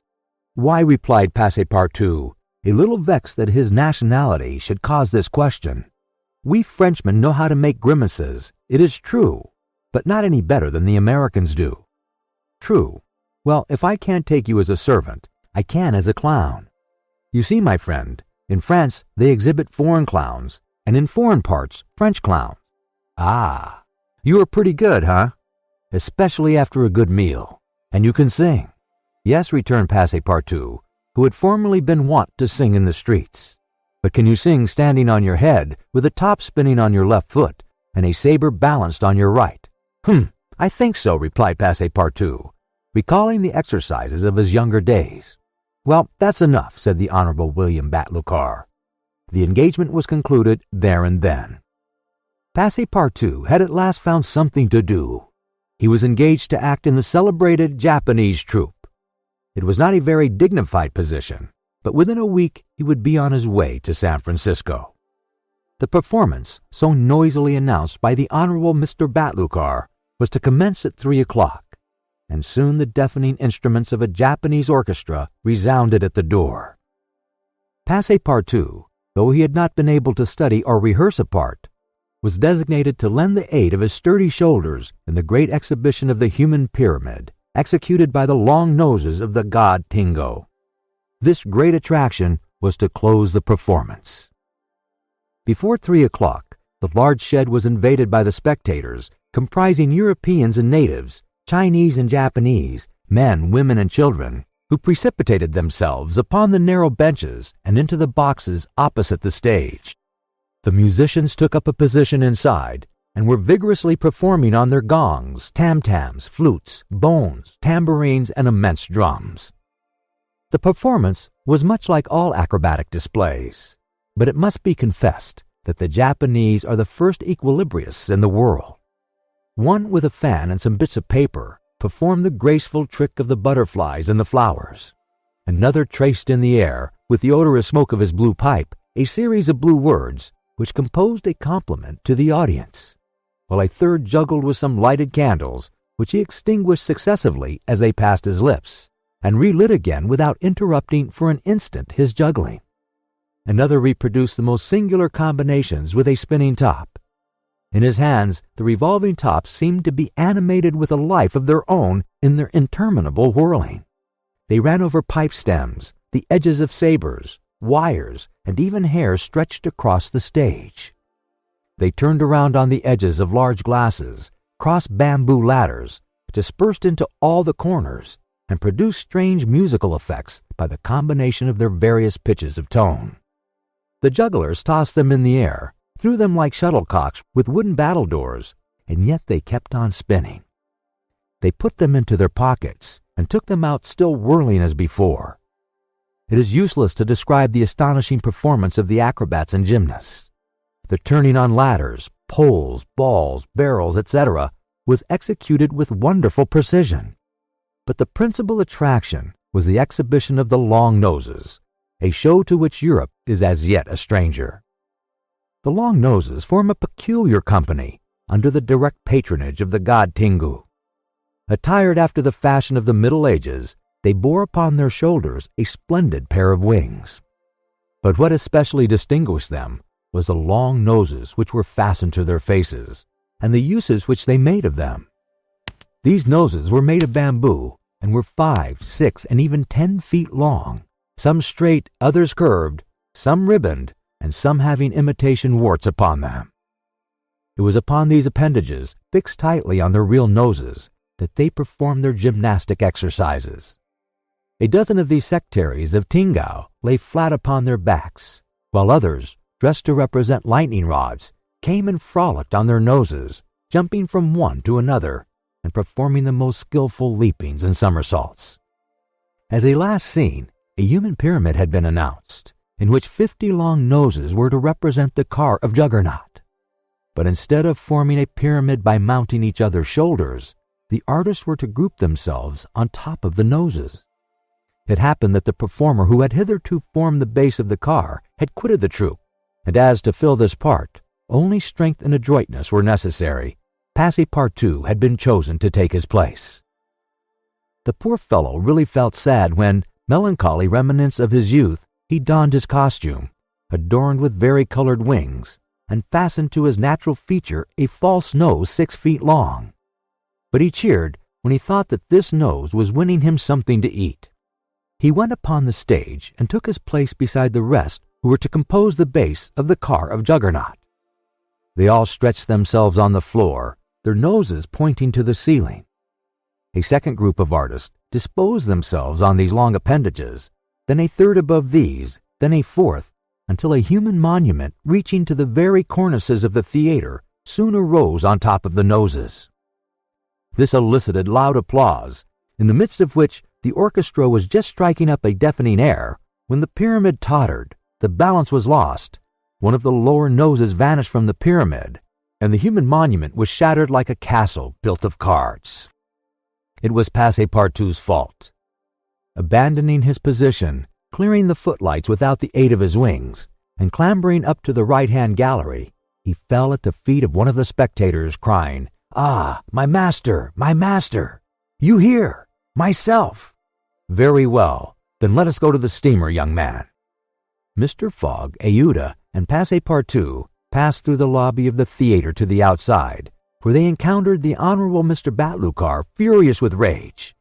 He demanded damages for the breakage of the pyramid, and Phileas Fogg appeased him by giving him a handful of banknotes. At 6:30, the very hour of departure, Mr. Fogg and Aouda, followed by Passepartout, who in his hurry had retained his wings and nose 6 feet long, stepped upon the American steamer. Chapter 24, during which Mr. Fogg and party crossed the Pacific Ocean. What happened when the pilot boat came in sight of Shanghai will be easily guessed. The signals made by the Tankadere had been seen by the captain of the Yokohama steamer, who, espying the flag at half-mast, had directed his course towards the little craft. Phileas Fogg, after paying the stipulated price of his passage to John Busby, and rewarding that worthy with the additional sum of £550, ascended the steamer with Aouda and Fix, and they started at once for Nagasaki and Yokohama. They reached their destination on the morning of the 14th of November. Phileas Fogg lost no time in going on board the Carnatic, where he learned, to Aouda's great delight, and perhaps to his own, though he betrayed no emotion, that Passepartout, a Frenchman, had really arrived on her the day before. The San Francisco steamer was announced to leave that very evening, and it became necessary to find Passepartout, if possible, without delay. Mr. Fogg applied in vain to the French and English councils, and after wandering through the streets a long time, began to despair of finding his missing servant. Chance, or perhaps a kind of presentiment, at last led him into the Honorable Mr. Batloucar's theatre.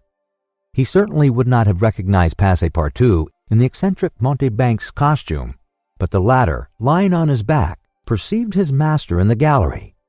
He could not help starting, which so changed the position of his nose as to bring the pyramid pell-mell upon the stage. All this Passepartout learned from Aouda, who recounted to him what had taken place on the voyage from Hong Kong to Shanghai on the Tanger Day, in company with one Mr. Fix. Passepartout did not change countenance on hearing this name. He thought that the time had not yet arrived to divulge to his master what had taken place between the detective and himself, and in the account he gave of his absence, he simply excused himself for having been overtaken by drunkenness in smoking opium at a tavern in Hong Kong. Mr. Fogg heard this narrative coolly, without a word, and then furnished his man with funds necessary to obtain clothing more in harmony with his position. Within an hour, the Frenchman had cut off his nose and parted with his wings, and retained nothing about him which recalled the secretary of the god Tengu. The steamer, which was about to depart from Yokohama to San Francisco, belonged to the Pacific Mail Steamship Company, and was named the General Grant. She was a large paddle-wheel steamer of 2,500 tons, well-equipped and very fast. The massive walking beam rose and fell above the deck. At one end a piston rod worked up and down, and at the other was a connecting rod, and changing the rectilinear motion to a circular one, was directly connected with the shaft of the paddles. The General Grant was rigged with 3 masts, giving a large capacity for sails, and thus materially aiding the steam power. By making 12 miles an hour, she would cross the ocean in 21 days. Phileas Fogg was therefore justified in hoping that he would reach San Francisco by the 2nd of December, New York by the 11th, and London on the 20th, thus gaining several hours on the fatal date of the 21st of December. There was a full complement of passengers on board, among them English, many Americans, a large number of coolies on their way to California, and several East Indian officers who were spending their vacation in making the tour of the world. Nothing of moment happened on the voyage. The steamer, sustained on its large paddles, rolled but little, and the Pacific almost justified its name. Mr. Fogg was as calm and taciturn as ever. His young companion felt herself more and more attached to him by other ties than gratitude. His silent but generous nature impressed her more than she thought, and it was almost unconsciously that she yielded to emotion which did not seem to have the least effect upon her protector. Aouda took the keenest interest in his plans, and became impatient at any incident which seemed likely to retard his journey. She often chatted with Passepartout, who did not fail to perceive the state of the lady's heart, and being the most faithful of domestics, he never exhausted his eulogies of Phileas Fogg's honesty, generosity, and devotion. He took pains to calm Aouda's doubts of a successful termination of the journey, telling her that the most difficult part of it had passed, that now they were beyond the fantastic countries of Japan and China, and were fairly on their way to civilized places again. A railway train from San Francisco to New York and a transatlantic steamer from New York to Liverpool would doubtless bring them to the end of this impossible journey round the world within the period agreed upon.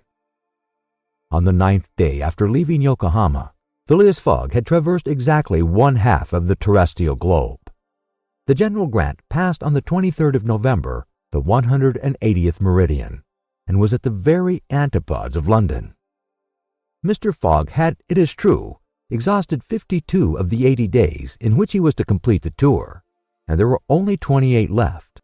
But though he was only halfway by the difference of meridians, he had really gone over 2/3 of the whole journey, for he had been obliged to make long circuits from London to Aden, from Aden to Bombay, from Calcutta to Singapore, and from Singapore to Yokohama.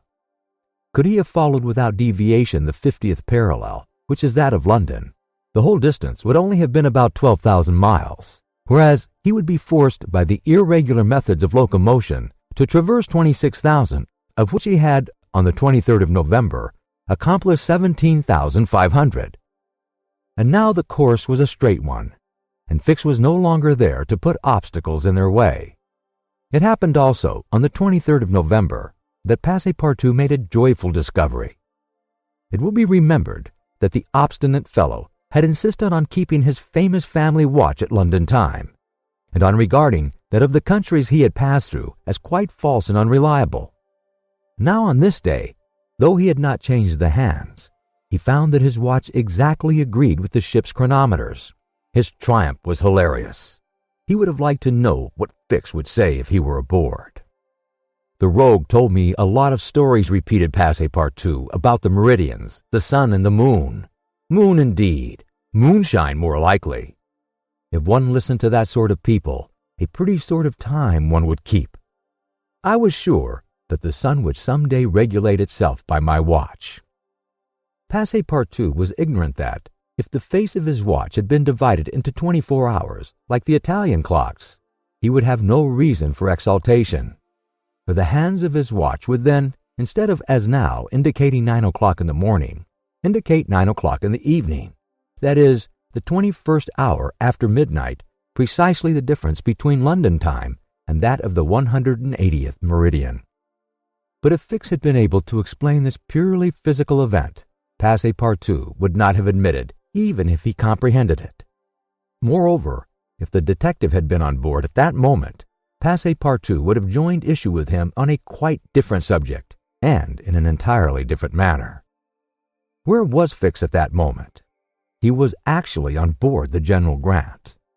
On reaching Yokohama, the detective, leaving Mr. Fogg, whom he expected to meet again during the day, had repaired at once to the English consulate, where he at last found the warrant of arrest.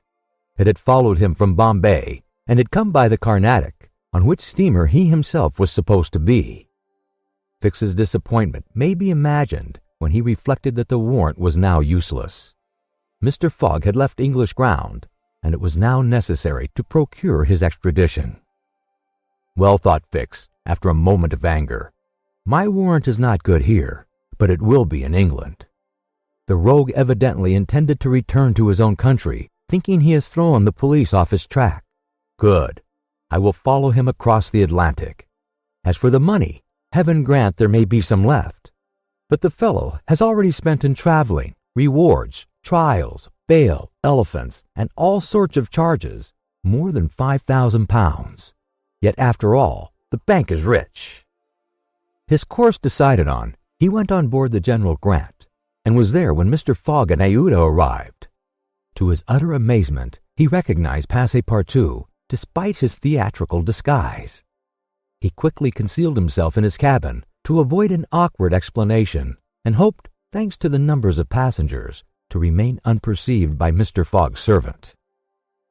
On that very day, however, he met Passepartout face to face on the forward deck. The latter, without a word, made a rush for him, grasped him by the throat, and much to the amusement of a group of Americans, who immediately began to bet on him, administered to the detective a perfect volley of blows, which proved the great superiority of French over English pugilistic skill. When Passepartout had finished, he found himself relieved and comforted. Fix got up in a somewhat rumpled condition, and looking at his adversary coldly said, "Have you done?" "For this time, yes." "Then let me have a word with you. But in your master's interests." Passepartout seemed to be vanquished by Fix's coolness, for he quietly followed him, and they sat down aside from the rest of the passengers. "You have given me a thrashing," said Fix. "Good, I expected it. Now listen to me.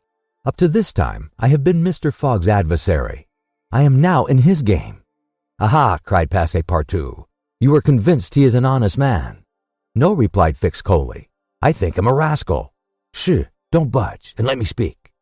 As long as Mr. Fogg was on English ground, it was for my interest to detain him there until my warrant of arrest arrived. I did everything I could to keep him back. I sent the Bombay priest after him. I got you intoxicated at Hong Kong. I separated you from him, and I made him miss the Yokohama steamer." Passepartout listened with closed fists. "Now," resumed Fix, "Mr. Fogg seems to be going back to England. Well, I will follow him there. But hereafter I will do as much to keep obstacles out of his way as I have done up to this time to put them in his path. I've changed my game, you see, and simply because it was for my interest to change it. Your interest is the same as mine, for it is only in England that you will ascertain whether you are in the service of a criminal or an honest man."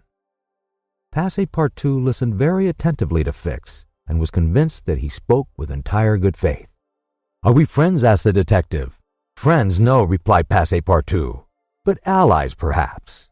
At the least sign of treason, however, I'll twist your neck for you." "Agreed," said the detective quietly. 11 days later, on the 3rd of December, the General Grant entered the Bay of the Golden Gate and reached San Francisco. Mr. Fogg had neither gained nor lost a single day. Chapter 25, in which a slight glimpse is had of San Francisco. It was 7 in the morning when Mr. Fogg, Aouda, and Passepartout set foot upon the American continent, if this name can be given to the floating quay upon which they disembarked. These quays, rising and falling with the tide, thus facilitate the loading and unloading of vessels. Alongside them were clippers of all sizes, steamers of all nationalities, and the steamboats with several decks rising one above the other, which ply on the Sacramento and its tributaries. There were also heaped up the products of a commerce which extends to Mexico, Chile, Peru, Brazil, Europe, Asia, and all the Pacific Islands. Passepartout, in his joy on reaching at last the American continent, thought he would manifest it by executing a perilous vault in fine style. But tumbling upon some worm-eaten planks, he fell through them. Put out of countenance by the manner in which he thus set foot upon the New World, he uttered a loud cry, which so frightened the innumerable cormorants and pelicans that are always perched upon these movable quays, that they flew noisily away. Mr. Fogg, on reaching shore, proceeded to find out at what hour the first train left for New York, and learned that this was at 6 o'clock p.m. He had therefore an entire day to spend in the California capital. Taking a carriage at a charge of $3, he and Aouda entered it, while Passepartout mounted the box beside the driver, and they set out for the International Hotel. From his exalted position, Passepartout observed with much curiosity the wide streets, the low, evenly ranged houses, the Anglo-Saxon Gothic churches, the great docks, the palatial wooden and brick warehouses, the numerous conveyances, omnibuses, horse cars, and upon the sidewalks not only Americans and Europeans, but Chinese and Indians. Passepartout was surprised at all he saw. San Francisco was no longer the legendary city of 1849, a city of banditti, assassins, and incendiaries, who had flocked hither in crowds in pursuit of plunder, a paradise of outlaws where they gambled with gold dust, a revolver in one hand and a bowie knife in the other. It was now a great commercial emporium. The lofty city of its city hall overlooked the whole panorama of the streets and avenues which cut each other at right angles, and in the midst of which appeased pleasant, verdant squares, while beyond appeared the Chinese quarter, seemingly imported from the Celestial Empire in a toy box. Sombreros and red shirts and plumed Indians were rarely to be seen, but there were silk hats and black coats everywhere, worn by a multitude of nervously active, gentlemanly-looking men.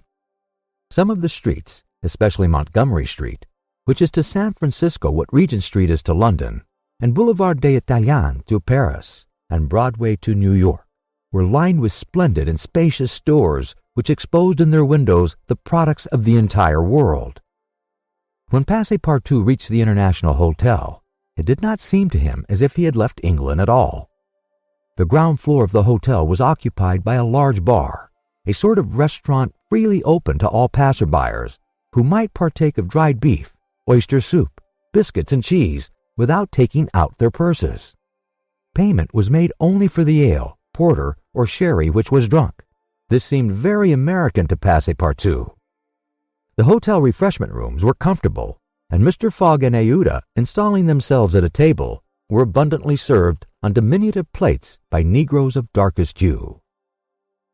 After breakfast, Mr. Fogg, accompanied by Aouda, started for the English consulate to have his passport visaed. As he was going out, he met Passepartout, who asked him if it would not be well, before taking the train, to purchase some dozens of Enfield rifles and Colt's revolvers. He had been listening to stories of attacks upon the trains by the Sioux and Pawnees. Mr. Fogg thought it a useless precaution, but told him to do as he thought best, and went on to the consulate. He had not proceeded 200 steps, however, when by the greatest chance in the world he met Fix. The detective seemed wholly taken by surprise. What? Had Mr. Fogg and himself crossed the Pacific together and not met on the steamer? At least Fix felt honored to behold once more the gentleman to whom he owed so much, and as his business recalled him to Europe, he should be delighted to continue the journey in such pleasant company. Mr. Fogg replied that the honor would be his, and the detective, who was determined not to lose sight of him, begged permission to accompany them in their walk about San Francisco, a request which Mr. Fogg readily granted. They soon found themselves in Montgomery Street, where a great crowd was collected.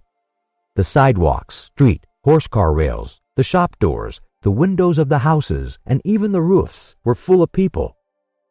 Men were going about carrying large posters, and flags and streamers were floating in the wind, while loud cries were heard on every hand. Hurrah for Crammerfield! Hurrah for Mandy Boy! It was a political meeting, at least so Fix conjectured, who said to Mr. Fogg, "Perhaps we had better not mingle with the crowd. There may be danger in it." "Yes," returned Mr. Fogg, "and blows, even if they are political, are still blows." Fix smiled at this remark, and in order to be able to see without being jostled about, the party took up a position on the top of a flight of steps situated at the upper end of Montgomery Street. Opposite them, on the other side of the street, between a coal wharf and a petroleum warehouse, a large platform had been erected in the open air, towards which the current of the crowd seemed to be directed. For what purpose was this meeting? What was the occasion of this excited assemblage? Phileas Fogg could not imagine. Was it to nominate some high official, a governor or member of Congress? It was not probable, so agitated was the multitude before them.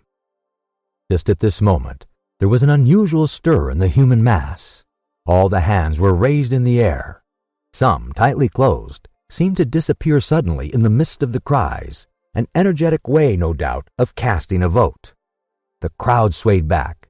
The banners and flags wavered, disappeared an instant, then reappeared in tatters. The undulations of the human surge reached the steps, while all the heads floundered on the surface like a sea agitated by a squall. Many of the black hats disappeared, and the greater part of the crowd seemed to have diminished in height. "It is evidently a meeting," said Fix, "and its object must be an exciting one. I should not wonder if it were about the Alabama, despite the fact that the question is settled." "Perhaps," replied Mr. Fogg simply. "At least there are two champions in presence of each other, the Honorable Mr. Cammerfield and the Honorable Mr. Mandy Boy." Iuta, leaning upon Mr. Fogg's arms, observed the tumultuous scene with surprise, while Fix asked a man near him what the cause of it all was. Before the man could reply, a fresh agitation arose. Hurrahs and excited shouts were heard. The staffs of the banners began to be used as offensive weapons. The fists blew about in every direction. Thumps were exchanged from the tops of the carriages and omnibuses which had been blocked up in the crowd. Boots and shoes went whirling through the air, and Mr. Fogg thought he heard the crack of revolvers mingling in the din. The rout approached the stairway and flowed over the lower step. One of the parties had evidently been repulsed, but the mere lookers-on could not tell whether Mandy Boy or Cammerfield had gained the upper hand. "It would be prudent for us to retire," said Fix, who was anxious that Mr. Fogg should not receive any injury, at least until they got back to London. "If there is any question about England in all this, and we were recognized, I fear it would go hard with us." "An English subject," began Mr. Fogg. He did not finish his sentence, for a terrific hubbub now arose on the terrace behind the flight of steps where they stood, and there were frantic shouts of "Hurrah for Mandy Boy! Hip, hip, hurrah!"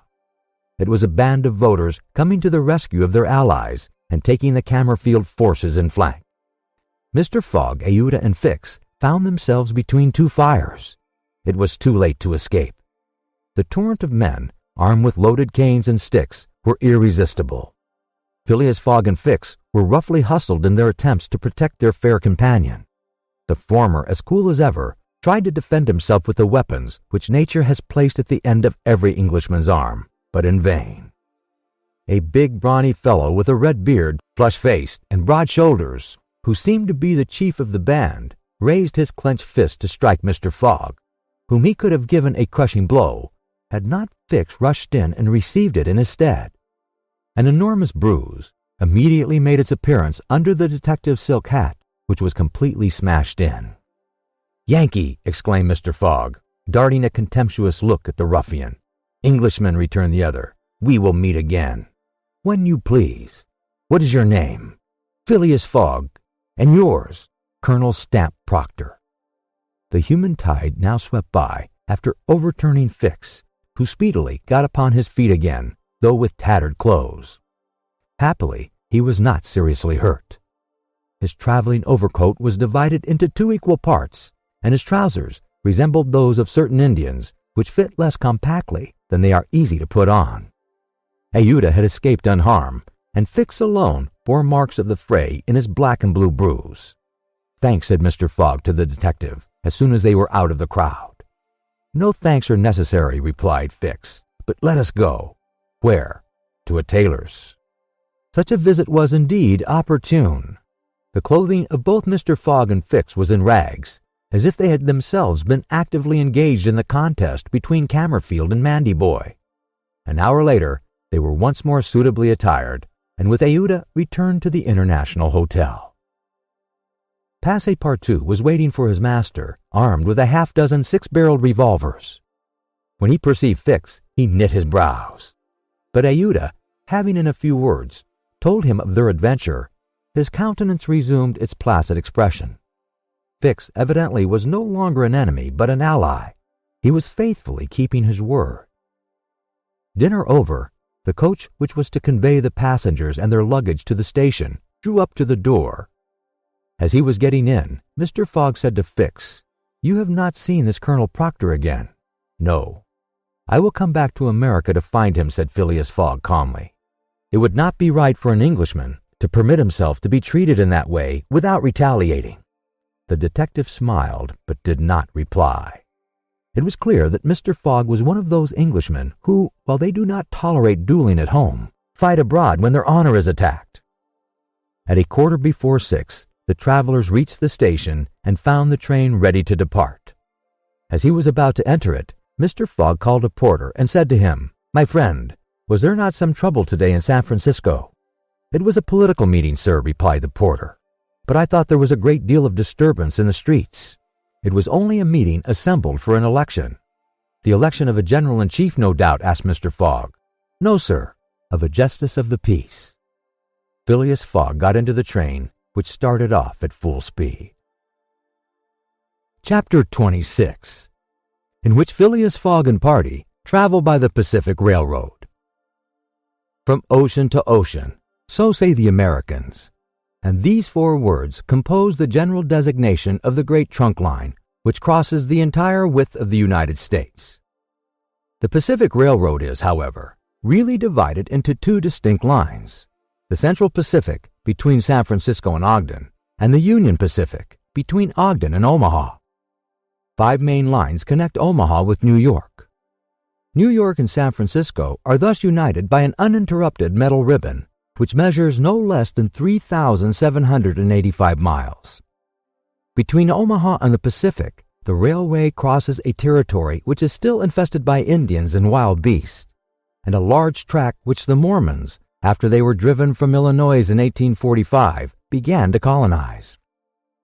The journey from New York to San Francisco consumed, formally, under the most favorable conditions, at least 6 months. It is now accomplished in 7 days. It was in 1862 that, in spite of the Southern members of Congress, who wished a more southerly route, it was decided to lay the road between the 41st and 42nd parallels. President Lincoln himself fixed the end of the line at Omaha in Nebraska. The work was at once commenced and pursued with true American energy. Nor did the rapidity with which it went on injuriously affect its good execution.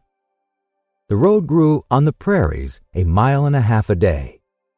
A locomotive running on the rails laid down the evening before brought the rails to be laid on the morrow and advanced upon them as fast as they were put in position. The Pacific Railroad is joined by several branches in Iowa, Kansas, Colorado, and Oregon. On leaving Omaha, it passes along the left bank of the Plate River as far as the junction of its northern branch, follows its southern branch, crosses the Laramie Territory and the Wasatch Mountains, turns the Great Salt Lake and reaches Salt Lake City, the Mormon capital, plunges into the Tooele Valley, across the American Desert, Cedar and Humboldt Mountains, the Sierra Nevada, and descends via Sacramento to the Pacific. Its grade, even on the Rocky Mountains, never exceeding 112 feet to the mile. Such was the road to be traversed in 7 days, which would enable Phileas Fogg, at least, so he hoped, to take the Atlantic steamer at New York on the 11th for Liverpool. The car which he occupied was a sort of long omnibus on 8 wheels, with no compartments in the interior.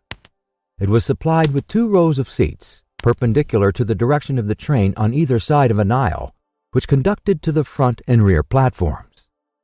These platforms were found throughout the train, and the passengers were able to pass from one end of the train to the other. It was supplied with saloon cars, balcony cars, restaurants, and smoking cars. Theater cars alone were wanting, and they will have these some day.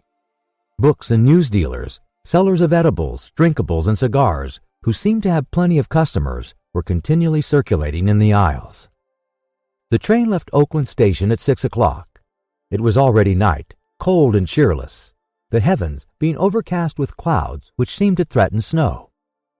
The train did not proceed rapidly. Counting the stoppages, it did not run more than 20 miles an hour, which was a sufficient speed, however, to enable it to reach Omaha within its designated time.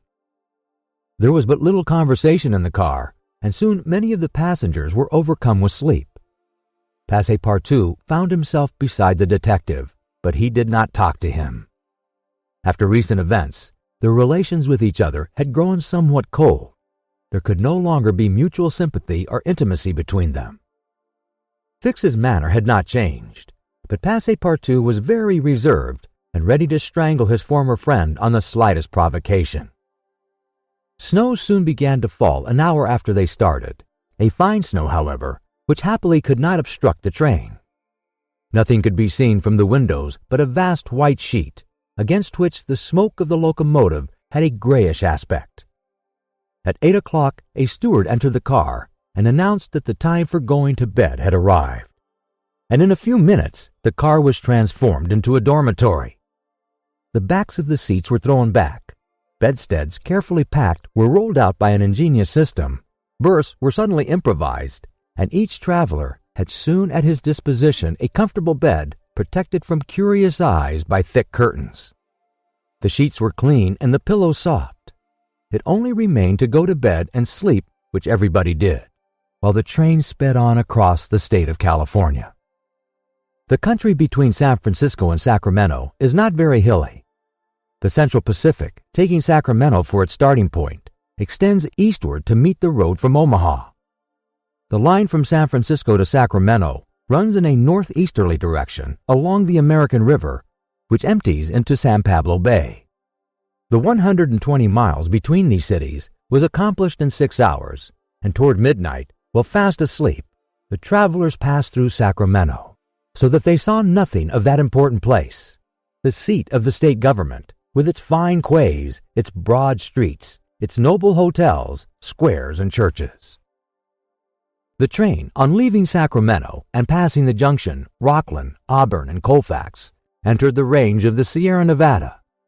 Cisco was reached at 7 in the morning, and an hour later the dormitory was transformed into an ordinary car, and the travelers could observe the picturesque beauties of the mountain region through which they were steaming.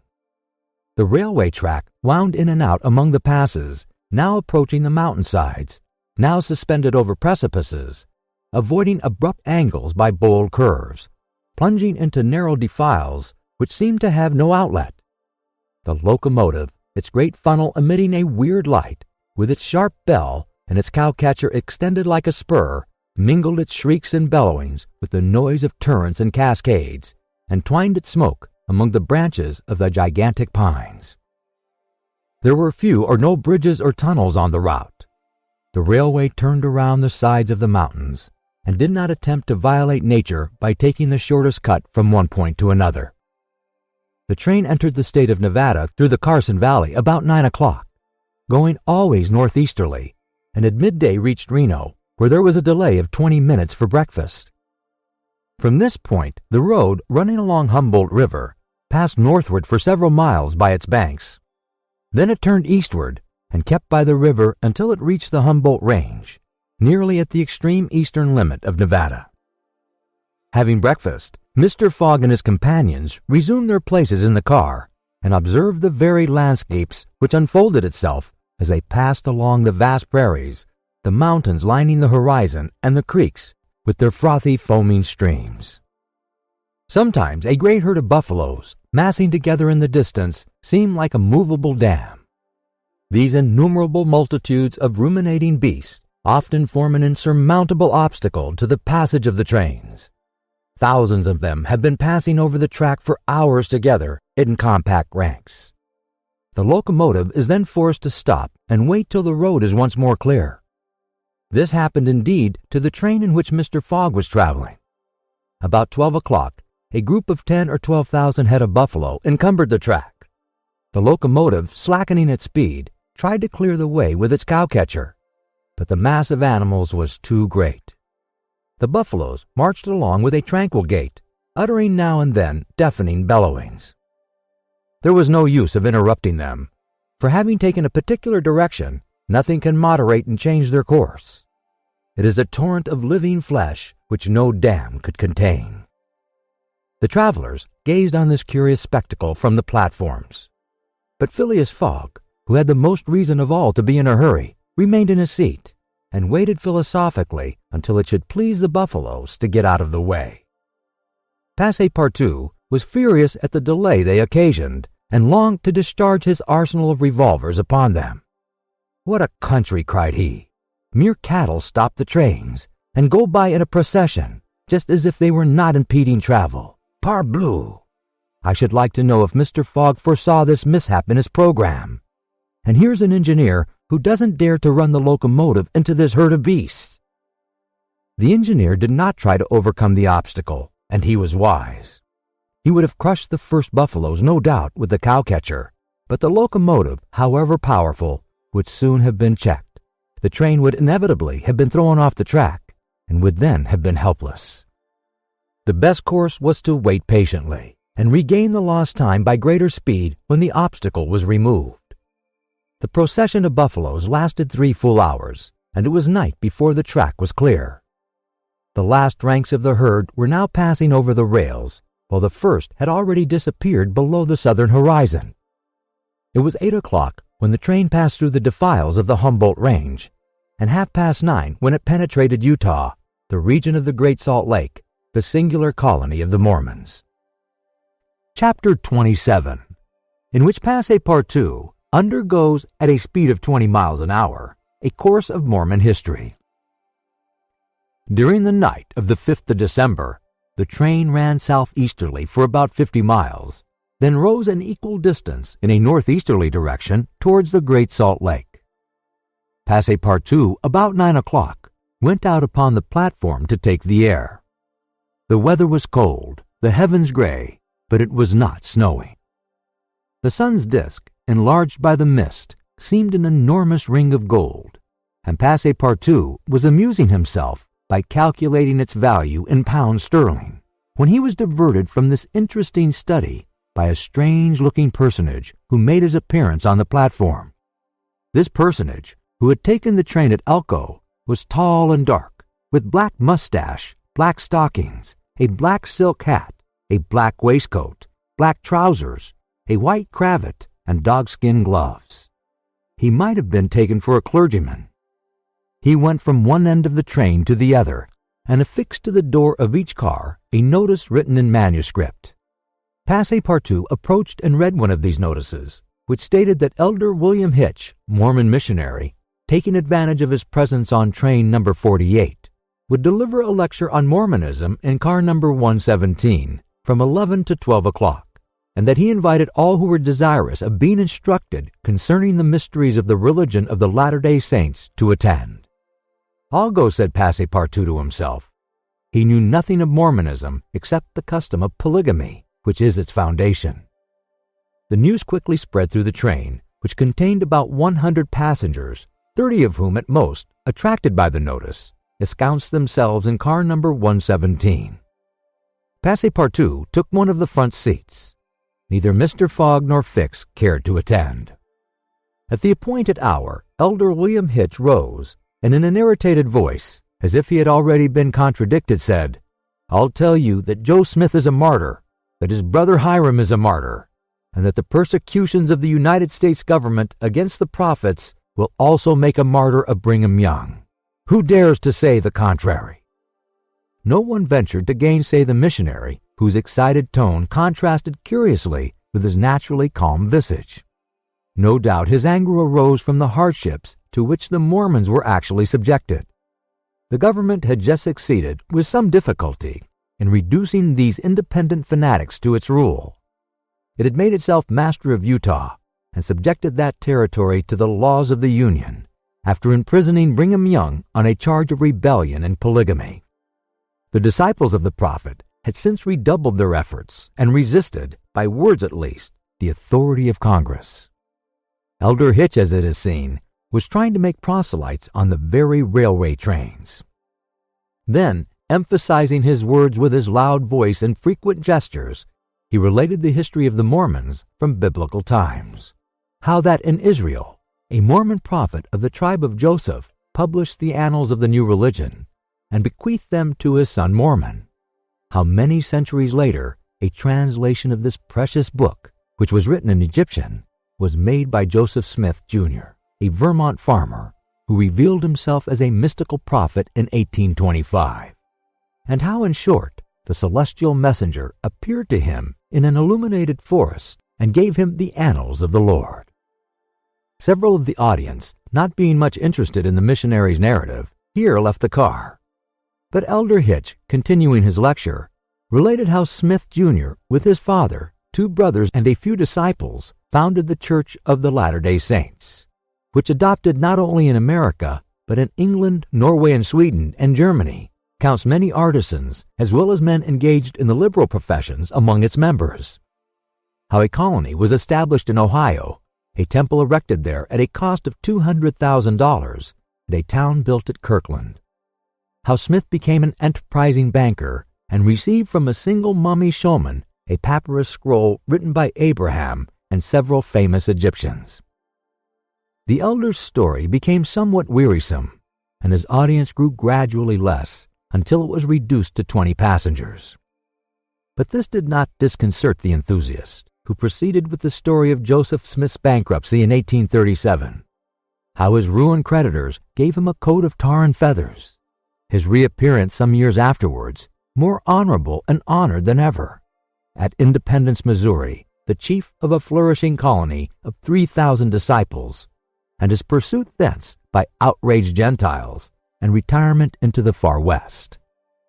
10 hearers only were now left, among them honest Passepartout, who was listening with all his ears. Thus he learned that, after long persecutions, Smith appeared in Illinois, and in 1839 founded a community of Nauvoo on the Mississippi, numbering 25,000 souls, of which he became mayor, chief justice, and general-in-chief. That he announced himself in 1843 as a candidate for the presidency of the United States, and that finally, being drawn into ambuscade at Carthage, he was thrown into prison and assassinated by a band of men disguised in masks.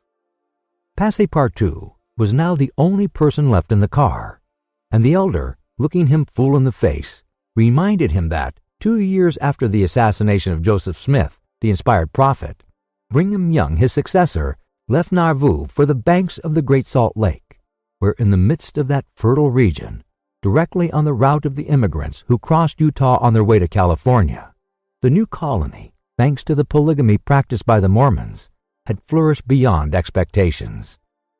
And this, added Elder Hitch, This is why the jealousy of Congress has been aroused against us.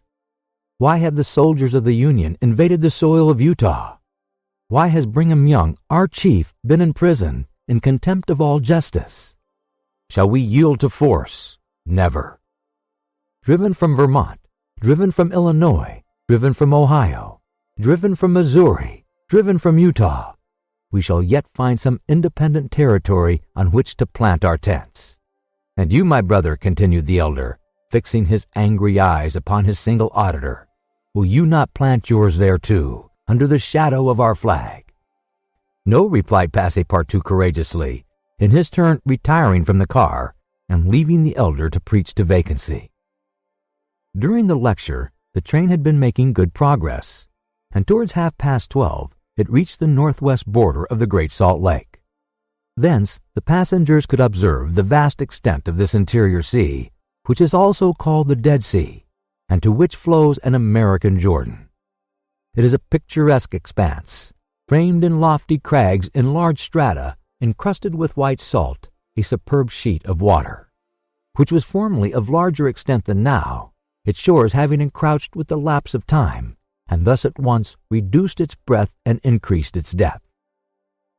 The Salt Lake, 70 miles long and 35 wide, is situated 3 miles 800 feet above the sea.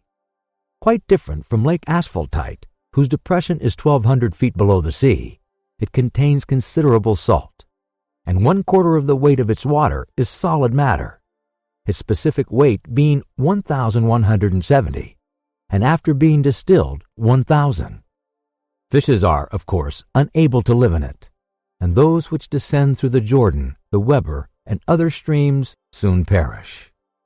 The country around the lake was well cultivated, for the Mormons are mostly farmers, while ranches and pens for domesticated animals, fields of wheat, corn, and other cereals, luxuriant prairies, hedges of wild rose, clump of acacias and milkwort would have been 6 months later. Now the ground was covered with a thin powdering of snow. The train reached Ogden at 2 o'clock, where it rested for 6 hours.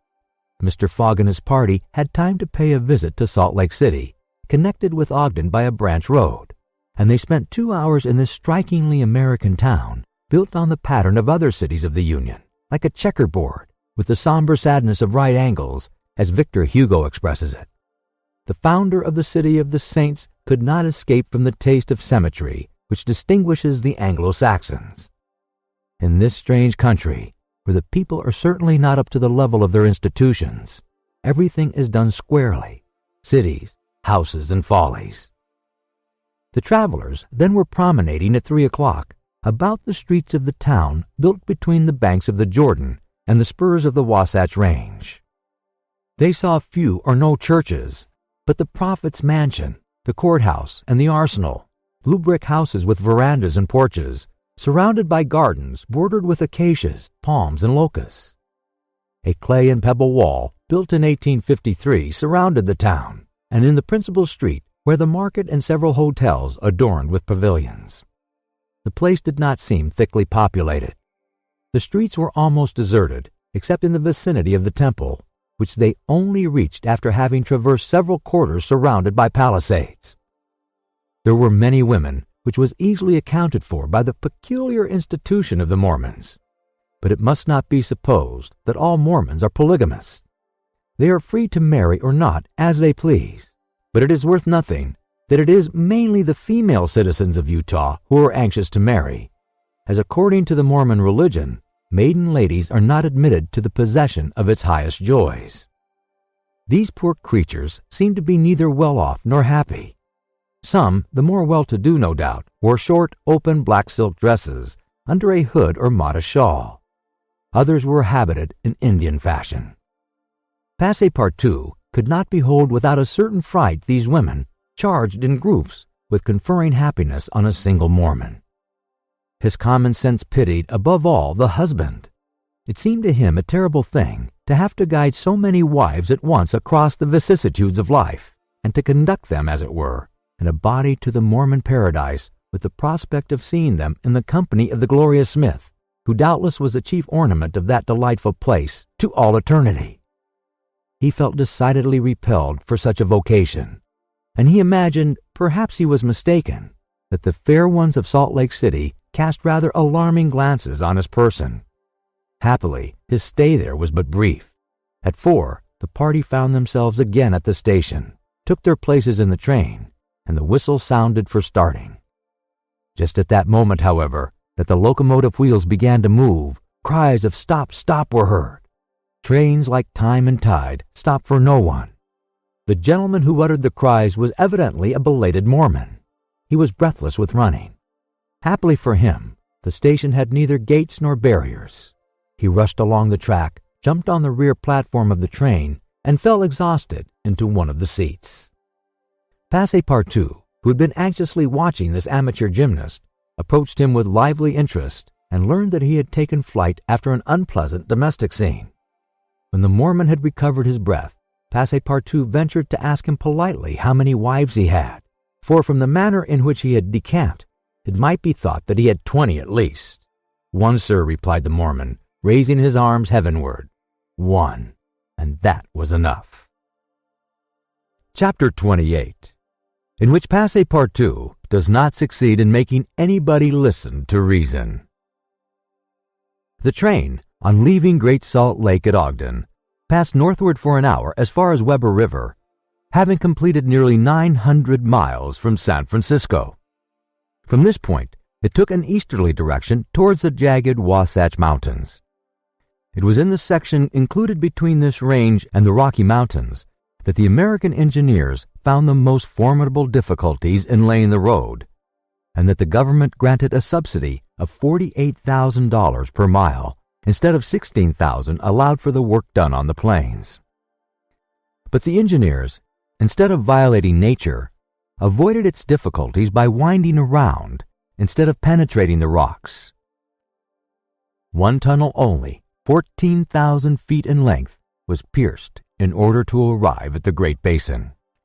The track up to this time had reached its highest elevation at the Great Salt Lake. From this point, it described a long curve, descending towards Bitter Creek Valley, to rise again to the dividing ridge of the waters between the Atlantic and the Pacific. There were many creeks in this mountainous region, and it was necessary to cross Muddy Creek, Green Creek, and others upon culverts. Passepartout grew more and more impatient as they went on, while Fix longed to get out of this difficult region and was more anxious than Phileas Fogg himself to be beyond the dangers of delays and accidents and set foot on English soil. At 10 o'clock at night, the train stopped at Fort Bridger Station and 20 minutes later entered Wyoming territory, following the valley of Bitter Creek throughout. The next day, 7th December, they stopped for a quarter of an hour at Green River Station. Snow had fallen abundantly during the night, but being mixed with rain, it had half melted and did not interrupt their progress. The bad weather, however, annoyed Passepartout, for the accumulation of snow, by blocking the wheels of the cars, would certainly have been fatal to Mr. Fogg's tour. "What an idea," he said to himself. "Why did my master make this journey in winter? Couldn't we have waited for the good season to increase his chances?" While the worthy Frenchman was absorbed in the state of the sky and the depression of the temperature, Aouda was experiencing fears from a totally different cause. Several passengers had got off at Green River and were walking up and down the platforms, and among these Aouda recognized Colonel Stamp Proctor, the same who had grossly insulted Phileas Fogg at the San Francisco meeting. Not wishing to be recognized, the young woman drew back from the window, feeling much alarm at her discovery. She was attached to the man who, however coldly, gave her daily evidences of the most absolute devotion. She did not comprehend, perhaps, the depth of the sentiment with which her protector inspired her, which she called gratitude, but which, though she was unconscious of it, was really more than that.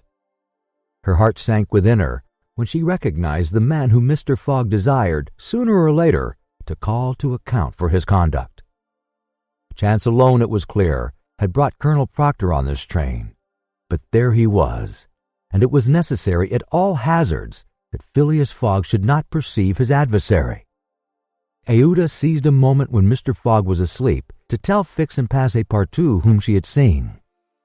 "That proctor on this train," cried Fix. "Well, reassure yourself, madam. Before he settles with Mr. Fogg, he has got to deal with me. It seems to me that I was the more insulted of the two.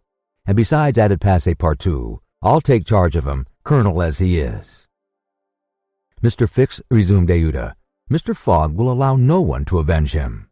He said that he would come back to America to find this man. Should he perceive Colonel Proctor, we could not prevent a collision which might have terrible results. He must not see him." "You're right, madam," replied Fix. "A meeting between them might ruin all. Whether he were victorious or beaten, Mr. Fogg would be delayed, and," added Passepartout, "that would play the game of the gentlemen of the Reform Club. In 4 days we shall be in New York. Well, if my master does not leave this car during those 4 days, we may hope that chance will not bring him face to face with this confounded American. We must, if possible, prevent his stirring out of it." The conversation dropped. Mr. Fogg had just woke up and was looking out of the window. Soon after, Passepartout, without being heard by his master or Aouda, whispered to the detective, "Would you really fight for him?" "I would do anything," replied Fix, in a tone which betrayed determined will, "to get him back living to Europe." Passepartout felt something like a shudder shoot through his frame, but his confidence in his master remained unbroken. Was there any means of detaining Mr. Fogg in the car, to avoid a meeting between him and the colonel?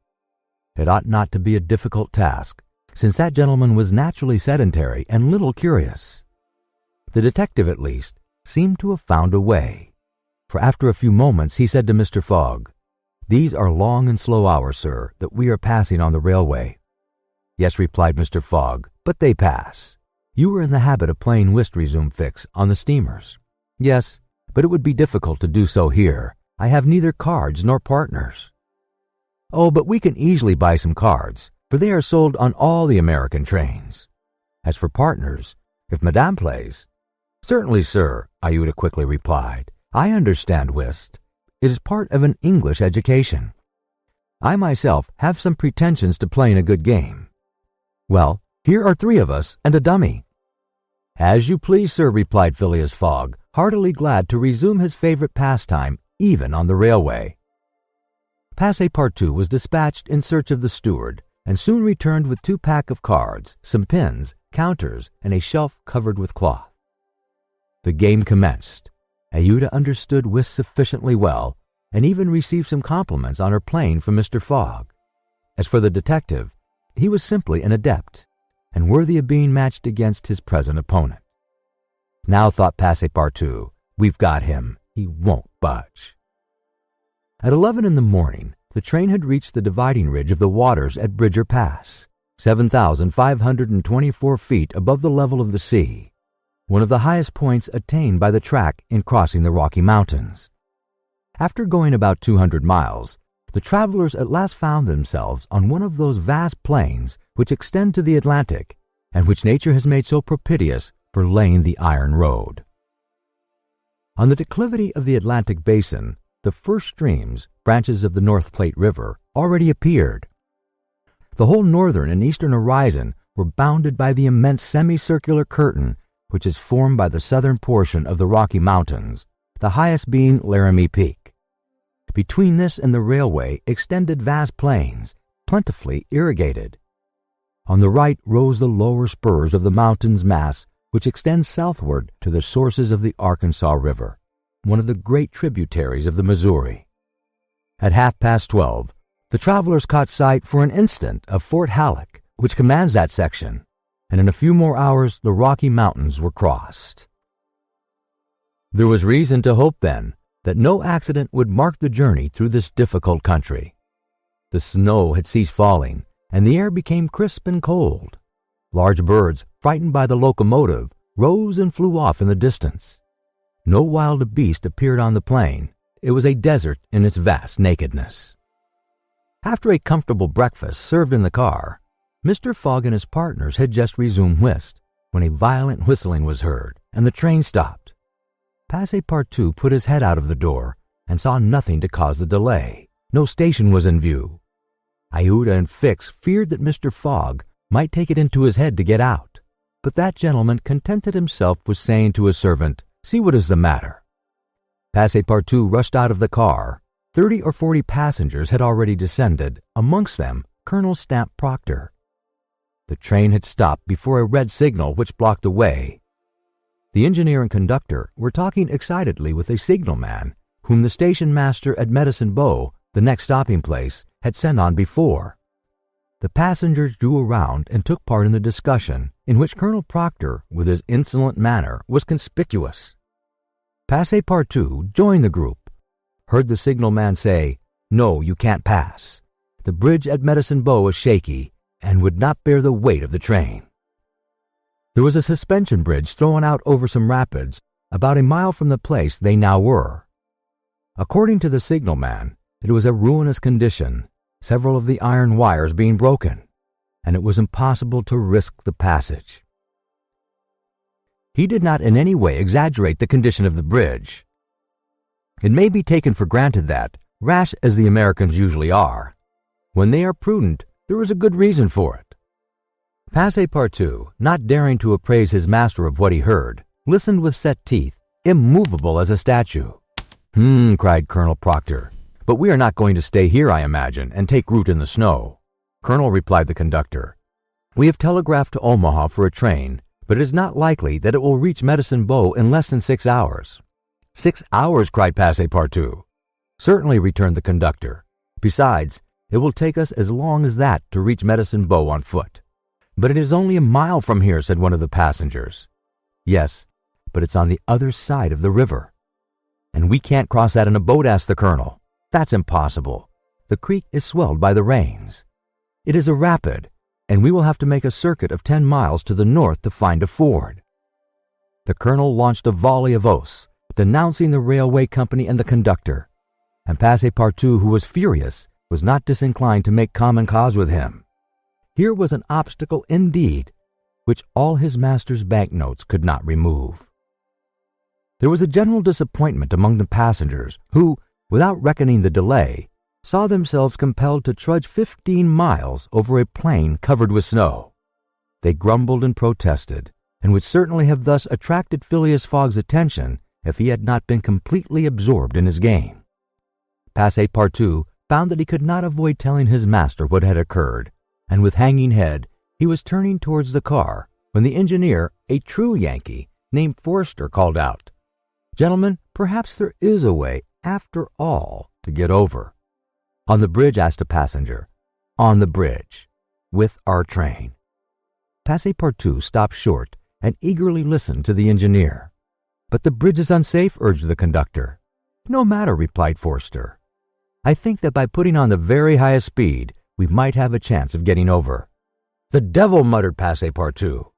But a number of the passengers were at once attracted by the engineer's proposal, and Colonel Proctor was especially delighted, and found the plan a very feasible one. He told stories about engineers leaping their trains over rivers without bridges by putting on full steam, and many of those present avowed themselves of the engineer's mind. "We have 50 chances out of 100 of getting over," said one. 80, 90. Passepartout was astonished, and though ready to attempt anything to get over Medicine Creek, thought the experiment proposed a little too American.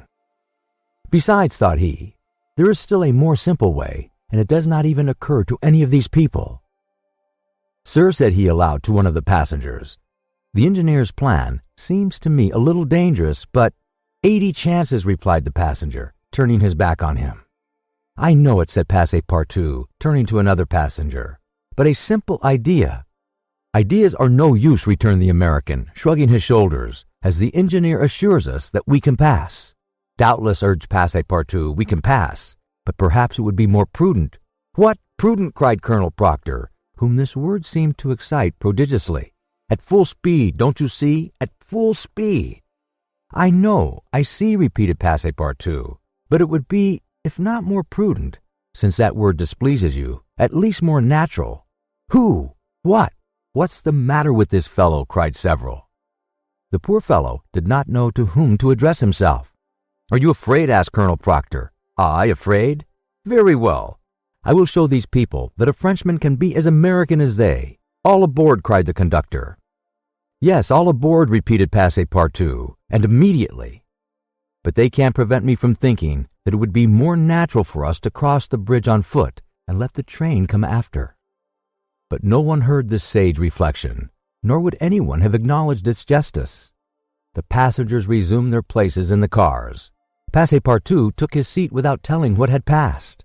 The whist players were quite absorbed in their game. The locomotive whistled vigorously. The engineer, reversing the steam, backed the train for nearly a mile, retiring like a jumper in order to take a longer leap. Then with another whistle, he began to move forward. The train increased its speed, and soon its rapidity became frightful. A prolonged screech issued from the locomotive. The piston worked up and down 20 strokes to the second. They perceived that the whole train, rushing on at the rate of 100 miles an hour, hardly bore upon the rails at all. And they passed over. It was like a flash. No one saw the bridge. The train leaped, so to speak, from one bank to the other, and the engineer could not stop it until it had gone 5 miles beyond the station.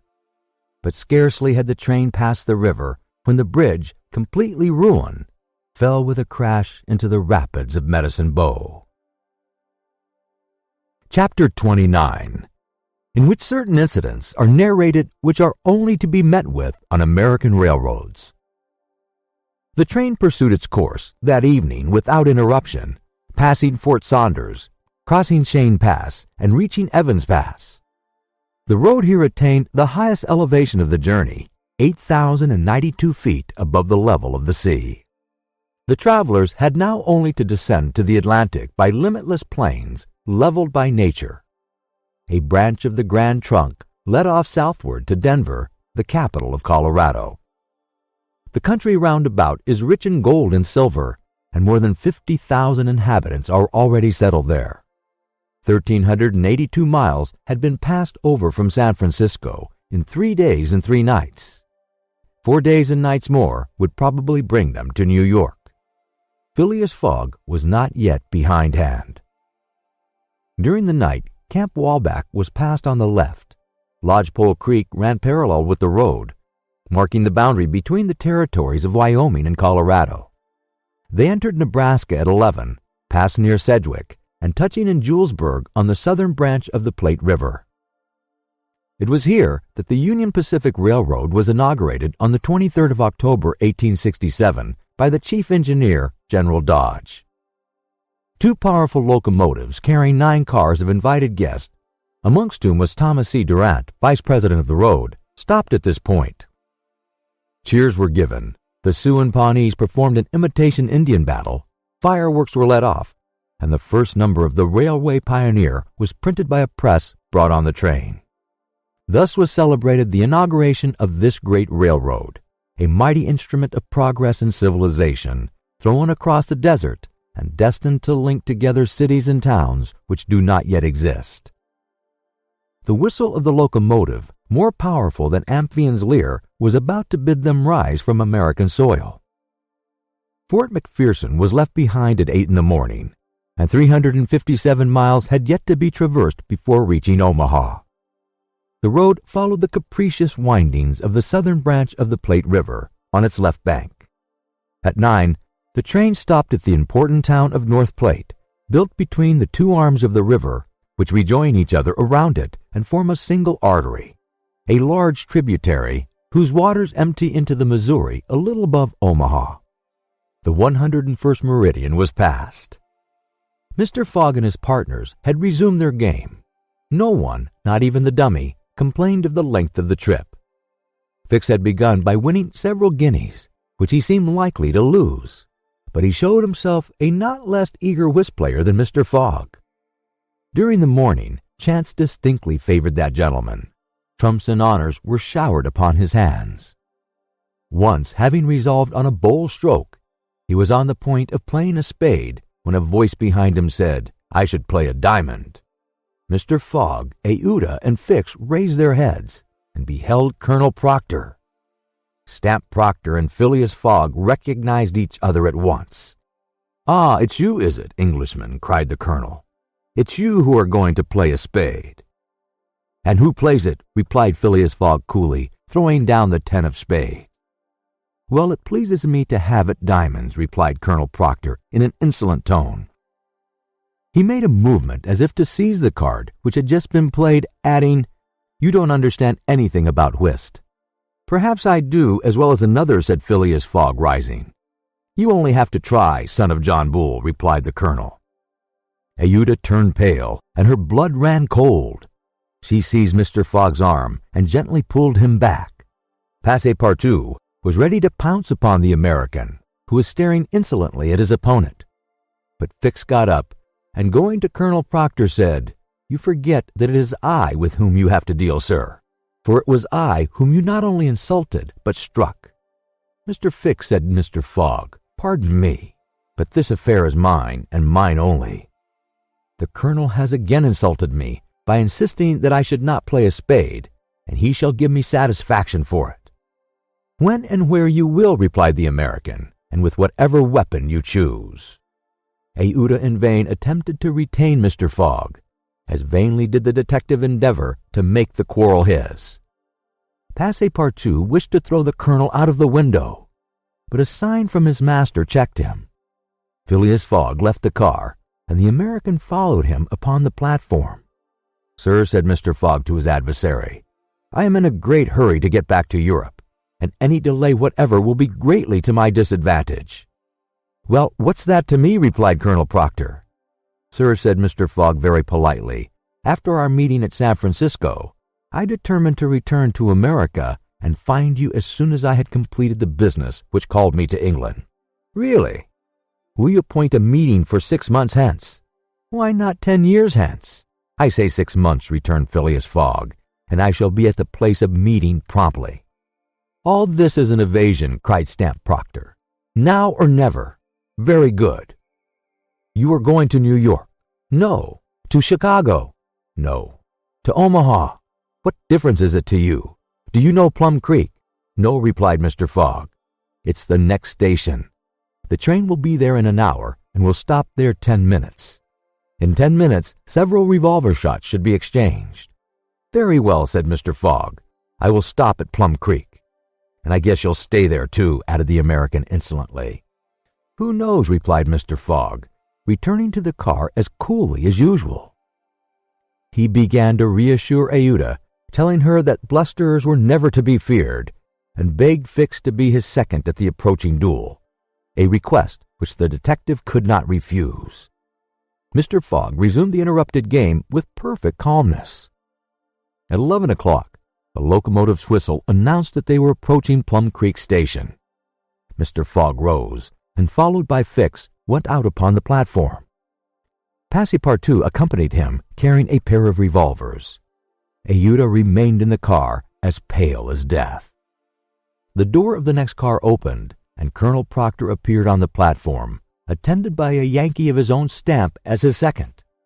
And just as the combatants were about to step from the train, the conductor hurried up and shouted, "You can't get off, gentlemen." "Why not?" asked the colonel. "We are 20 minutes late, and we shall not stop." "But I'm going to fight a duel with this gentleman." "I'm sorry," said the conductor, "but we shall be off at once. There's the bell ringing now." The train started. "I'm really very sorry, gentlemen," said the conductor. "Under any other circumstances, I should have been happy to oblige you. But after all, as you have had not the time to fight here, why not fight as we go along?" "That wouldn't be convenient, perhaps, for this gentleman," said the colonel in a jeering tone. "It would be perfectly so," replied Phileas Fogg. "Well, we are really in America," thought Passepartout, "and the conductor is a gentleman of the first order." So muttering, he followed his master. The two combatants, their seconds, and the conductor passed through the cars to the rear of the train. The last car was only occupied by a dozen passengers, whom the conductor politely asked if they would not be so kind as to leave it vacant for a few moments, as two gentlemen had an affair of honor to settle.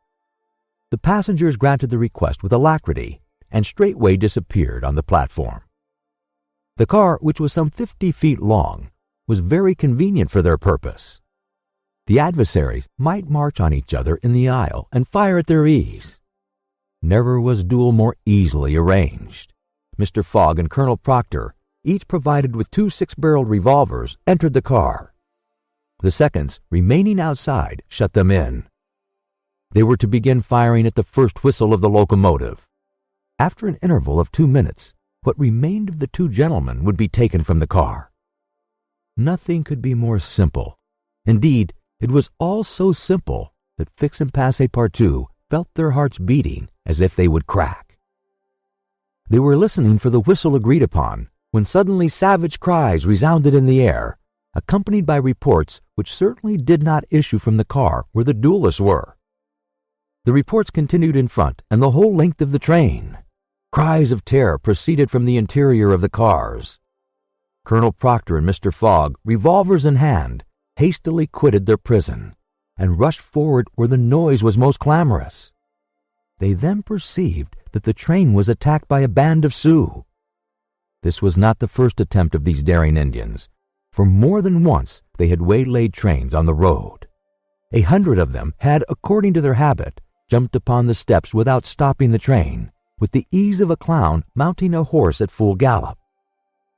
The Sioux were armed with guns, from which came the reports, to which the passengers, who were almost all armed, responded by revolver shots.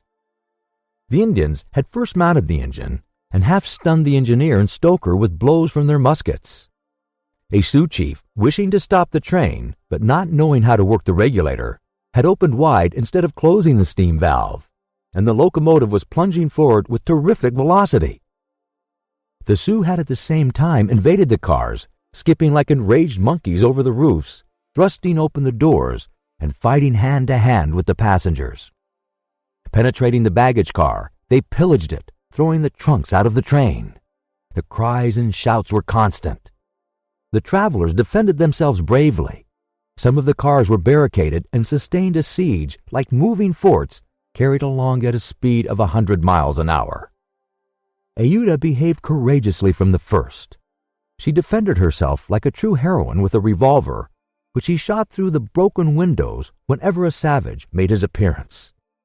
20 Sioux had fallen mortally wounded to the ground, and the wheels crushed those who fell upon the rails as if they had been worms. Several passengers, shot or stunned, lay on the seats. It was necessary to put an end to the struggle, which had lasted for 10 minutes, and which would result in the triumph of the Sioux if the train had not stopped. Fort Kearny Station, where there was a garrison, was only 2 miles distant, but that once passed, the Sioux would be masters of the train between Fort Kearny and the station beyond. The conductor was fighting beside Mr. Fogg when he was shot and fell. At the same moment he cried, "Unless the train is stopped in 5 minutes, we are lost." "It shall be stopped," said Phileas Fogg, preparing to rush from the car. "Stay, monsieur," cried Passepartout. "I will go." Mr. Fogg had not time to stop the brave fellow, who, opening a door unperceived by the Indians, succeeded in slipping under the car. And while the struggle continued, and the balls whisked across each other over his head, he made use of his old acrobatic experience, and with amazing agility worked his way under the cars, holding on to the chains, aiding himself by the brakes and edges of the sashes, creeping from one car to another with marvelous skill, and thus gaining the forward end of the train. There, suspended by one hand between the baggage car and the tender, with the other hand he loosened the safety chains. But owing to the traction, he would have never succeeded in unscrewing the yoking bar had not a violent concussion jolted this bar out. The train, now detached from the engine, remained a little behind, whilst the locomotive rushed forward with increased speed. Carried on by the force already acquired, the train still moved for several minutes, but the brakes were worked, and at last they stopped, less than 100 feet from Kearny Station. The soldiers of the fort, attracted by the shots, hurried up. The Sioux had not expected them, and decamped in a body before the train entirely stopped. But when the passengers counted each other on the station platform, several were found missing. Among them, the courageous Frenchman, whose devotion had just saved them. Chapter 30, in which Phileas Fogg simply does his duty. 3 passengers, including Passepartout, had disappeared. Had they been killed in the struggle? Were they taken prisoners by the Sioux? It was impossible to tell. There were many wounded, but none mortally. Colonel Proctor was one of the most seriously hurt. He had fought bravely, and a ball had entered his groin. He was carried into the station with the other wounded passengers to receive such attention as could be of avail. Aouda was safe, and Phileas Fogg, who had been in the thickest of the fight, had not received a scratch. Fix was slightly wounded in the arm, but Passepartout was not to be found, and tears coursed down Aouda's cheeks. All the passengers had got out of the train, the wheels of which were stained with blood. The tires and spokes hung ragged pieces of flesh. As far as the eye could reach on the white plain behind, red trails were visible. The last Sioux were disappearing in the south, along the banks of Republican River. Mr. Fogg, with folded arms, remained motionless. He had a serious decision to make. Aouda, standing near him, looked at him without speaking, and he understood her look. If his servant was a prisoner, ought he not to risk everything to rescue him from the Indians? "I will find him, living or dead," said he quietly to Aouda. "Ah, Mr. Fogg," cried she, clasping his hands and covering them with tears. "Living," added Mr. Fogg, "if we do not lose a moment." Phileas Fogg, by this resolution, inevitably sacrificed himself. He pronounced his own doom. The delay of a single day would make him lose the steamer at New York, and his bet would be certainly lost. But as he thought, "It is my duty," he did not hesitate. The commanding officer of Fort Kearny was there. 100 of his soldiers had placed themselves in a position to defend the station should the Sioux attack it. "Sir," said Mr. Fogg to the captain, 3 passengers have disappeared." "Dead?" asked the captain. "Dead or prisoners? That is the uncertainty which must be solved. Do you propose to pursue the Sioux?" "That's a serious thing to do, sir," returned the captain. "These Indians may retreat beyond Arkansas, and I cannot leave the fort unprotected." "The lives of 3 men are in question, sir," said Phileas Fogg. "Doubtless, but can I risk the lives of 50 men to save 3? "I don't know whether you can, sir, but you ought to do so." "Nobody here," returned the other, "has a right to teach me my duty." "Very well," said Mr. Fogg coldly. "I will go alone." "You, sir," cried Fix, coming up, "you go alone in pursuit of the Indians? Would you have me leave this poor fellow to perish, him to whom every one present owes his life? I shall go." "No, sir, you shall not go alone," cried the captain, touched in spite of himself. "No, you are a brave man." 30 volunteers, he added, turning to the soldiers. The whole company started forward at once. The captain had only to pick his men. 30 were chosen, and an old sergeant placed at their head. "Thanks, Captain," said Mr. Fogg. "Will you let me go with you?" asked Fix. "Do as you please, sir. But if you wish to do me a favor, you will remain with Aouda, in case anything should happen to me." A sudden pallor overspread the detective's face. Separate himself from the man whom he had so persistently followed step by step? Leave him to wander about in this desert?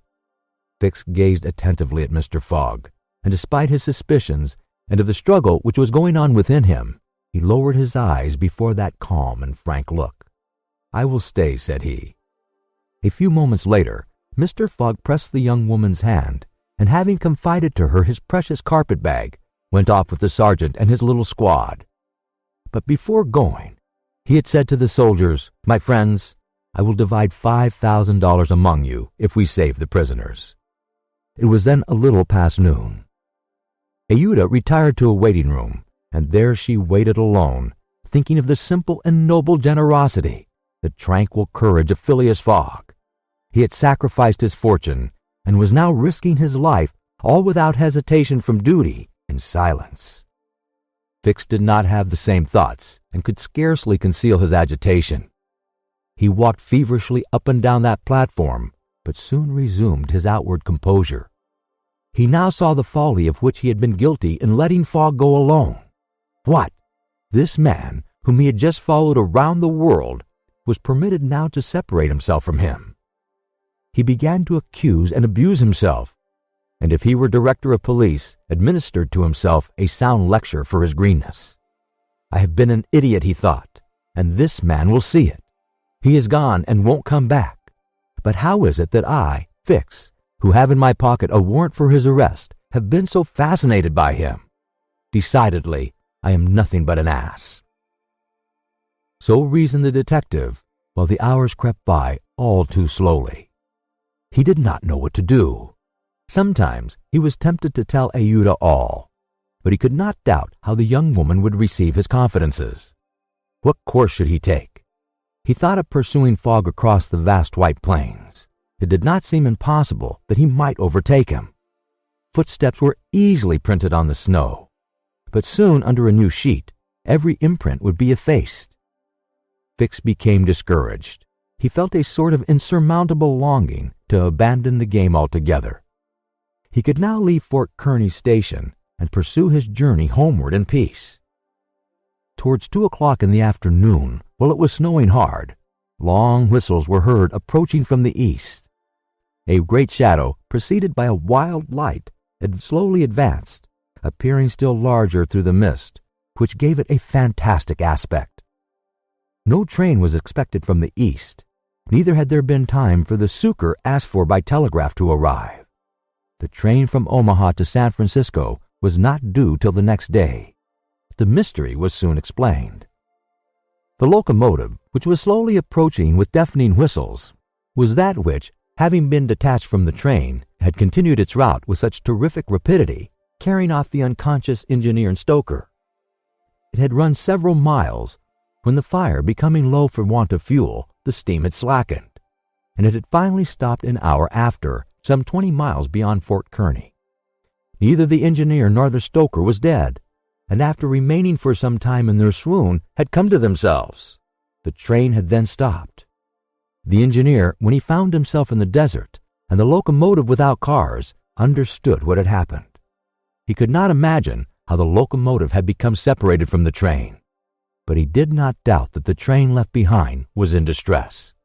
He did not hesitate what to do. It would be prudent to continue on to Omaha, for it would be dangerous to return to the train, which the Indians might still be engaged in pillaging. Nevertheless, he began to rebuild the fire in the furnace. The pressure again mounted, and the locomotive returned, running backwards to Fort Kearny. This it was which was whistling in the midst. The travelers were glad to see the locomotive resume its place at the head of the train. They could now continue the journey so terribly interrupted. Aouda, on seeing the locomotive come up, hurried out of the station and asked the conductor, "Are you going to start?" "At once, madam." "But the prisoners, our unfortunate fellow travelers." "I cannot interrupt the trip," replied the conductor. "We are already 3 hours behind." "And when will another train pass here from San Francisco?" "Tomorrow evening, ma'am." "Tomorrow evening? But then it will be too late. We must wait." "It is impossible," responded the conductor. "If you wish to go, please get in." "I will not go," said Aouda. Fix had heard this conversation. A little while before, when there was no prospect of proceeding on the journey, he had made up his mind to leave Fort Kearny. But now that the train was there, ready to start, he had only to take his seat in the car. An irresistible influence held him back. The station platform burned his feet, and he could not stir. The conflict in his mind again began. Anger and failure stifled him. He wished to struggle on to the end. Meanwhile, the passengers and some of the wounded, among them Colonel Proctor, whose injuries were serious, had taken their places in the train. The buzzing of the overheated boiler was heard, and the steam was escaping from the valves. The engineer whistled, the train started and soon disappeared, mingling its white smoke with the eddies of the densely falling snow. The detective had remained behind. Several hours passed. The weather was dismal, and it was very cold. Fix sat motionless on the bench in the station. He might have been thought asleep. Aouda, despite the storm, kept coming out of the waiting room and going to the end of the platform and peering through the tempest of snow, as if to pierce the mist which narrowed the horizon around her, and to hear, if possible, some welcome sound. She heard and saw nothing. Then she would return, chilled through, to issue out again after the lapse of a few minutes, but always in vain. Evening came, and the little band had not returned. Where could they be? Had they found the Indians, and were they having a conflict with them? or were they still wandering amid the mists? The commander of the fort was anxious, though he tried to conceal his apprehensions. As night approached, the snow fell less plentifully, but it became intensely cold. Absolute silence rested on the plains. Neither flight of bird nor passing of beast troubled the perfect calm. Throughout the night, Aouda, full of sad forebodings, her heart stifled with anguish, wandered about on the verge of the plains. Her imagination carried her far off and showed her innumerable dangers. What she suffered through the long hours it would be impossible to describe. Fix remained stationary in the same place, but did not sleep. Once a man approached him and spoke to him, and the detective merely replied by shaking his head. Thus the night passed. At dawn, the half-extinguished disk of the sun rose above a misty horizon. But it was now possible to recognize objects 2 miles off. Phileas Fogg and the squad had gone southward. In the south, all was still vacancy. It was then 7 o'clock. The captain, who was really alarmed, did not know what course to take. Should he send another detachment to the rescue of the first? Should he sacrifice more men, with so few chances of saving those already sacrificed? His hesitation did not last long, however. Calling one of his lieutenants, he was on the point of ordering a reconnaissance when gunshots were heard. Was it a signal? The soldiers rushed out of the fort, and 1/2 a mile off, they perceived a little band returning in good order. Mr. Fogg was marching at their head, and just behind him were Passepartout and the 2 other travelers, rescued from the Sioux. They had met and fought the Indians 10 miles south of Fort Kearny. Shortly before the detachment arrived, Passepartout and his companions had begun to struggle with their captors, 3 of whom the Frenchman had felled with his fists, when his master and the soldiers hastened up to their relief. All were welcomed with joyful cries. Phileas Fogg distributed the reward he had promised to the soldiers, while Passepartout, not without reason, muttered to himself, "It must certainly be confessed that I cost my master dear." Fix, without saying a word, looked at Mr. Fogg, and it would have been difficult to analyze the thoughts which struggled within him. As for Aouda, she took her protector's hand and pressed it in her own, too much moved to speak. Meanwhile, Passepartout was looking about for the train. He thought he should find it there, ready to start for Omaha, and he hoped that the time lost might be regained. The train, cried he. Gone, replied Fix. And when does the next train pass here? Said Phileas Fogg. Not till this evening. Ah, returned the impassible gentleman quietly.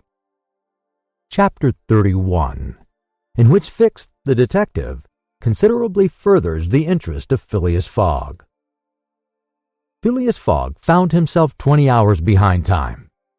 Passepartout, the involuntary cause of this delay, was desperate. He had ruined his master. At this moment, the detective approached Mr. Fogg, and looking him intently in the face, said, "Seriously, sir, are you in great haste?" "Quite seriously." "I have a purpose in asking," resumed Fix. "Is it absolutely necessary that you should be in New York on the 11th before 9 o'clock in the evening, the time that the steamer leaves for Liverpool?" "It is absolutely necessary." "And if your journey had not been interrupted by these Indians, you would have reached New York on the morning of the 11th?" "Yes, with 11 hours to spare before the steamer left." "Good. You are therefore 20 hours behind.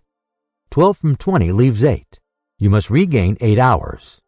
Do you wish to try to do so?" "On foot?" asked Mr. Fogg. "No, on a sledge," replied Fix. "On a sledge with sails.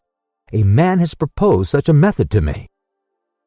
It was the man who had spoken to Fix during the night, and whose offer he had refused. Phileas Fogg did not reply at once, but Fix, having pointed out the man, who was walking up and down in front of the station, Mr. Fogg went up to him. An instant after, Mr. Fogg and the American, whose name was Mudge, entered a hut built just below the fort. There Mr. Fogg examined a curious vehicle, a kind of frame on 2 long beams, a little raised in front like the runners of a sledge, upon which there was room for 5 or 6 persons. A high mast was fixed on the frame, held firmly by metallic lashings, to which was attached a large brigantine sail. This mast held an iron stay upon which to hoist a jibsail. Behind, a sort of rudder served to guide the vehicle. It was, in short, a sledge rigged like a sloop. During the winter, when the trains are blocked up by the snow, these sledges make extremely rapid journeys across the frozen plains from one station to another. Provided with more sails than a cutter, and with the wind behind them, they slip over the surface of the prairies with a speed equal, if not superior to, that of the express trains. Mr. Fogg readily made a bargain with the owner of this landcraft. The wind was favorable, being fresh, and blowing from the west. The snow had hardened, and Mudge was very confident of being able to transport Mr. Fogg in a few hours to Omaha. Thence, the trains eastward run frequently to Chicago and New York. It was not impossible that the lost time might yet be recovered, and such an opportunity was not to be rejected. Not wishing to expose Aouda to the discomforts of traveling in the open air, Mr. Fogg proposed to leave her with Passepartout at Fort Kearny, the servant taking upon himself to escort her to Europe by a better route and under more favorable conditions.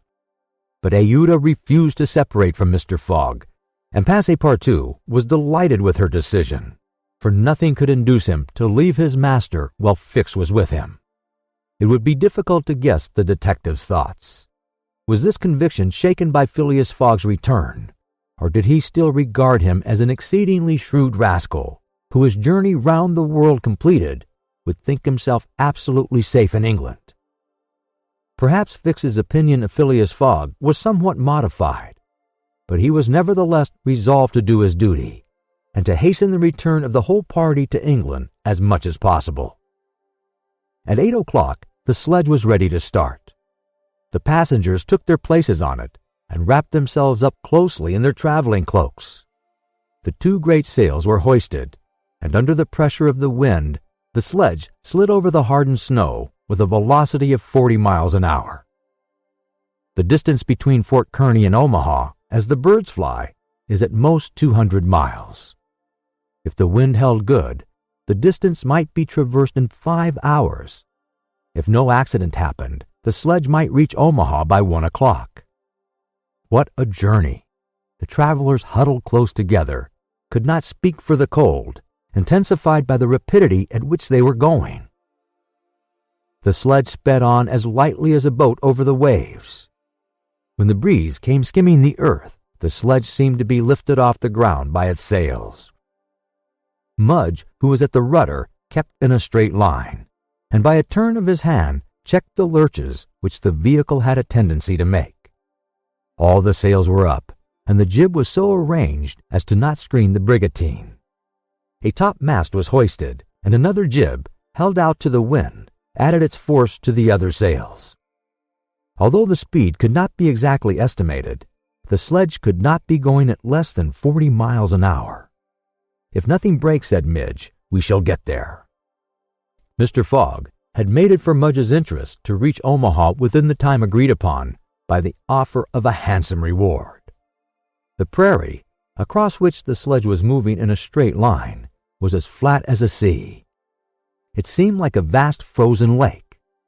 The railroad, which ran through this section, ascended from the southeast to the northwest by Great Island, Columbus, an important Nebraska town, Schuyler and Fremont to Omaha.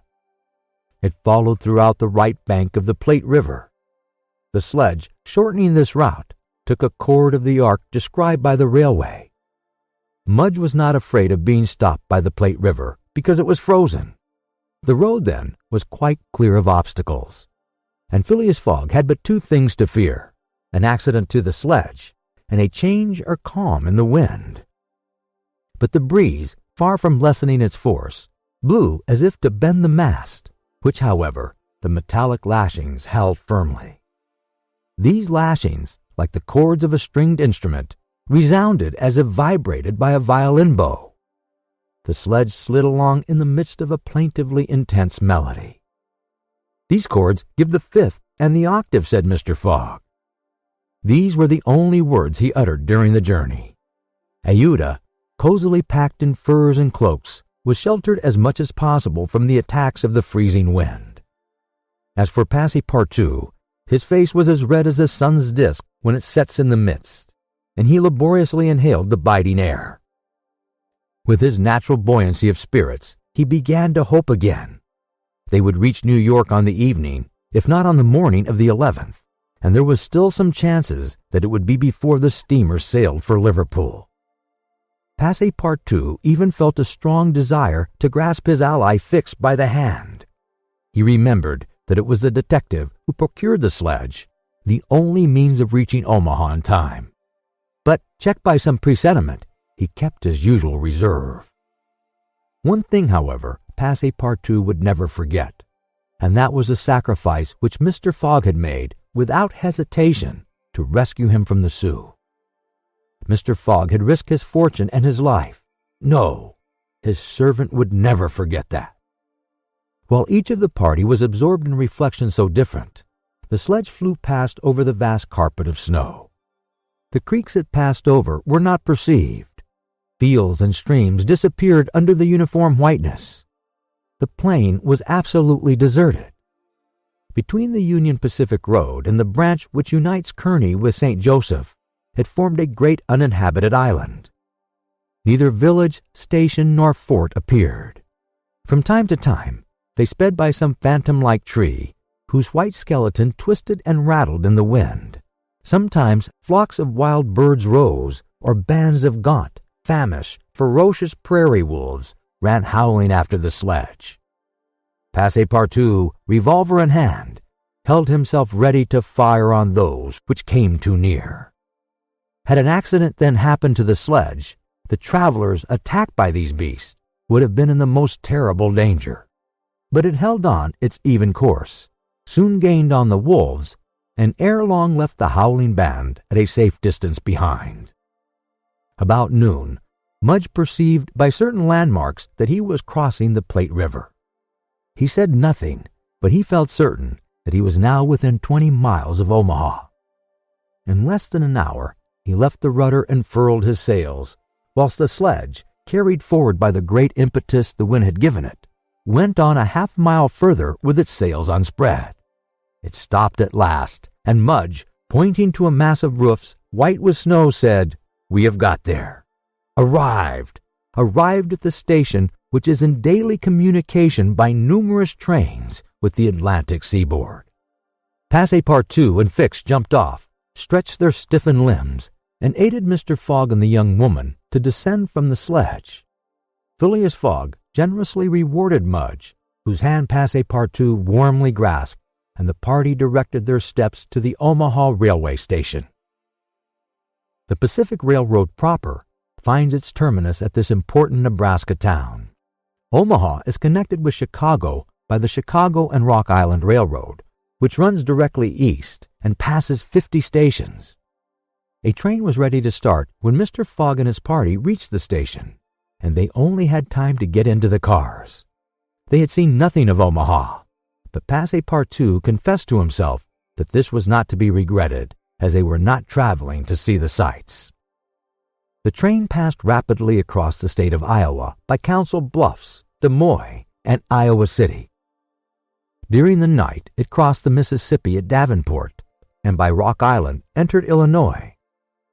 The next day, which was the 10th, at 4 o'clock in the evening, it reached Chicago, already risen from its ruins, and more proudly seated than ever on the borders of its beautiful Lake Michigan.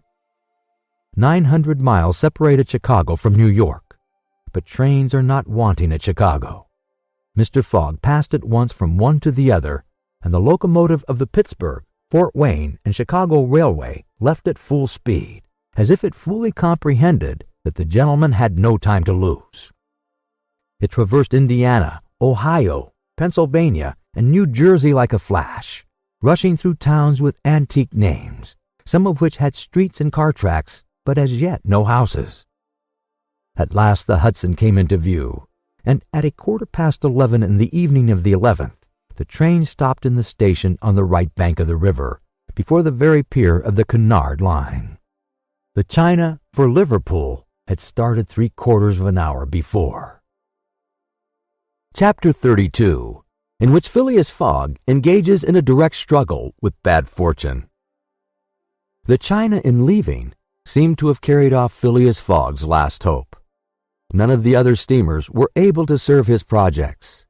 The Perrier of the French Atlantic Company, whose admirable steamers are equal to any in speed and comfort, did not leave until the 14th. The Hamburg boats did not go directly to Liverpool or London, but to Havre, and the additional trip from Havre to Southampton would render Phileas Fogg's last efforts of no avail. The Inman steamer did not depart till the next day, and could not cross the Atlantic in time to save the wager. Mr. Fogg learned all this in consulting his Bradshaw, which gave him the daily movements of the transatlantic steamers. Passepartout was crushed. It overwhelmed him to lose the boat by 3/4 of an hour. It was his fault, for instead of helping his master, he had not ceased putting obstacles in his path. And when he recalled all the incidents of the tour, when he counted up the sums expended in pure loss on his own account, when he thought that the immense stake, added to the heavy charges of this useless journey, would completely ruin Mr. Fogg, he overwhelmed himself with bitter self-accusations. Mr. Fogg, however, did not reproach him, and on leaving the Cunard pier only said, "We shall consult about what is best tomorrow. Come." The party crossed the Hudson in the Jersey City ferry boat and drove in a carriage to the St. Nicholas Hotel on Broadway. Rooms were engaged, and the night passed, briefly to Phileas Fogg, who slept profoundly, but very long to Aouda and the others, whose agitation did not permit them to rest. The next day was the 12th of December. From 7 in the morning of the 12th to 9:15 in the evening of the 21st, there were 9 days, 13 hours, and 45 minutes. If Phileas Fogg had left in the China, one of the fastest steamers on the Atlantic, he would have reached Liverpool and then London within the period agreed upon. Mr. Fogg left the hotel alone, after giving Passepartout instructions to await his return and inform Aouda to be ready in an instant's notice. He proceeded to the banks of the Hudson and looked about among the vessels moored or anchored in the river for any that were about to depart. Several had departure signals and were preparing to put to sea at morning tide. For in this immense and admirable port there is not one day in 100 that vessels do not set out for every quarter of the globe. But they were mostly sailing vessels, of which, of course, Phileas Fogg could make no use. He seemed about to give up all hope when he espied, anchored at the battery, a cable's length off at most, a trading vessel with a screw well-shaped, whose funnel, puffing a cloud of smoke, indicated that she was getting ready for departure. Phileas Fogg hailed a boat, got into it, and soon found himself on board the Henrietta. Iron-hulled, wood built above. He ascended to the deck and asked for the captain, who forthwith presented himself. He was a man of 50, a sort of sea-wolf with big eyes, a complexion of oxidized copper, red hair and thick neck, and a growling voice. The captain asked Mr. Fogg, "I am the captain. I am Phileas Fogg of London, and I am Andrew Speedy of Cardiff. Are you going to put to sea?" "In an hour." "You are bound for Bordeaux. And your cargo?" "No freight, going in ballast." "Have you any passengers?" "No passengers. Never have passengers. Too much in the way." "Is your vessel a swift one?" "Between 11 and 12 knots. The Henrietta, well known." "Will you carry me and 3 other persons to Liverpool?" "To Liverpool? Why not to China?" "I said Liverpool." "No." "No?" "No. I am setting out for Bordeaux, and shall go to Bordeaux." "Money is no object?" "None." The captain spoke in a tone which did not admit of a reply. "But the owners of the Henrietta," resumed Phileas Fogg. "The owners are myself," replied the captain. "The vessel belongs to me." "I will freight it for you." "No." "I will buy it of you." "No." Phileas Fogg did not betray the least disappointment, but the situation was a grave one. It was not at New York as at Hong Kong, nor with the captain of the Henrietta as with the captain of the Tankadere. Up to this time, money had smoothed away every obstacle. Now money failed. Still, some means must be found to cross the Atlantic on a boat, unless by balloon, which would have been venturesome, besides not being capable of being put in practice. It seemed that Phileas Fogg had an idea, for he said to the captain, "Well, will you carry me to Bordeaux?" "No, Not if you paid me $200. I offer you 2,000. A piece? A piece. And there are 4 of you. 4. Captain Speedy began to scratch his head. There were $8,000 to gain without changing his route, for which it was well worth conquering the repugnance he had for all kinds of passengers.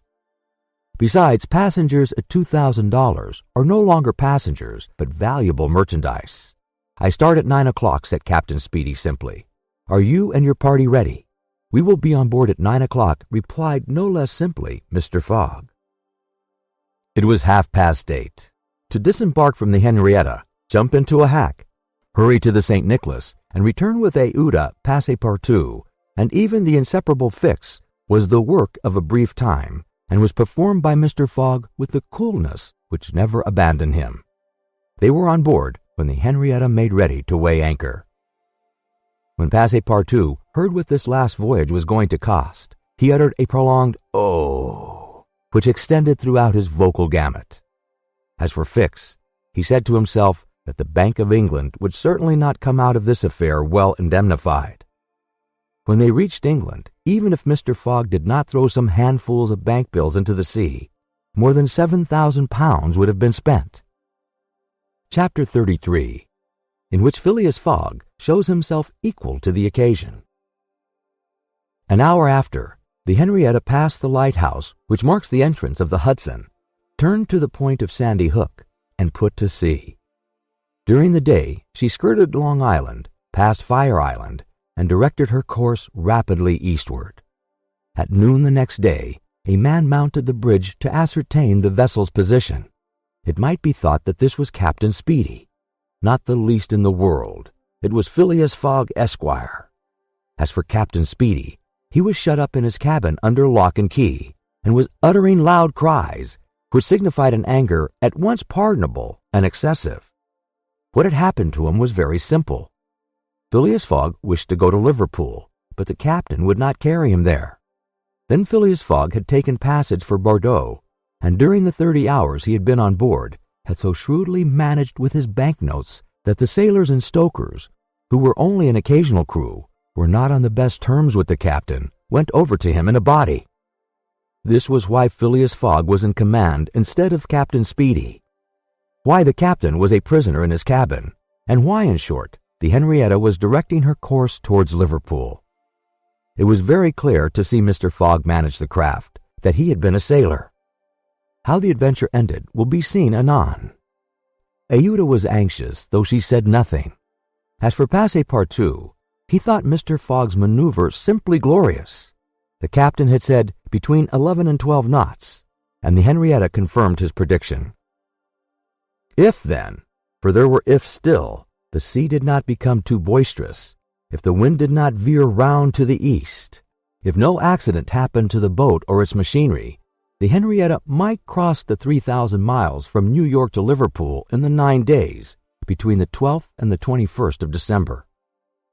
It is true that, once arrived, the affair on board the Henrietta, added to that of the Bank of England, might create more difficulties for Mr. Fogg than he imagined or could desire. During the first days, they went along smoothly enough. The sea was not very unpropitious. The wind seemed stationary in the northeast, the sails were hoisted, and the Henrietta plowed across the waves like a real transatlantic steamer. Passepartout was delighted. His master's last exploit, the consequences of which he ignored, enchanted him. Never had the crew seen so jolly and dexterous a fellow. He formed warm friendships with the sailors, and amazed them with his acrobatic feats. He thought they managed the vessel like gentlemen, and that the stokers fired up like heroes. His loquacious good humor infected everyone. He had forgotten the past, its vexations and delays. He only thought of the end, so nearly accomplished, and sometimes he boiled over with impatience, as if heated by the furnaces of the Henrietta. Often also, the worthy fellow revolved around Fix, looking at him with a keen, distrustful eye, but he did not speak to him, for their old intimacy no longer existed. Fix, it must be confessed, understood nothing of what was going on.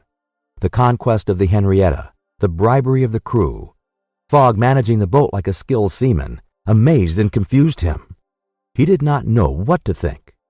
For after all, a man who began by stealing £55,000 might end up by stealing a vessel, and Fix was not unnaturally inclined to conclude that the Henrietta under Fogg's command was not going to Liverpool at all, but to some part of the world where the robber, turned into a pirate, would quietly put himself in safety. The conjecture was at least a plausible one, and the detective began to seriously regret that he had embarked on the affair.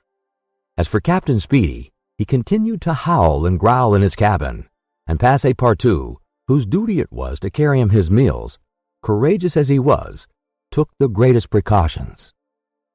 Mr. Fogg did not seem even to know that there was a captain on board. On the 13th, they passed the edge of the banks of Newfoundland, a dangerous locality. During the winter especially, there are frequent fogs and heavy gales of wind. Ever since the evening before, the barometer, suddenly falling, had indicated an approaching change in the atmosphere, and during the night the temperature varied, the cold became sharper, and the wind veered to the southeast. This was a misfortune. Mr. Fogg, in order not to deviate from his course, furled his sails and increased the force of the steam, but the vessel's speed slackened, owing to the state of the sea, the long waves of which broke against the stern. She pitched violently, and this retarded her progress. The breeze little by little swelled into a tempest, and it was to be feared that the Henrietta might not be able to maintain herself upright on the waves. Passepartout's visage darkened with the skies, and for 2 days the poor fellow experienced constant fright. But Phileas Fogg was a bold mariner, and knew how to maintain headway against the sea, and he kept on his course without even decreasing his steam. The Henrietta, when she could not rise upon the waves, crossed them, swamping her deck but passing safely. Sometimes the screw rose out of the water, beating its protruding end, when a mountain of water raised the stern above the waves, but the craft always kept straight ahead. The wind, however, did not grow as boisterous as might have been feared. It was not one of those tempests which burst and rush on with a speed of 90 miles an hour. It continued fresh, but unhappily it remained obstinately in the southeast, rendering the sails useless. The 16th of December was the 75th day since Phileas Fogg's departure from London, and the Henrietta had not been seriously delayed. Half of the voyage was almost accomplished, and the worst localities had been passed. In summer, success would have been well nigh certain. In winter, they were at the mercy of the bad season. Passepartout said nothing, but he cherished hope in secret, and comforted himself with the reflection that, if the wind failed them, they might still count on the steam. On this day, the engineer came on deck, went up to Mr. Fogg, and began to speak earnestly with him. Without knowing why it was a presentiment, perhaps Passepartout became vaguely uneasy. He would have given one of his ears to hear with the other what the engineer was saying. He finally managed to catch a few words, and was sure he heard his master say, "You are certain of what you tell me?" "Certain, sir," replied the engineer. "You must remember that, since we started, we have kept up hot fires in all our furnaces, and though we had coal enough to go on short steam from New York to Bordeaux, we haven't enough to go with all steam from New York to Liverpool." "I will consider," replied Mr. Fogg. Passepartout understood it all.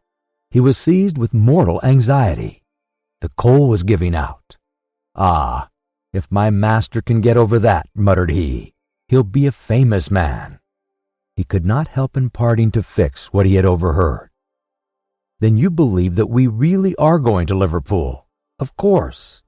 "Ass," replied the detective, shrugging his shoulders and turning on his heel. Passepartout was on the point of vigorously resenting the epithet, the reason of which he could not for the life of him comprehend. But he reflected that the unfortunate Fix was probably very much disappointed and humiliated in his self-esteem after having so awkwardly followed a false scent around the world and refrained. And now what course would Phileas Fogg adopt? It was difficult to imagine. Nevertheless, he seemed to have decided upon one, for that evening he sent for the engineer and said to him, "Feed all the fires until the coal is exhausted." A few moments after, the funnel of the Henrietta vomited forth torrents of smoke. The vessel continued to proceed with all steam on. But on the 18th, the engineer, as he had predicted, announced that the coal would give out in the course of the day. "Do not let the fires go down," replied Mr. Fogg. "Keep them up to the last. Let the valves be filled." Towards noon, Phileas Fogg, having ascertained their position, called Passepartout and ordered him to go for Captain Speedy. It was as if the honest fellow had been commanded to unchain a tiger. He went to the poop, saying to himself, "He will be like a madman." In a few moments, with cries and oaths, a bomb appeared on the poop deck. The bomb was Captain Speedy. It was clear that he was on the point of bursting. "Where are we?" were the first words of his anger permitted him to utter. Had the poor man been an apoplectic, he could never have recovered from his paroxysm of wrath. "Where are we?" he repeated with purple face. 707 miles from Liverpool," replied Mr. Fogg, with imperturbable calmness. "Pirate," called Captain Speedy. "I have sent for you, sir." "Picaroon." "Sir," continued Mr. Fogg, "to ask you to sell me your vessel." "No, by all the devils, no." "But I shall be obliged to burn her." "Burn the Henrietta." "Yes, at least the upper part of her. The coal has given out." "Burn my vessel," cried Captain Speedy, who could scarcely pronounce the words. "A vessel worth $50,000. "Here are 60,000, replied Phileas Fogg, handing the captain a roll of bank bills. This had a prodigious effect on Andrew Speedy. An American can scarcely remain unmoved at the sight of $60,000. The captain forgot in an instant his anger, his imprisonment, and all his grudges against his passenger. The Henrietta was 20 years old. It was a great bargain. The bomb would not go off after all. Mr. Fogg had taken away the match. "And I shall still have the iron hull," said the captain in a softer tone. "The iron hull and the engine. Is it agreed?" "Agreed." And Andrew Speedy, seizing the banknotes, counted them and consigned them to his pocket. During this colloquy, Passepartout was as white as a sheet, and Fix seemed on the point of having an apoplectic fit. Nearly £20,000 had been expended, and Fogg left the hull and engine to the captain, that is, near the whole value of the craft. It was true, however, that £55,000 had been stolen from the bank. When Andrew Speedy had pocketed the money, Mr. Fogg said to him, "Don't let this astonish you, sir. You must know that I shall lose £20,000 unless I arrive in London by 9:15 on the evening of the 21st of December. I missed the steamer at New York, and as you refused to take me to Liverpool—" "And I did well," cried Andrew Speedy, "for I have gained at least $40,000 by it." He added more sedately, "Do you know one thing, Captain? Fogg, Captain Fogg, you've got something of the Yankee about you."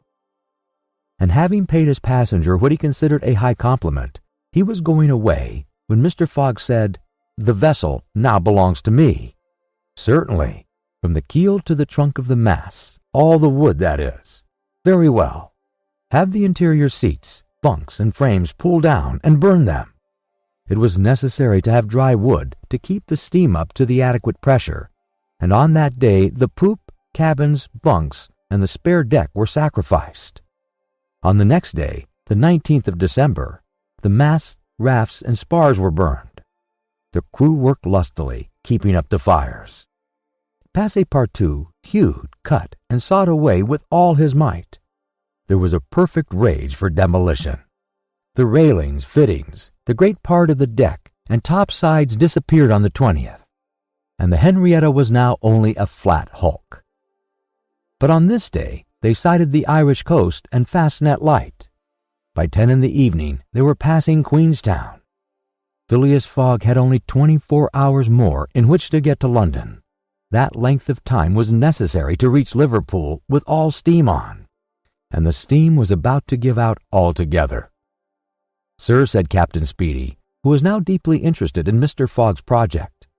"I really commiserate you. Everything is against you. We are only opposite Queenstown." "Aye," said Mr. Fogg. "Is that place where you see the lights Queenstown?" "Yes." "Can we enter the harbor?" "Not under 3 hours, only at high tide." "Stay," replied Mr. Fogg calmly, without betraying in his features that by a supreme inspiration he was about to attempt once more to conquer ill fortune. Queenstown is the Irish port at which the transatlantic steamers stop to put off the mails.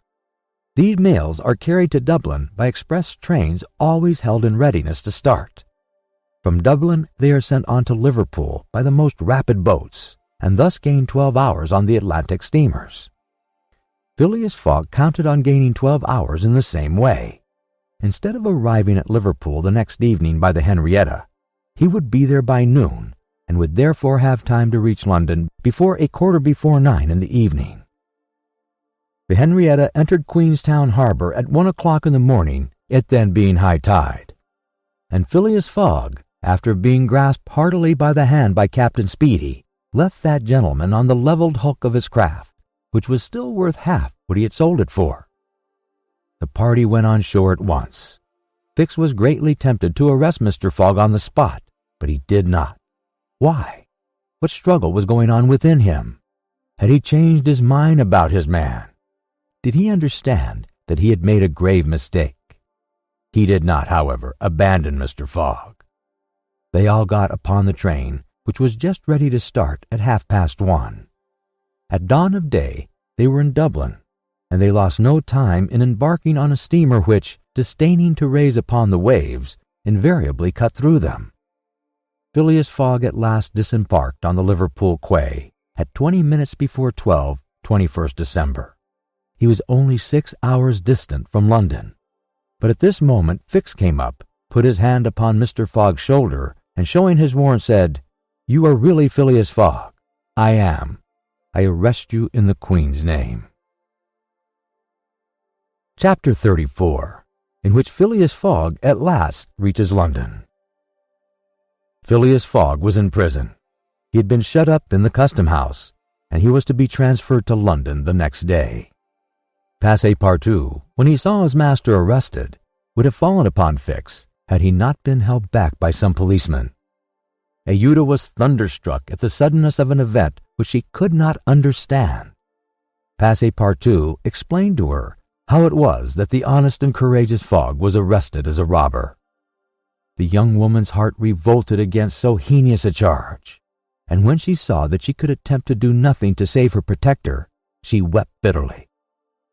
As for Fix, he had arrested Mr. Fogg because it was his duty, whether Mr. Fogg were guilty or not. The thought then struck Passepartout that he was the cause of this new misfortune, had he not concealed Fix's errand from his master.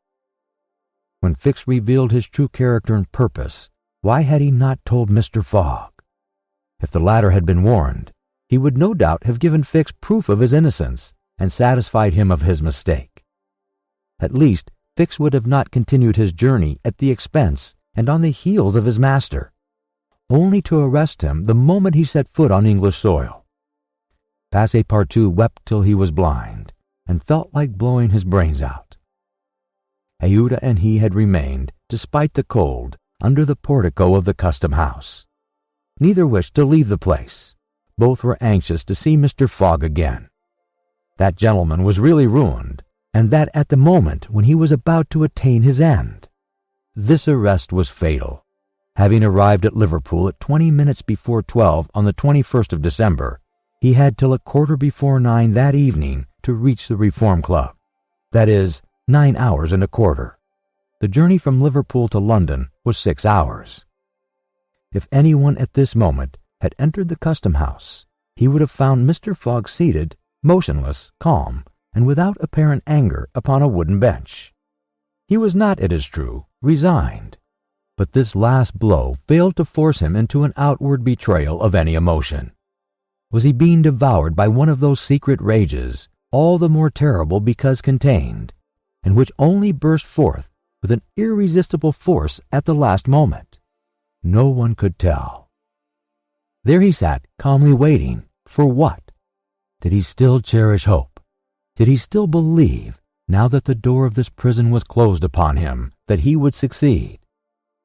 However that may have been, Mr. Fogg carefully put his watch upon the table and observed its advancing hands.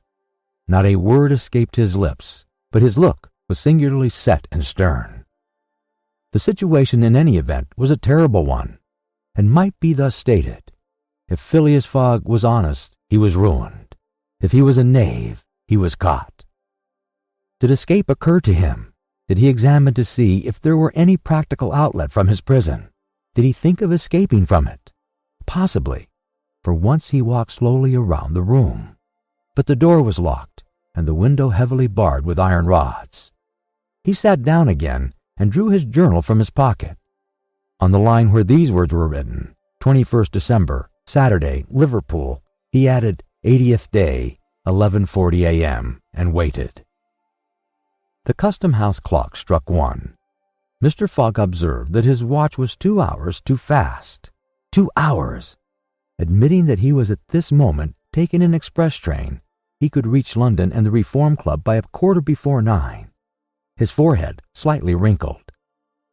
At 33 minutes past 2, he heard a singular noise outside, then a hasty opening of doors. Passepartout's voice was audible, and immediately after that a Fix. Phileas Fogg's eyes brightened for an instant. The door swung open, and he saw Passepartout, Aouda, and Fix, who hurried towards him. Fix was out of breath, and his hair was in disorder. He could not speak. "Sir," he stammered, "sir, forgive me. Most unfortunate resemblance. Robber arrested 3 days ago. You are free." Phileas Fogg was free. He walked to the detective, looked him steadily in the face, and with the only rapid motion he had ever made in his life, or which he ever would make, drew back his arms, and with the precision of a machine knocked Fix down. "Well hit," cried Passepartout. "Parbleu! That's what you might call a good application of English fists." Fix, who found himself on the floor, did not utter a word. He had only received his deserts.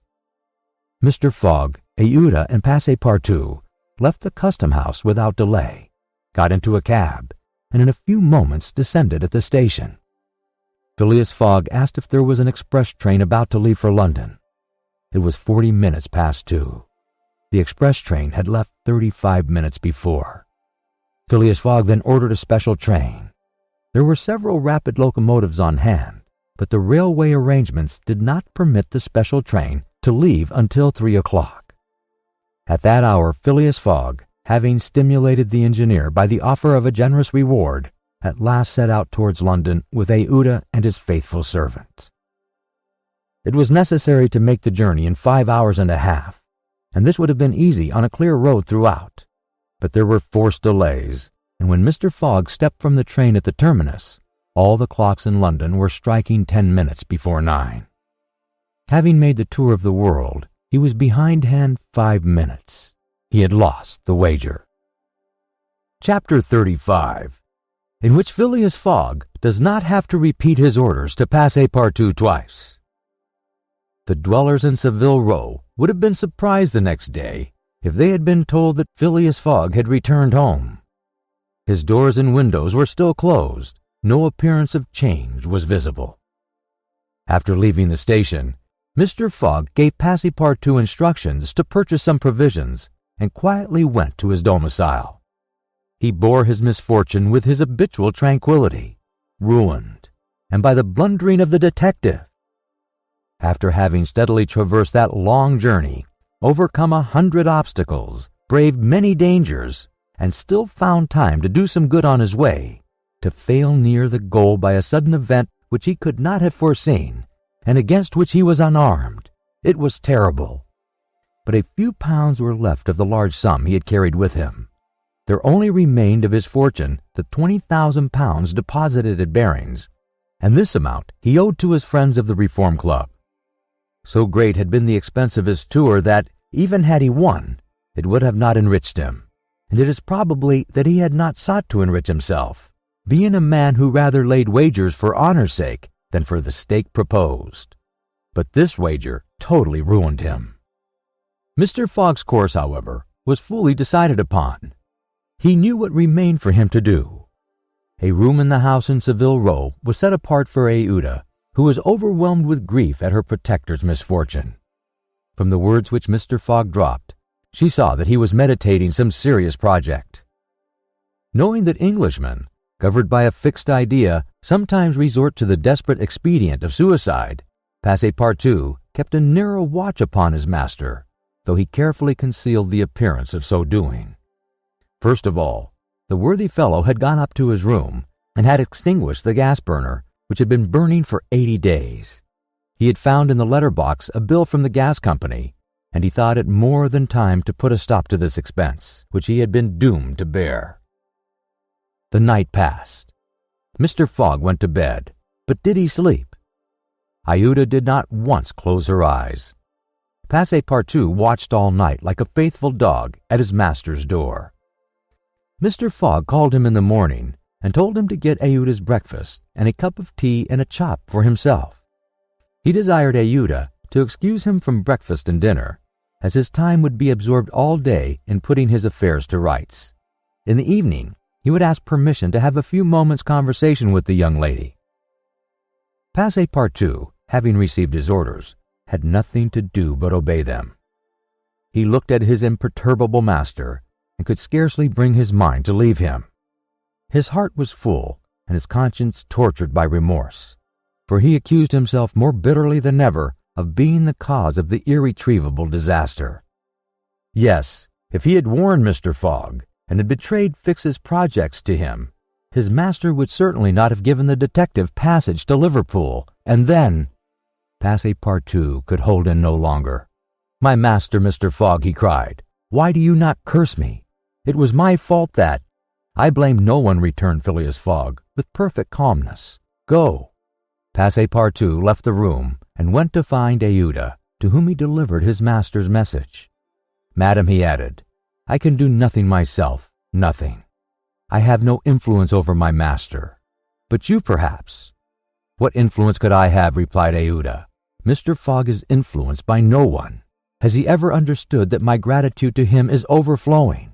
Has he ever read my heart? My friend, he must not be left alone an instant. You say he is going to speak with me this evening?" "Yes, madam, probably to arrange for your protection and comfort in England." "We shall see," replied Aouda, becoming suddenly pensive. Throughout this day, Sunday, the house in Savile Row was as if uninhabited, and Phileas Fogg, for the first time since he had lived in that house, did not set out for his club when Westminster clock struck 11:30. Why should he present himself at the Reform? His friends no longer expected him there. As Phileas Fogg had not appeared in the saloon on the evening before, Saturday the 21st of December, at 9:15, he had lost his wager.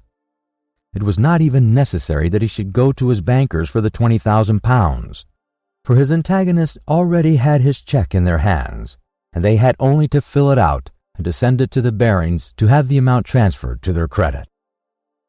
Mr. Fogg, therefore, had no reason for going out, and so he remained at home.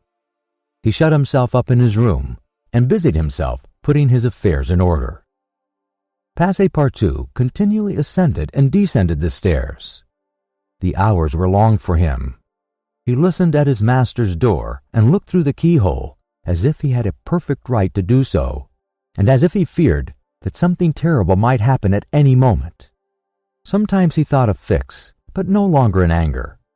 Fix, like all the world, had been mistaken in Phileas Fogg, and had only done his duty in tracking and arresting him, while he, Passepartout— this thought haunted him, and he never ceased cursing his miserable folly.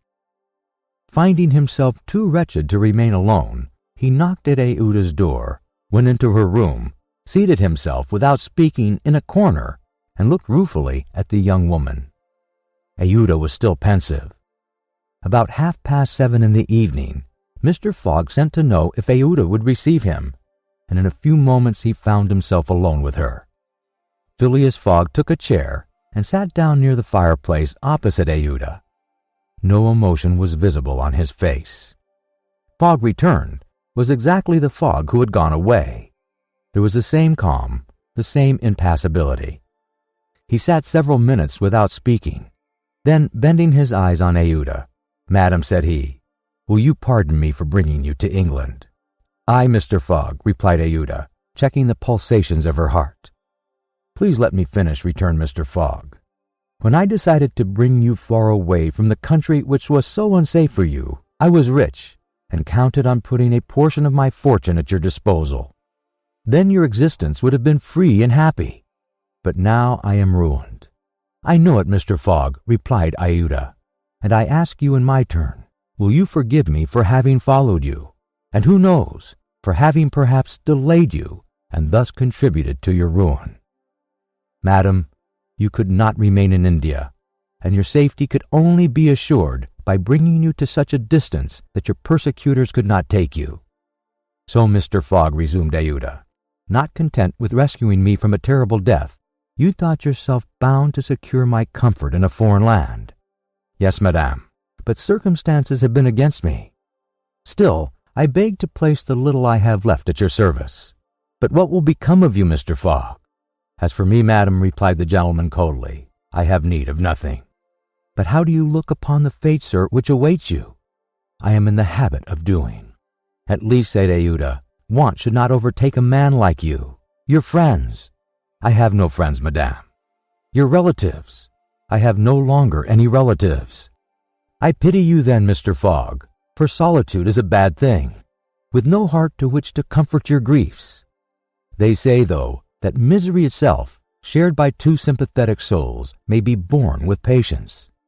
"They say so, madame." "Mr. Fogg," said Aouda, raising and seizing his hands, "do you wish at once a kinswoman and friend? Will you have me for your wife?" Mr. Fogg at this rose in his turn. There was an unwonted light in his eyes and a slight trembling of his lips. Aouda looked into his face. The sincerity, rectitude, firmness, and sweetness of this soft glance of a noble woman, who could dare all to save him to whom she owed all, at first astonished, then penetrated him. He shut his eyes for an instant, as if to avoid her look. When he opened them again, "I love you," he said simply. "Yes, by all that is holiest, I love you, and I am entirely yours." "Ah!" cried Aouda, pressing his hand to her heart. Passepartout was summoned and appeared immediately. Mr. Fogg still held Aouda's hand in his own. Passepartout understood, and his big round face became as radiant as the tropical sun at its zenith. Mr. Fogg asked him if it was not too late to notify the Reverend Samuel Wilson of Marylebone Parish that evening. Passepartout smiled his most genial smile and said, "Never too late." It was 5 minutes past 8. "Will it be for tomorrow, Monday?" "For tomorrow, Monday," said Mr. Fogg, turning to Aouda. "Yes, for tomorrow, Monday," she replied. Passepartout hurried off as fast as his legs could carry him.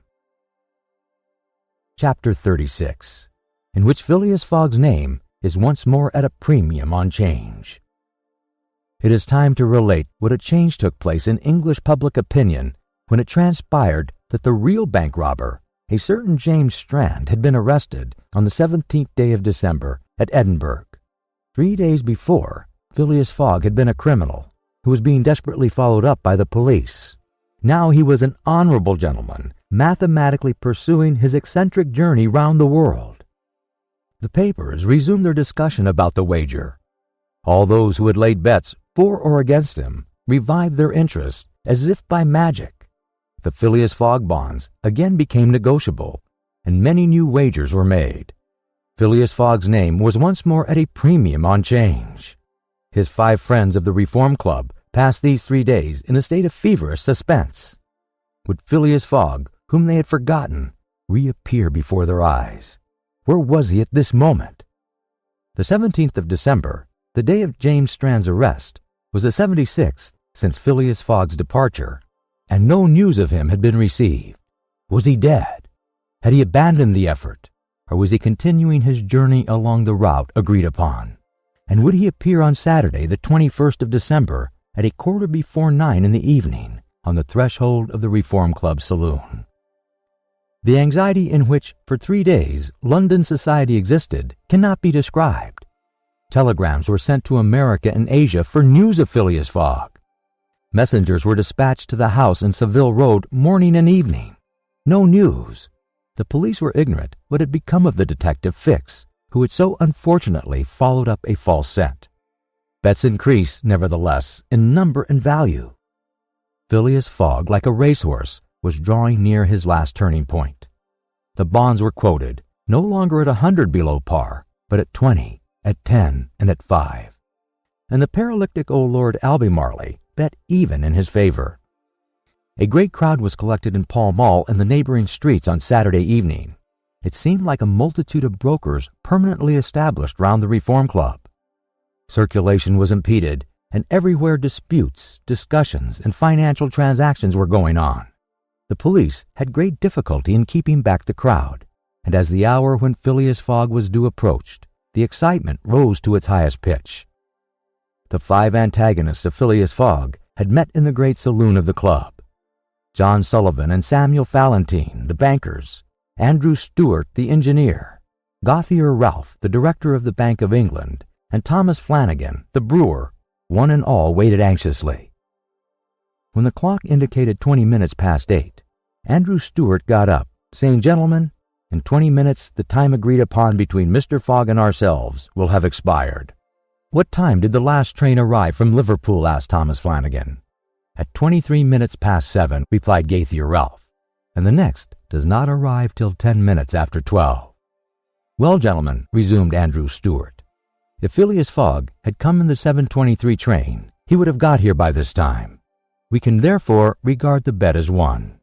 "Wait, don't let us be too hasty," replied Samuel Fallentin. "You know that Mr. Fogg is very eccentric. His punctuality is well known. He never arrives too soon or too late, and I should not be surprised if he appeared before us at the last minute." "Why," said Andrew Stewart nervously, "if I should see him, I should not believe it was he." "The fact is," resumed Thomas Flanagan, "Mr. Fogg's project was absurdly foolish. Whatever his punctuality, he could not prevent the delays which were certain to occur, and a delay of only 2 or 3 days would be fatal to his tour. Observe, too," added John Sullivan, "that we have reached no intelligence from him, though there were telegraphic lines all along his route." "He is lost, gentlemen," said Andrew Stewart. "He has 100 times lost. You know, besides, that the China, the only steamer he could have taken from New York to get here in time, arrived yesterday. I have seen a list of the passengers, and the name of Phileas Fogg is not among them. Even if we admit that fortune has favored him, he can scarcely have reached America. I think he will be at least 20 days behindhand, and that Lord Albemarle will lose a cool 5,000. "It is clear," replied Gauthier Ralph, "and we have nothing to do but to present Mr. Fogg's check at Barings tomorrow." At this moment the hands of the club clock pointed to 20 minutes to 9. "5 minutes more," said Andrew Stewart. The 5 gentlemen looked at each other. Their anxiety was becoming intense, but not wishing to betray it, they readily assented to Mr. Fallentin's proposal of a rubber. "I wouldn't give up my 4,000 of the bet," said Andrew Stewart, as he took a seat, "for 3,999. The clock indicated 18 minutes to 9. The players took up their cards, but could not keep their eyes off the clock. Certainly, however secure they felt, minutes had never seemed so long to them. 17 minutes to 9, said Thomas Flanagan, as he cut the cards which Ralph handed to him. Then there was a moment of silence. The great saloon was perfectly quiet, but the murmurs of the crowd outside were heard, with now and then a shrill cry. The pendulum beat the seconds, which each player eagerly counted as he listened, with mathematical regularity. 16 minutes to 9, said John Sullivan, in a voice which betrayed his emotion. 1 minute more, and the wager would be won. Andrew Stewart and his partner suspended their game. They left their cards and counted the seconds. At the 40th second, nothing. At the 50th, still nothing. At the 55th, a loud cry was heard in the street, followed by applause, hurrahs, and some fierce growls. The players rose from their seats.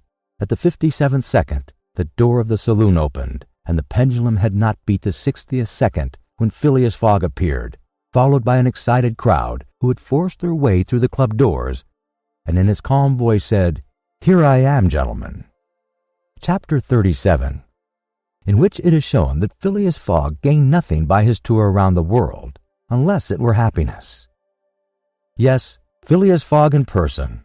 The reader will remember that at 8 in the evening, about 25 hours after the arrival of the travelers in London, Passepartout had been sent by his master to engage the services of the Reverend Samuel Wilson in a certain marriage ceremony, which was to take place the next day.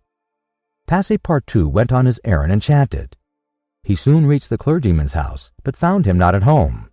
Passepartout waited a good 20 minutes, and when he left the reverend gentleman, it was 8:35. But in what a state he was!